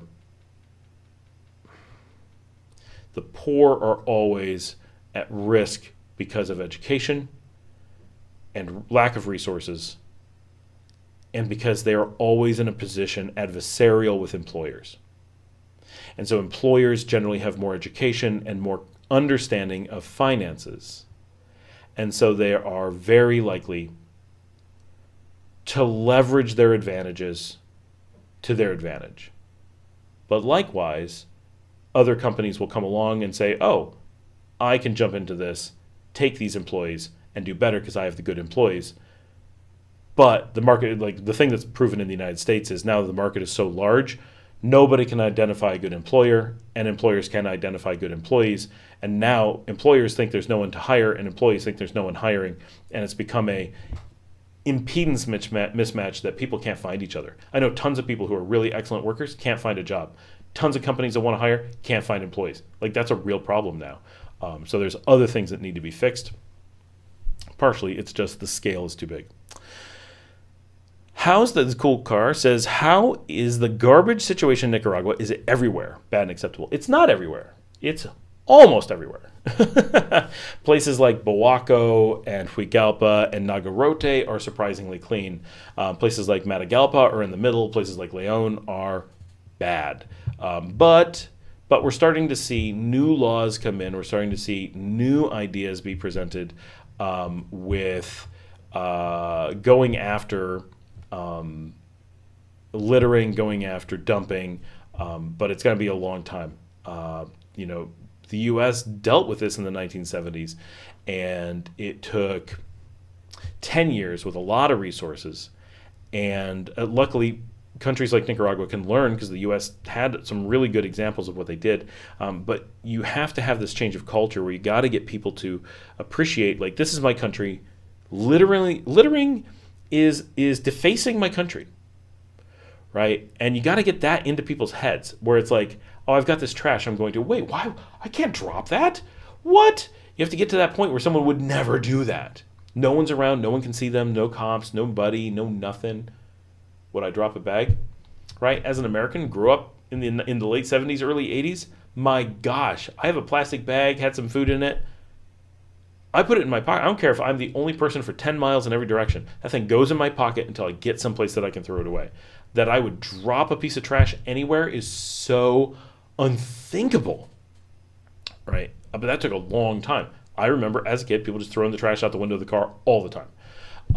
So changing that is hard. So is it bad and acceptable? It's acceptable to Nicaraguans. They think very little of people throwing trash. Now, you'll hang out with some more educated Nicaraguans. They'll see people just throw trash out of a window and they'll just go, and they're angry. But so many people are willing to do it that it's going to take a long time. Places like Nagarote. So, nice change of topic. Dale says, was wondering how Nagarote seems so clean when other places are not. So one thing is their claim to fame is the cleanest city in the country. So once that's your thing, it's easy to be like, this is our thing. But there's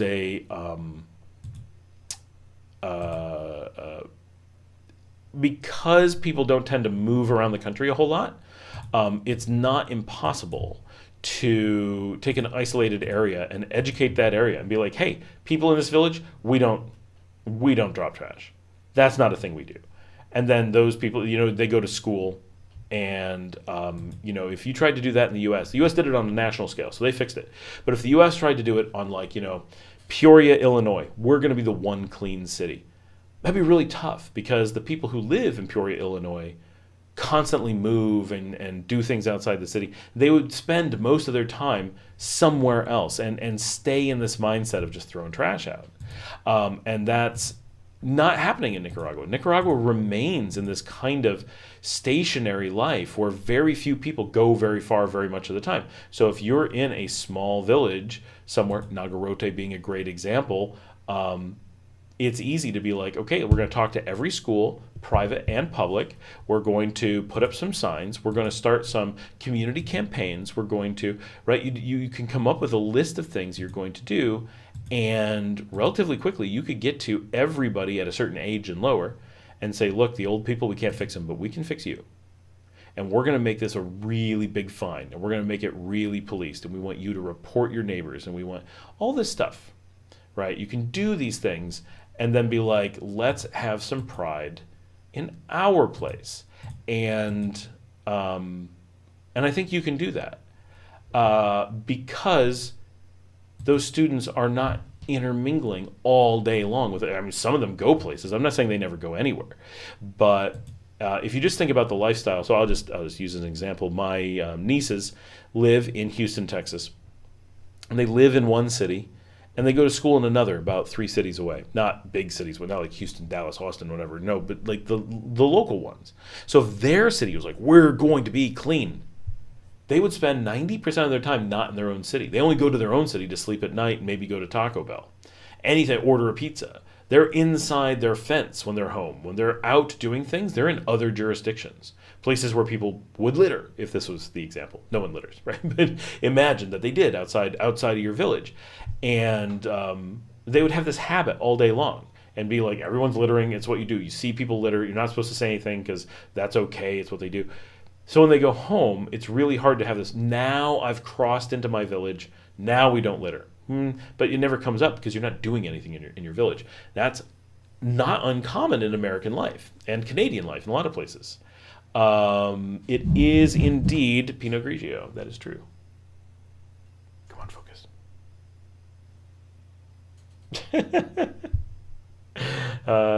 The strength of facial recognition on the Fuji is pretty good. So because of this Nicaraguan thing where your community, like even in Managua, right? When I go and see, so sometimes I see like Marcela's family, they live in Villa Libertad, which is rough, right? You go into this barrio and the people who are there are like, well, yeah, we shop on that street. We get food on that street. We do this on that. Like everything happens within these few blocks of this barrio. People are not venturing into Venezuela. They're not venturing into, neighboring barrios. They know the neighboring barrios. They've been there. But you go to school, go to work, you do all your stuff, your shopping, everything, your restaurants, mostly happens within your own barrio, at least 6 days of the week. 7th day of the week, yeah, maybe in church, like that's going to be in your barrio. 7th day, maybe you're going to be heading out to a club. Maybe you're going to do something special. Maybe you're going to go visit extended family. Maybe, right? But probably not every 7th day on your free day. So even then, you're probably just staying home a lot of the time. And so if you're going to go watch a sporting event, it's going to be in your local place. You're going to go, just hang out with friends, play some soccer. Probably going to be at the local place, right? You do all these things. You're around your own community so much that you could be like, hey, that's so-and-so's cousin dropping a bag over there. What's going on? And then you can go talk to their grandmother and be like, what is going on with your granddaughter throwing trash in the soccer field? And then she can go yell at them and smack them up with whatever. And it's completely different lifestyle in this like physical locality. I'm not saying one's good or bad, right? It's simply this ability to create a very localized, like, we care about this place, I think is completely different here. So when you're in Nagarote, it's really easy to be like, we're Nagarote, because you spend your whole day there. Where else are you going to go, right? The outlying areas are pretty far away. Like, yeah, you can get on a bus and go there, but you're not going to like walk there. You're not going to go walk to La Paz Centro. It'll take you all day. And there's not a lot to do there. Anything they have, you have, right? And honestly, nicer. Nagarote is really nice. On a nice change of topic, was wondering how Nagarote seems so clean when other places are not. Nagarote is surprisingly clean. It also has some other advantages, right? The highway runs through it in such a way. It's the halfway point between Leon and Managua. So they've invested heavily in their restaurant thing, right? They're the home of the Casillo. So it's just restaurants everywhere. And they've made everything against the highway a park. So it's this massive park city. So they've done a whole bunch of things that it's not just that they're clean. It's that they're based around their parks. They have like, I'm making this up, but I've looked at maps. As far as I know, they have the highest park to housing space ratio in the country. I don't know of anywhere else that comes close. The actual physical amount of space taken up by parks in Nagarote easily matches or exceeds the total space taken up by parks in León. But the difference is a population of something like 20,000 versus 300,000, right? So we have houses everywhere and some parks in between. They have parks everywhere with houses in between. So that's a completely different feel. So that makes it a lot easier to keep things clean. You don't have the housing density and everything's a beautiful park. It's really easy to go out and be like, life can be beautiful and free of trash. And then you go home and you go, well, I want this to be beautiful and free of trash too. So some of those things just give it a big leg up because they've kind of made being a tourist destination for Nicaraguans a thing. People go there to see a clean city, like real. Dale says, it could, whatever Nagarote did, be replicated elsewhere in Nicaragua. I assume so. It needs to be replicated in lots of small places, right? La Paz Centro needs to pick up and do that. And they're not full of litter, but they aren't quite Nagarote, right? And then Isapa needs to do it, and Tamarindo, and Mataare, and you kind of Ciudad then when you get to like the Ciudad Sandinos, right? Suddenly you're getting into really big places. But if you have like this trend of places marching along, and you're like, hey, they all did it. Are you saying Ciudad Sandino can't do it? Well, you can get the Sandino East. What do they call the people from from Ciudad Sandino? Ciudadanos. But that just means citizen. Cool car. Have a good night. We will see you next time.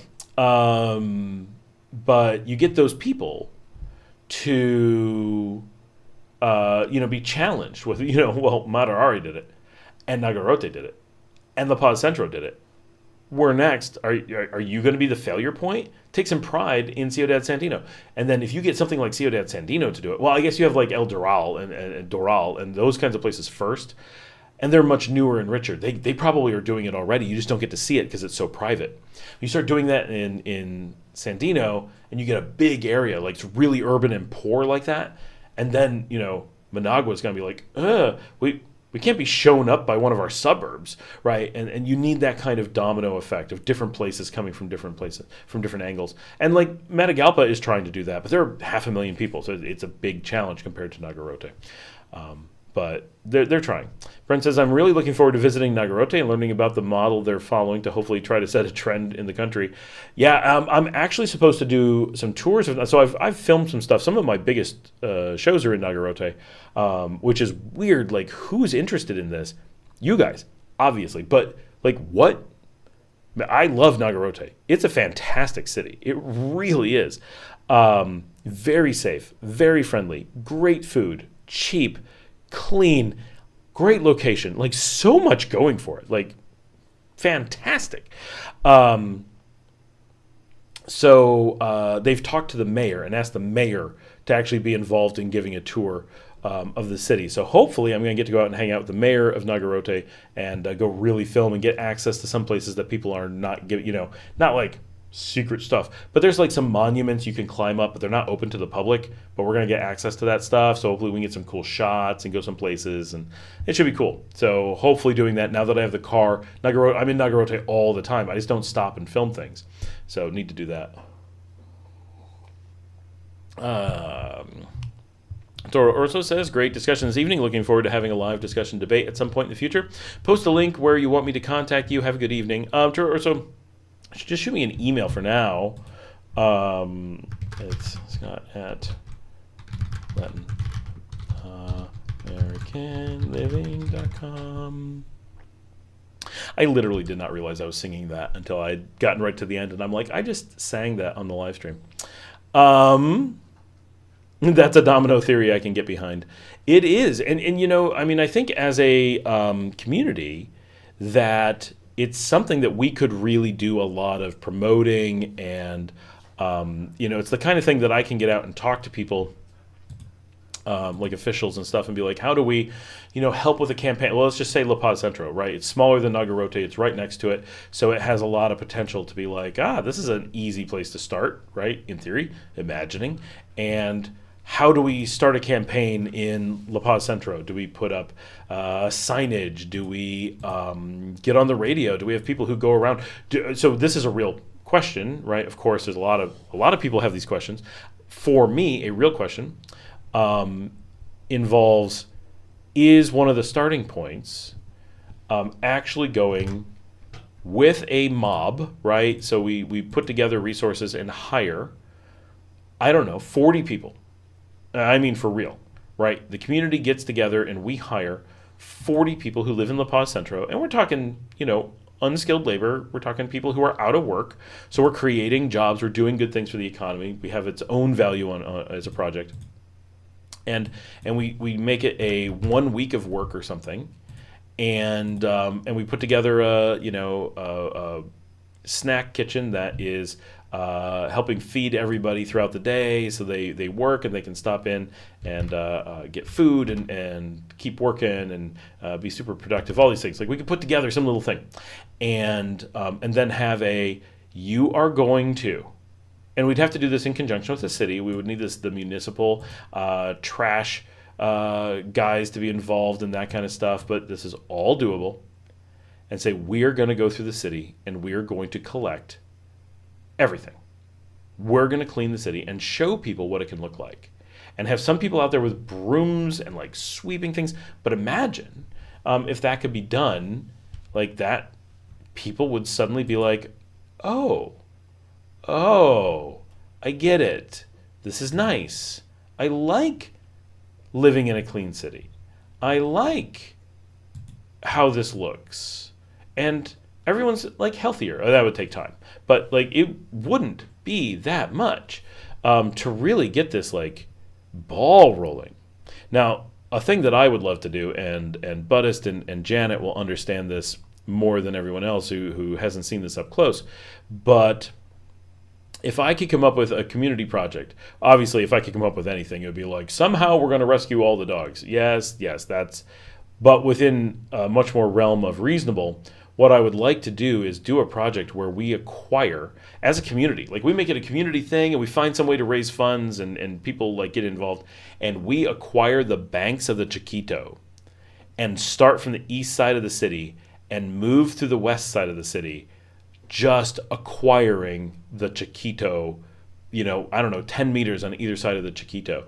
And I know we're at the starting point is available, and I know the largest part of its accessibility is a friend of mine's. So I already have some footholds as a potential to start this project. But it's so much, like it's no big thing. And create, a cleanup program that starts at the top and starts moving down. As it goes, they build barriers to keep trash from going into the Chiquito. The Chiquito's a river. To stop trash from going into the Chiquito. Maintain those things. And build out an actual pedestrian way that goes down along the river. The pedestrian way would also help protect against trash making it into the river.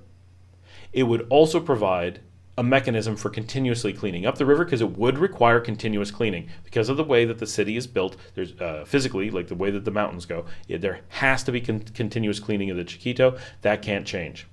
But we start putting grates along the river to stop trash from making it through different parts. So there's places to clean up. We start providing clean water down the Chiquito. We get it to a point where it's pleasant, and then start potentially making a city pedestrian walkway that is lit at night, that is safe for moving from northeast to southwest through the city along, and make it a pedestrian way that connects businesses throughout the south side of the city. That's an epic project. I just want to be clear. Like, if anyone's like, that sounds like fun, what is that going to take? Like a month? No. This is a unbelievable thing. But basically building a canalway, a boardwalk through León. But the Chiquito is absolutely beautiful. The potential, if someone was to actually clean it up and get businesses all along it to participate, you could have this unbelievable tourist attraction. And I don't mean like people flying in from Canada, like I heard there's a boardwalk. I mean people from all over Nicaragua would be like, we want to go and stay at a hotel that's along the León boardwalk and that has stairways to go down to it, and eat at restaurants and stuff that pop up along it. It would be an amazing experience. It's within reach. If you were in like the US, a couple businesses would just pop up and do that overnight. They'd be like, that's a thing. We're buying it now and making it happen. But here, there's enough pieces that are missing, and coming up with the funding would be very difficult. But it would be, let me tell you, I think it would be the most amazing thing. Dale says, I was just thinking about something like that the other day, just hiring a bunch of people to clean up. So you totally can do that. The only problem is that if you don't have a campaign doing stuff with it, what are you going to do? Hold on. And so you really have to have, if you want it to make a difference, like of course you can do it. It's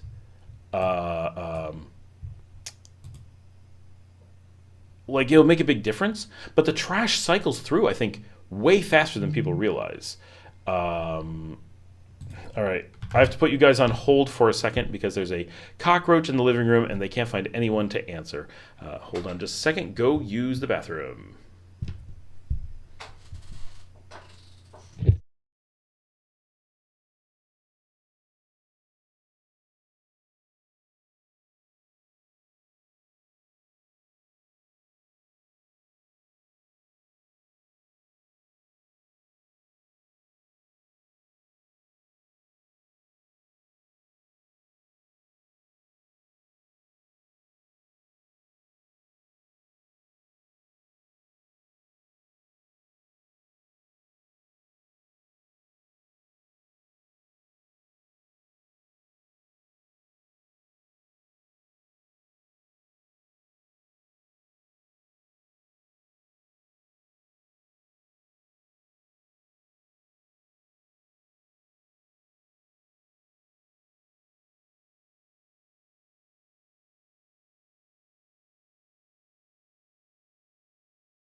All right, I am back. The cricket, it turns out, as it was, has been eliminated. We gained people while I was gone, so that worked out well, I guess. That's pretty crazy. All right. Thinking about that. There's been an organization in Leon that has tried to do cleanup sometimes, but they obviously haven't been able to do this large of a project. Yeah, like and Leon is tough. You'd have to cover so much ground, and especially if you're going up to like Democracia and Adiac in that area. That would be really tough.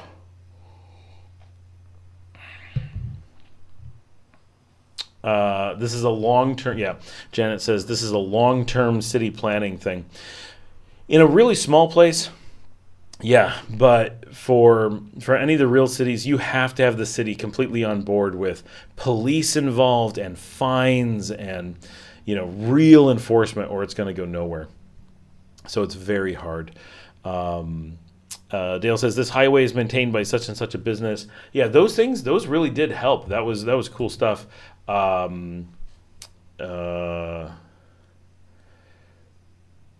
Now it's become kind of no one cares about it. But there was a time, yeah, businesses were out there cleaning, and that's something that would work here, right? And I have actually thought about that because we have staff that go down the Ponaloya Road all the time and taking like big swaths of the Ponaloya Road and being like, this is maintained by, this restaurant, that restaurant. Those are things we can do, and those are manageable areas, right? We did not lose power. My light stayed on, so we didn't lose power. Just the UPS unit beeps sometimes.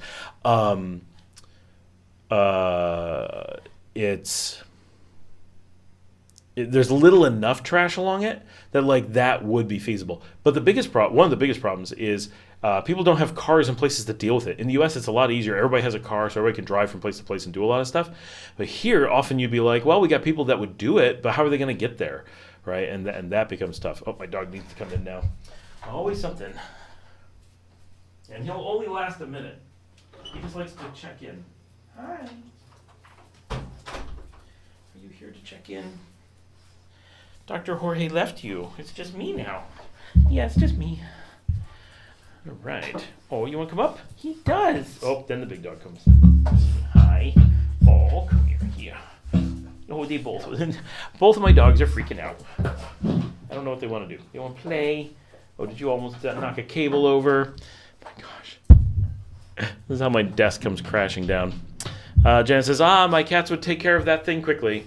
Yeah, I need a cat. We have a cat, and Minerva came out the other day and saw a cockroach and freaked out and ran away. So, not the most useful cat, I must say. I think that conjoined twins chicken is pretty funny. Yes. It's funny that is the still image that I've stuck with all these years. Like that just random chicken hoedown video or picture is just the one that stays there.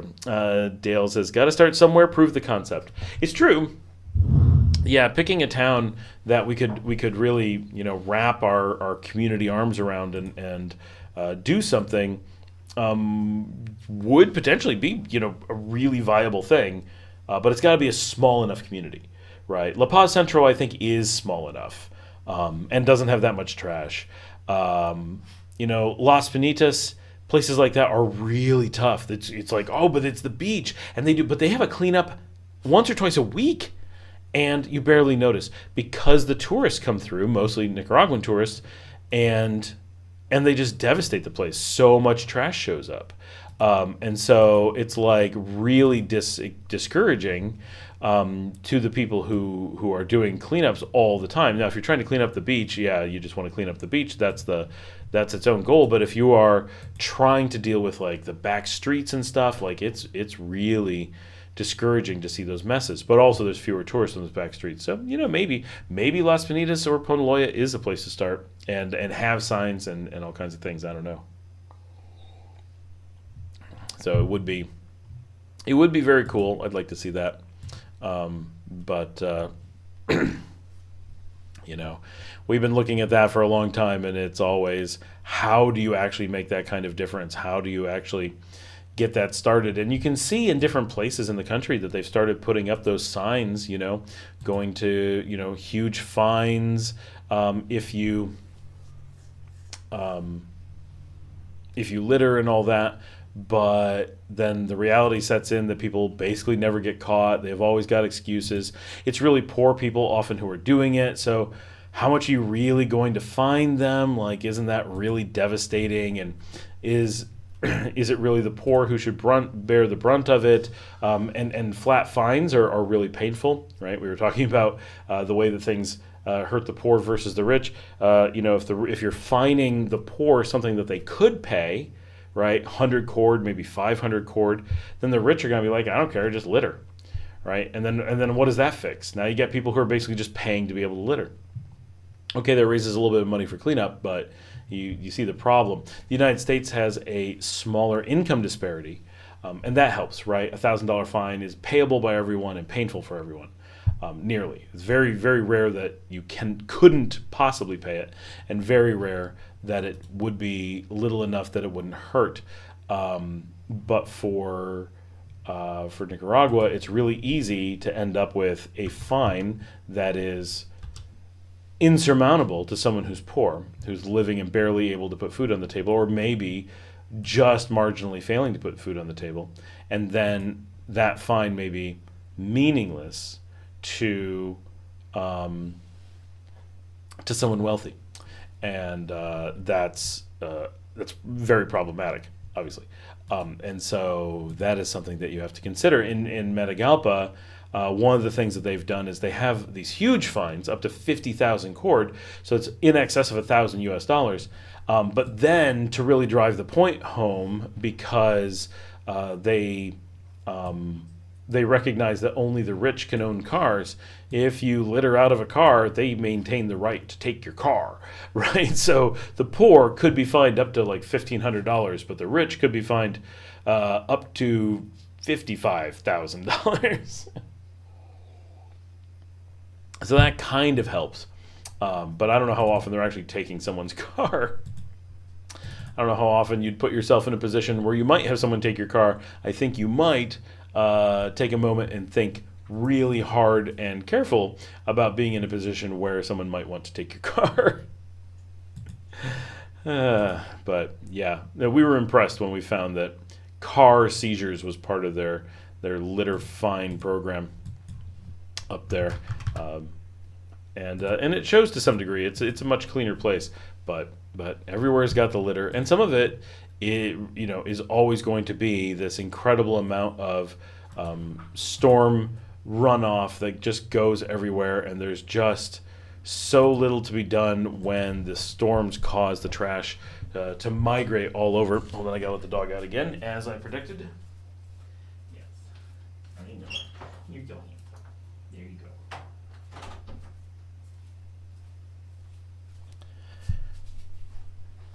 go. Here in Leon, it is so much of the trash is not caused by people. It is caused by a lack of infrastructure for keeping the trash away from dogs, which then leads to dogs putting trash on the street, and then who's going to pick it all up, and then the storms come and it moves to a different location. And so you have this cascade effect of something really simple, dogs ripped into trash. Suddenly you have trash all over the city and you can't control it. And then it ends up in the river, and then the river's disgusting, and on and on. What's the answer? Well, the first answer is getting all the dogs off the street, right? Coming up with programs to neuter, spay on a large scale. That's actually a really important starting point for a lot of these kinds of projects. That's something that's, in theory, a little bit more doable as a large-scale investment in veterinary care that takes care of the public space. Because there's so many people that can't afford care. So many people are having puppies in the hopes of making a couple bucks off of a puppy, and they can't afford to neuter and spay, so what are they going to do? And so it becomes this sprawling problem of creating more and more animals that have nowhere to go when we need desperately to reduce that number. And if we could really reduce that number and get them off the streets, and that would give us a starting point that there isn't going to be trash everywhere being ripped open. Because you see it. You go down through Sutiava and people put trash in the middle of the road because that's kind of where it goes for pickup. And all night long there's dogs dragging the bags of trash out into the street, tearing them open, tearing through it all over the place. And then you have this huge mess, and there's just and the ecosystem depends on it at this point. Dale says, I noticed that Nicaragua doesn't have the elevated trash bins on the street that I've seen in other Latin American countries. So we actually do. They're actually all over the place. But one of the problems is that everything is salty here. So everything has rusted and fallen apart. If you go through nicer neighborhoods, you see them all the time. It really is relatively common, but so many are broken and so many are missing. And in some places, like in the middle of Sutiava, it's too dense of population, so it's very, very difficult to have it there. There's just no space on the sidewalks and stuff. So those things would work if we could, come up with a combination of things. In like Las Penitas on the beach, there's no physical space for the trash. Like everyone would happily keep their trash off the ground. We have nowhere to put it, nowhere at all. Every inch is accounted for, and so it's a major problem. What I think they need is a local garbage collection that drives around like every 2 hours and just picks up constantly, like 20 hours a day. start at 6 a.m. and go to 2 a.m. and make sure the restaurants are able to put every single thing out, every single bit of time that they're open, and just have a little bit of time for shift change in the middle of the night. But again, who's going to pay for vehicles? Who's going to pay for staff to do that? Where is it going to go? Right? There's a lot of, somebody needs to step up and be in a position to finance a lot of that stuff, and it's not cheap, and you need a lot of support, and yeah, it is what it is. So always looking for ideas. It's always great when people jump in and get involved, but be aware it's generally a very discouraging project, because instantly things go right back to where they were, and you lose all that ground and effort, and it's like, could I have done something else? Could I have done something that made a bigger difference some other way or whatever? I don't know. I don't have good answers. I don't. If I did, I'd be out actioning them, right? If we could somehow raise a ton of money, let's do that. But how? Right? Like, who's going, like, oh yeah, all of us will put in $5. All of us will put in $50. But we need to raise $1 million. And I mean that. Like, you want to make a big difference, we need big money. Not United States money. If you need to make this kind of change in a small American city, you need $100 million. So yeah, that's really hard. But we'd still need to raise a lot of money. Now, if we wanted to make a big difference around, let's start on the beach, we could open a veterinary clinic on the beach and have them actually go out and grab and tag every animal they can find, spay and neuter every animal they can find, provide spay and neuter for free to everyone who is native on the beach and for reasonable cost to all the extranjeros, to all the foreigners, and provide, a field for dogs to be kept in who need to be safe from the beach or whatever. And there's things you could do to relatively quickly make a difference, and then use that as a resource center and start doing trash collection. And, so we could do, for a reasonable amount of money, we could do that, right? If we had donations coming in, we could come up with a way to make that happen. That's not outside the realm of possibility. Then we start using those resources to put in trash collection bins, or they're elevated things, like Dale was saying. Then we buy a golf cart, electric golf cart kind of thing that has like a wagon kind of thing behind it, and we hire someone who just goes, even just a couple times a day, goes around the town, collects as much as he can, drives on and dumps it somewhere for the municipal pickup, but somewhere just outside the village, so that it's not in the village, and then the village stays clean. And all of that, the dogs will get healthier, the people will be healthier, the streets will look better, it'll help with tourism. Like, it will be beneficial just getting to that point. But no one on the beach is willing to put in that kind of time and money, because everyone's trying to operate their own business at a loss already. So for someone, let's take an example. One of the people who is sometimes watching the show, Mike from the beach, he's got a new restaurant. Is he going to take a bunch of funds from his small restaurant and do this big investment? Would it help him? Yeah, in theory, but it's also going to help 20 other competitors up and down the beach who are more established than him, and they're not going to put up that money because he's putting it up. So he's going to be in a position of losing more money as they gain money. And then, yeah, he did a good thing, but all of his competitors may end up putting him out of business because he tried to do a good thing. Now, if you could get all the businesses together, yeah, you might be able to pull something off. But getting all the businesses to be like, let's take care of all the animals, then let's take care of all the trash, is still pretty hard. Why aren't the people who living here doing it, right? Why isn't someone else doing it? Why do I have to do it, right? It's difficult. And so I don't have a good answer until you have a major investor who's in, like a major investor who's buying huge swaths of things. And it's like, we care because, when we make an investment into the village, it helps us because we're enough of the village. That's where it's really hard. All the businesses are so tiny on the beach which is good in a lot of ways, that causes a lot of protection for things, but it also means that big initiatives are very difficult.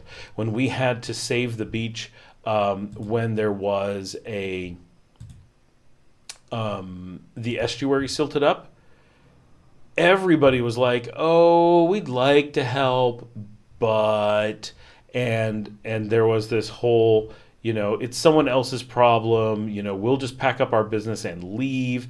And we were new to the beach, so we took it upon ourselves to go out and rally the troops and get all the different businesses together and pressure them. And literally, my wife and our hotel manager at the time, Yvonne, got on a golf cart and drove. I don't even know whose golf cart they had. I don't know where they got it. Oh, no, they must have had a tricyclo. They had a tricyclo bicycle guy. Took them from business to business, and they walked in.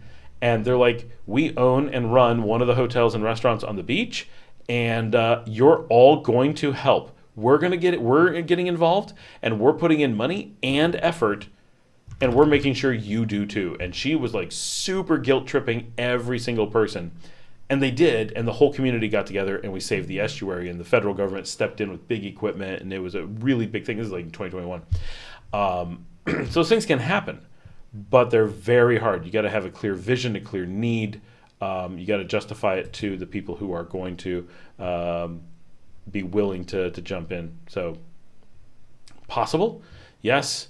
Hard for sure. TJ, hey, what's up? I have my Pinot Grigio this evening. But if anyone has solid, fundraising ideas, I'm happy to jump in with any kind of trash cleanup, animal care projects. I'm there. Let me know what we can do to make it all happen, and that would be fantastic. While we have no topics being brought up, so a new thing I'm checking out this week is so my kids are very into both video games as an artistic expression, but also they're very much into making video games. And so we've been doing a bit of investigation as to some new tools for trying out making video games this week, and I am trying my hand a little bit at learning how to use GDevelop because it looks like a really cool tool for young starting game. I mean, you can make professional games with it. I'm not saying that it's not a professional tool as well, but it seems like it may shine for a little bit of a kind of place to start learning some things. TJ says, "I was watching the football game and forgot about your stream." TJ. Larry didn't forget. He knew. And says Unity. So have you actually used Unity? The thing about Unity, one, is they got a lot of community ire because of their payment practices, but that doesn't bother me. I think they're fine, and they corrected that stuff. And we've installed it. We've got some classes on it. My daughter feels overwhelmed by it. She's used RPG Maker in the past, and I used the precursor of RPG Maker, believe it or not, which is quite something to say.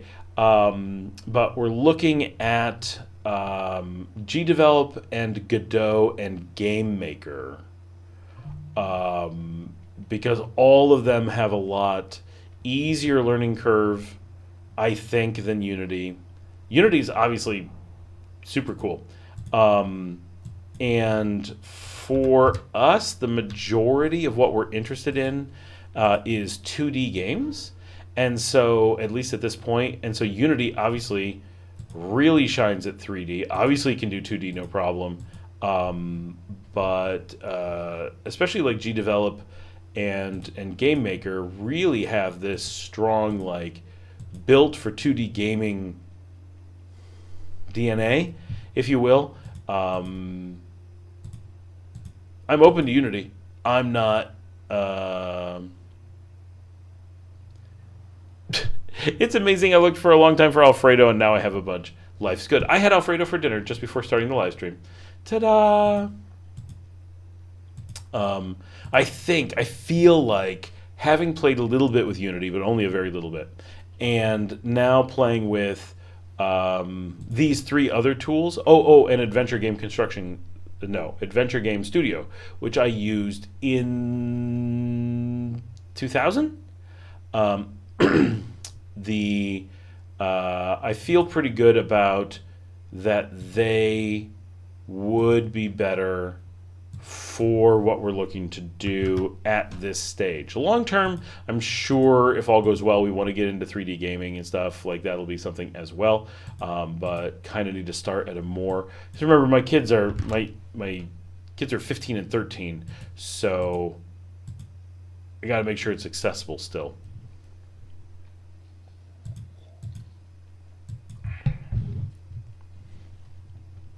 But I've been looking at them a bit, and I have a new laptop. I seized an old company asset laptop, but it's not that old and it works okay. Specifically for having those game engines on it. So I am testing and auditioning new game engines as kind of the thing that I'm doing at the moment. So I'm still looking for availability of fiber providers.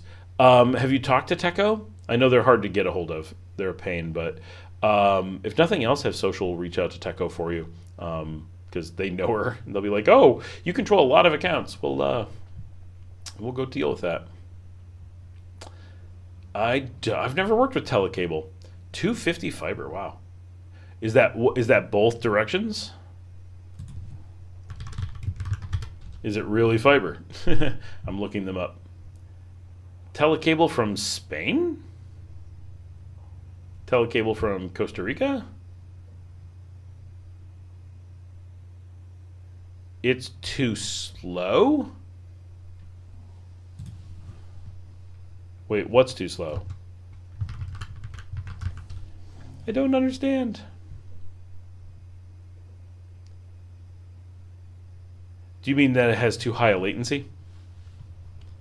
I mean, 250 should be fast enough for anything.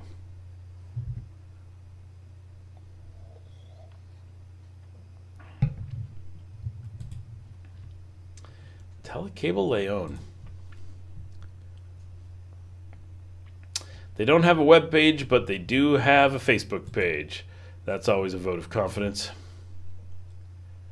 And their offices are in Sutiava? What the heck?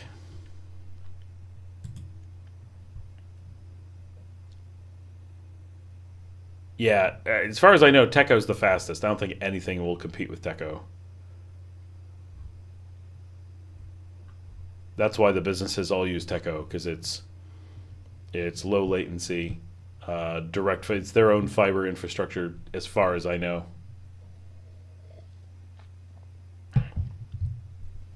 Oh, Teco, not telecable.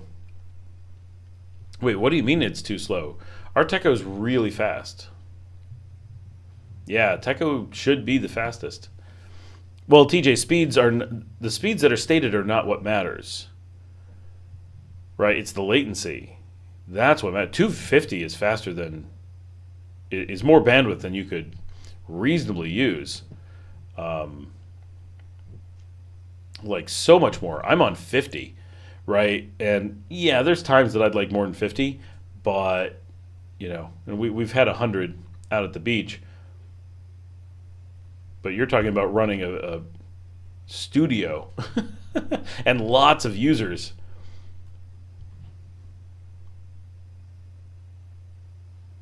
Why do you need 250?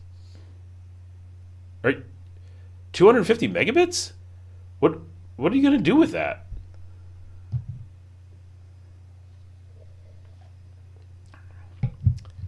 Gaming needs like 5, maybe 10. Netflix is one of the biggest abusers, and they use like 30.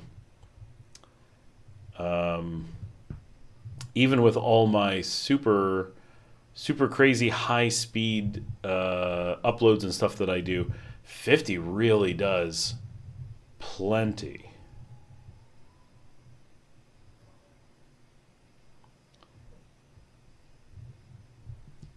Because this isn't the US, right? Like in the US, everything is tied to arbitrary bandwidth numbers that you'll never use.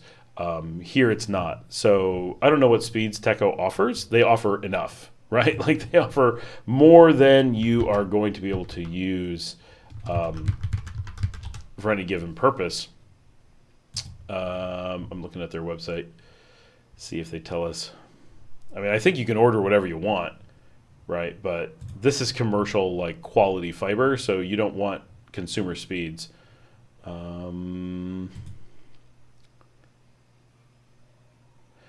Tigo and Claro, I always have problems. Like their latency is high and they're a little bit unreliable.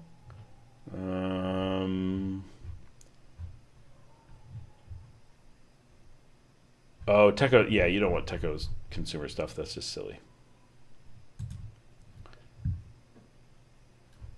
What do they offer?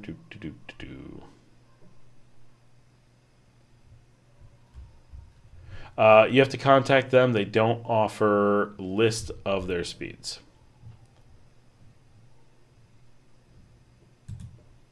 That I can find.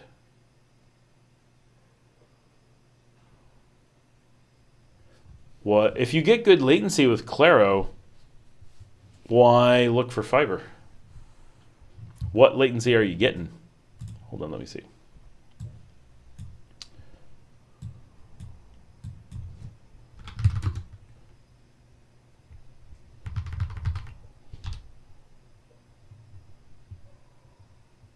So if I test against Cloudflare, I'm getting 47 milliseconds.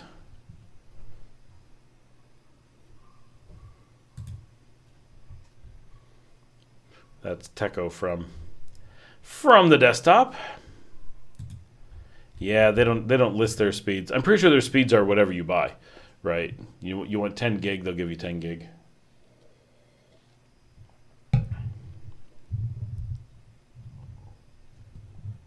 Yeah, 60 is not bad. Let me see if I can find a speed in Dallas for me to check against.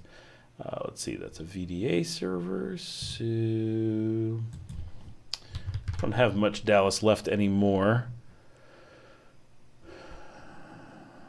Oh, interesting. Old Jitsi server. Let's go check that out.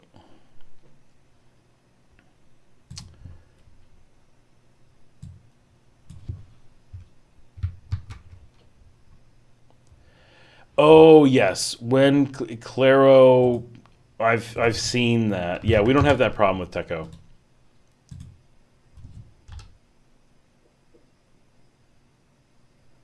All right, pinging Dallas, I'm getting 80, but it may be where I'm going in Dallas too.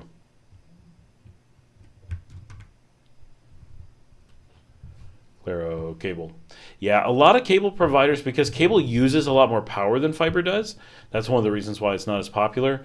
A lot of times they buffer that by not having backup on it, which sucks. We've had some pretty extensive outages with power here, and Teco just keeps on going, which is really nice.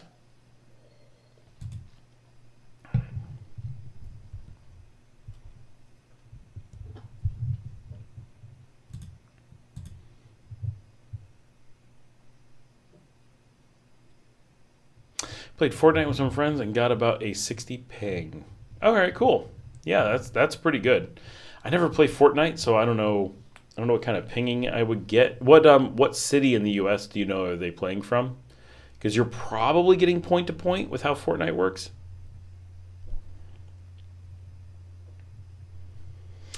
You missed TJ earlier. I was saying my kids and I have been binging the Walking Dead series on Telltale. We're almost at the end, so we're very excited about that.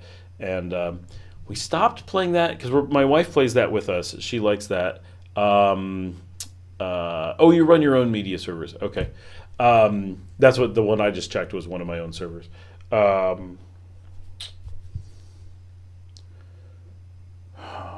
was saying... We started playing something else.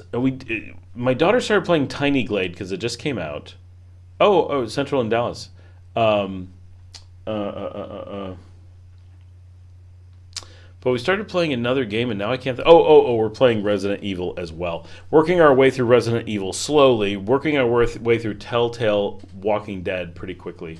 Gonna have that done sooner or later. We're on the final season, but we haven't done the Michonne Chronicles yet. But... we have been playing that a bit. I am surprised that Teco doesn't list their speeds, but I guess when you offer everything, it's like, right, just tell us what you need and we'll give you a price.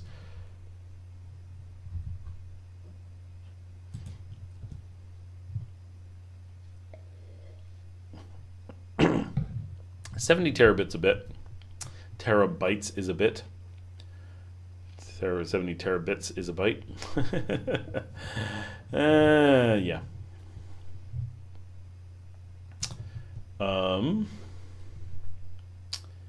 Yeah, why doesn't Teco give more information? Like, even the stuff that I pick from for my home, like, I'm on a business connection at home.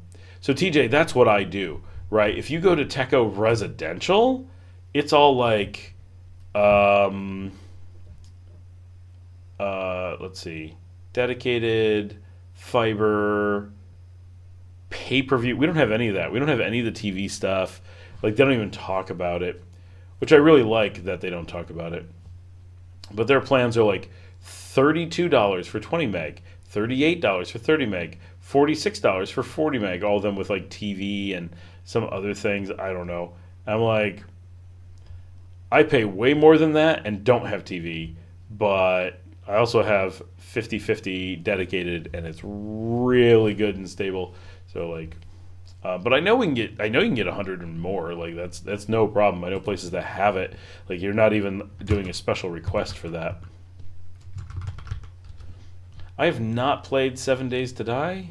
Oh, it's early access.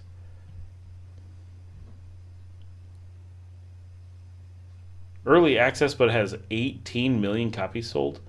That's extensive. Their website is right out of 2002.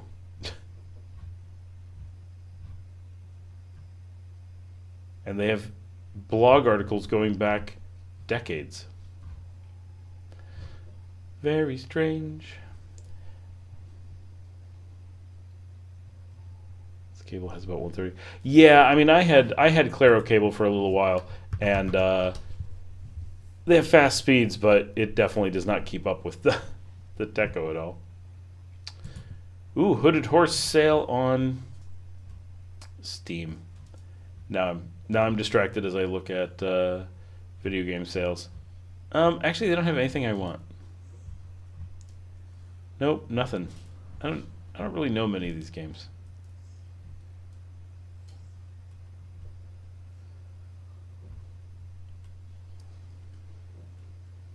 Hey, Murad. I never know how to pronounce your name correctly. How's it going? Good to see you. I am well, a little bit sleepy. I had to work for one of my really big clients until I had to start at like 9 o'clock last night, so I was in Managua all day. That wore me out. And then I had to start work at 9 o'clock, work until 11:30. We broke to go to bed because I had to be back in the meeting at 5 a.m., and I had to finish up yesterday's video, so I got roughly 3 hours of sleep. And then had a 5 o'clock meeting that went on for a while. And then I took a real quick, I didn't really take a nap, but I did lay down. Luckily the dogs came in with me and laid down, and I was like, okay, it at least let me relax if it didn't let me sleep. But I had another meeting at 8, and then I had to do video editing and regular work today, had a few other calls and stuff, and then prepped for and did the live stream. So I've pretty much, with only a 3-hour nap, been going since early yesterday morning when I had to head to Managua early in the morning. So I'm tired as I say that. I'm like, why do I feel tired? Oh no, I've earned it. I feel tired. But yeah, it's I'm good. All is well. And when I get done here, I'm not calling it a night. I will leave the live stream and join my children for video gaming, because we did not video game last night, so we definitely got a video game tonight. That said, how are all of you? How's everyone's life journey going today?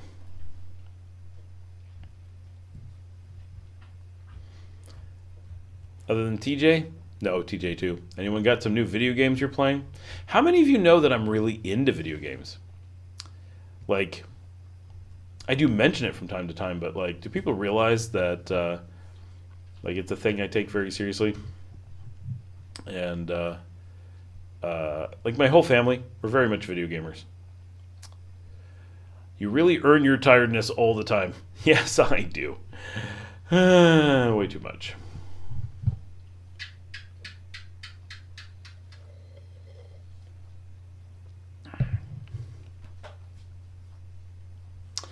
And today I feel like I recorded extra stuff. Today's video, so I can't tell. I tried not to be grumpy on today's video. Was I grumpy? I may have been grumpy. There was a lot of people yelling at me today. Like on the community. I'm like, I feel very yelled at today. This is a little bit discouraging. No, it's all good. All's fine. I am anything if not resilient. Nothing if not resilient? How do you say that? Trying to decide on something to do tomorrow. I'm going to the baseball game tomorrow. How's that? Dale says, I've been playing one game for 8 hours a day the last 7 years. Is that called going to work? Or do you actually have a game that you're talking about? You possibly more than my own kids. You were not grumpy. Oh, well, good. Thank you. I thought you were doing a master class in finance today. Yeah, that seemed to be the case. I am. It's weird because I don't think of myself as a finance guy, but I did put in a decade on Wall Street, and I am a finance guy. Like it's weird because that was never a thing that I set out to do. I also am a medical waste management guy. There's something I never set out to do, and yet am mired deep in the industry and have been for, my gosh, how many people have that much medical waste experience as me? I mean, I've been trained in nuclear waste management and stuff, like some weird stuff. No, retired. Worm Online. All right, Worm. What is this game? I am. Oh no, there it is. A 2006 sandbox MMO that I don't know, from Sweden. All right, we're delving into Dale's psyche here. Worm Online is a 3D massive multiplayer online video game developed by Code Club AB from Motala, Sweden, developed and started in 2003, so we're talking 21 years old. It was released for personal computers using Java in 2006. My gosh. Wow. Both player versus player and realm versus realm combat are possible in the game. Worm Online is sandbox MMO. The world of Worm is a medieval-style fantasy setting. Holy cow, I'm looking at the user interface from 2012. Like, that's interesting. What is this? In 2020, Worm Online was added to Steam and introduced 4 new official servers.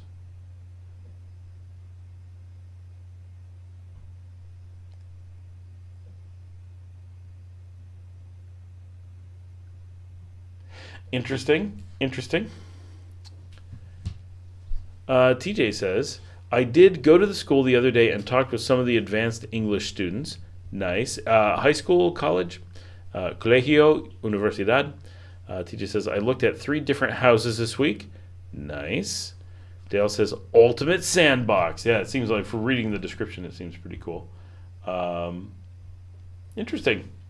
I've no real knowledge of it. That's I'm not really big on. So I love the idea of online games. Before anyone says, wait, Scott doesn't like online games, I do not get involved in online games because I do not have the time, especially the predictable time, to potentially be involved. Like, it just ends up being that I can never do it, and I feel really upset, and it makes me very unhappy. And so I really love the idea, for sure, and could see myself being sucked in. And when I was 18, I got really into MUDs, multi-user dungeons, which are non-graphical. They're like this, but non-graphical. And oh, my doggy's climbing up. Hey, baby. Oh, she's shaking. Do you need to go out? Do you need to go outside? Oh, she needs to go outside. Okay, yeah, she's done. Of course you can go out. There you go. And I really got into the multi-user dungeons. The whole thing's in text, and I used to automate my characters, and oh, it was so much fun. I loved that era. And I never really found anything else like that online, but it also ate so much of my time that in retrospect, it kind of horrified me that I could be lost so completely in that game and lose days at a time. And it was like, that's a little bit tough. And I've run some since then, and I've stayed kind of connected to the community a little bit. It's mostly faded away. Mostly it's us old guys going like, oh, this is cool, because we're talking gaming from like 92 kind of stuff. But it was interesting. There's a lot of game mechanics today that is just like, wow, you can't do that the same anymore. TJ says, that's what I like about 7 Days to Die. You can either do it online or local. Yeah, like that's a super cool. There's a lot of it's a lot of that stuff that I would love to get into. It just cannot possibly find the time. Has anyone played the Centennial Case? I'm really interested in this game, but it's expensive. But it's Square Enix. They generally do really good things, but it's so not a normal Square Enix game. I just I don't know.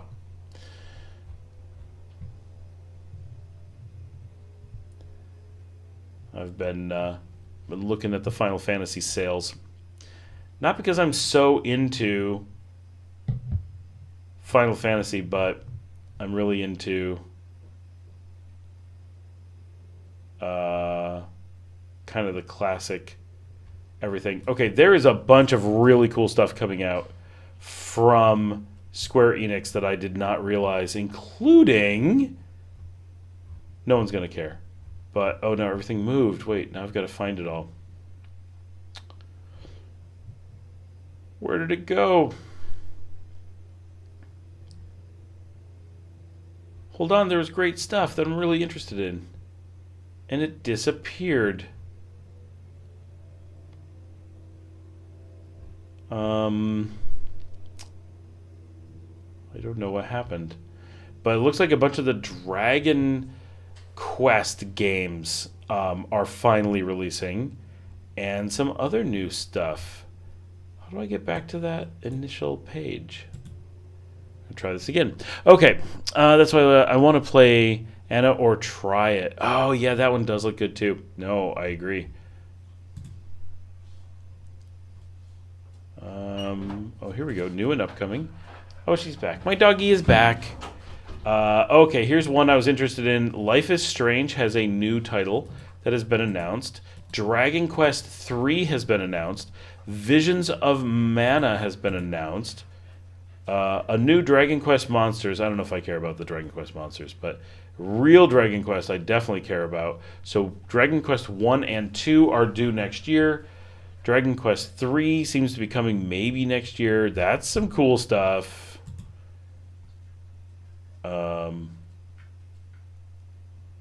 I could see myself being dragged into that. Dragon Quest, I'm a sucker for.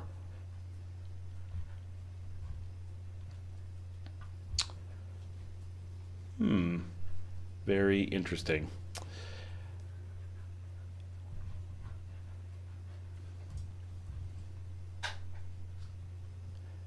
All right, guys, it's getting pretty quiet around here.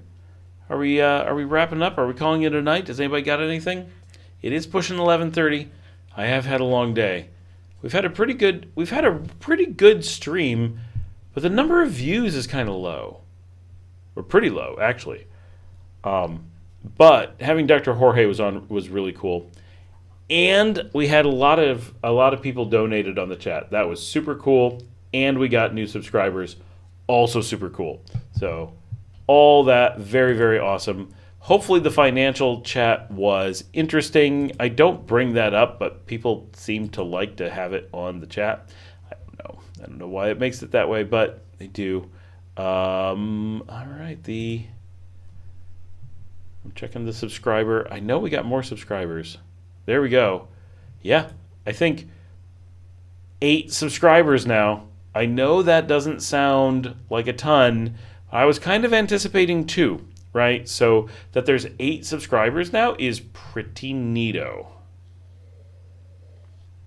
And basically people join during the live stream, which makes sense. The live stream is kind of the time when people would join. It's our core audience, right? This is our team here. We're the making it through the late night, getting tired stuff. Oh, I've got to download some more. I have had a upload that ran the entire day, getting some files off of one of my GoPros, and I'm hoping that they made it up and I can find them now.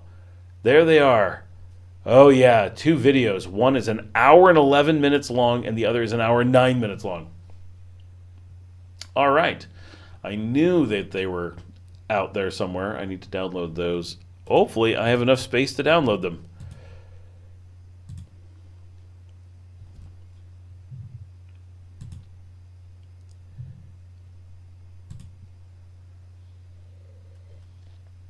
How big is this file? 54 gigs. That's a single video file. That's obnoxious.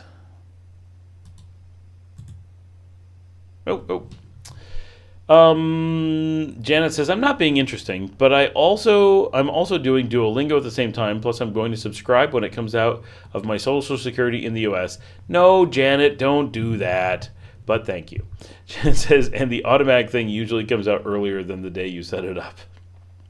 Dale says, I'm kind of tapped out myself. See you later. Thanks as always. Yeah, I'm feeling tired, guys. This has been great. I love having you guys here, but 11:30, I've been going all day, and I really need some downtime with my kids. And we didn't play last night because I knew I had to have that quick meeting turnaround. Jen says, I have 2 classes coming up at midnight and at 1 a.m. Yeah, that's a bit much. TJ says, I tried to upload a file to the server, and it was going to take me 9 hours. How big is your file, TJ? So I'll be busy, Jan says. Jan says, it sounds fun, though, and it's cheap. I can cancel if it's a pain.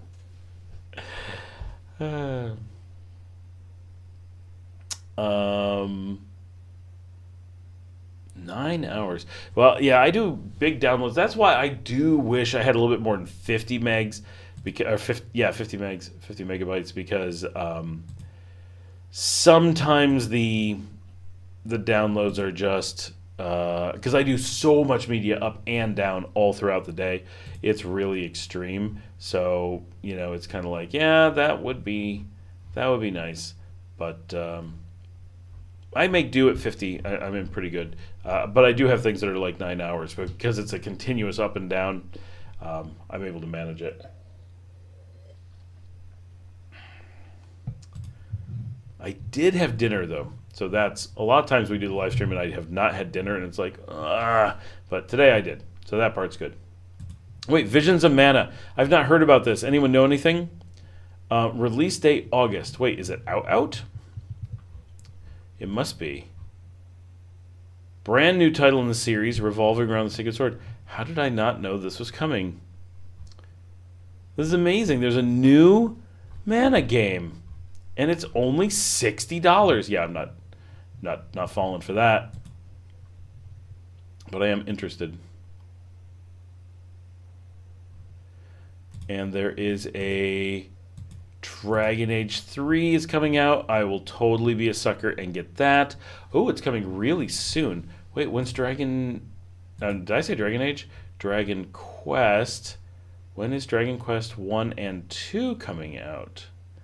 I already have 11. And the one I really want to come out is 8. I love 8 so much. I want to play that again. But I want to play it all new, There's 1 and 2 due out in 2025. So 3 is coming out before 1 and 2 comes out. That's weird. So take care of yourself tonight. We depend on you for entertainment. I do my best, Janet. It's probably about 30 gigs. Oh, 30 gigs?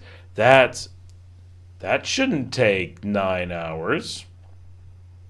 I brought down 100 gigs, and it probably took about 9 hours. But I'm on a 50 meg connection, and it was 100, not a 250 with 30. I have a seed box that's overseas I'd like to be able to get rid of. Also, if anyone wants to adopt a cat that likes to catch cockroaches, Ramon is feeling that 10 cats is too many. How is 10 cats too many? That's not too many. Keep all the cats. My dog, I don't think my dog could handle a cat in the house. More importantly, I don't know if Paul could handle another cat in the house. Always something. All right, guys, let's call it a night. It's been awesome. Thanks, everyone, for joining. And definitely, if you've not checked it out, definitely go watch the new on Nicaragua, Heidi Gallo and the Roosters. It is by far the best concert we've ever recorded. It's the best video. It is the best audio. Oh, at the time you had 5010 cable. Yeah, that would do it. Best video that we've had of any concert. Best audio we've had of any concert. We got every second of the entire concert. It all worked. And the concert itself was amazing. They did such a good job. It was such a good show. And Janet didn't make it, but she did have a reserved table that I got. So her husband's name was on the table. So we took the table. I don't know what the deal was, but we ended up with her husband's table. And had an amazing concert. And the singer of the concert already sent me a note and is like, "This was amazing. I watched the entire video. This was incredible." So I'm very happy with how it turned out. It was such a good show. I hope to see them again. Who would guess that the Roosters would be like the band of Nicaragua, but they rocked it. It was so good. So go watch that. Go watch today's videos and all that. I'm going to go play some video games. Have a good night. Thank you so much, everyone, for coming, and I will see all of you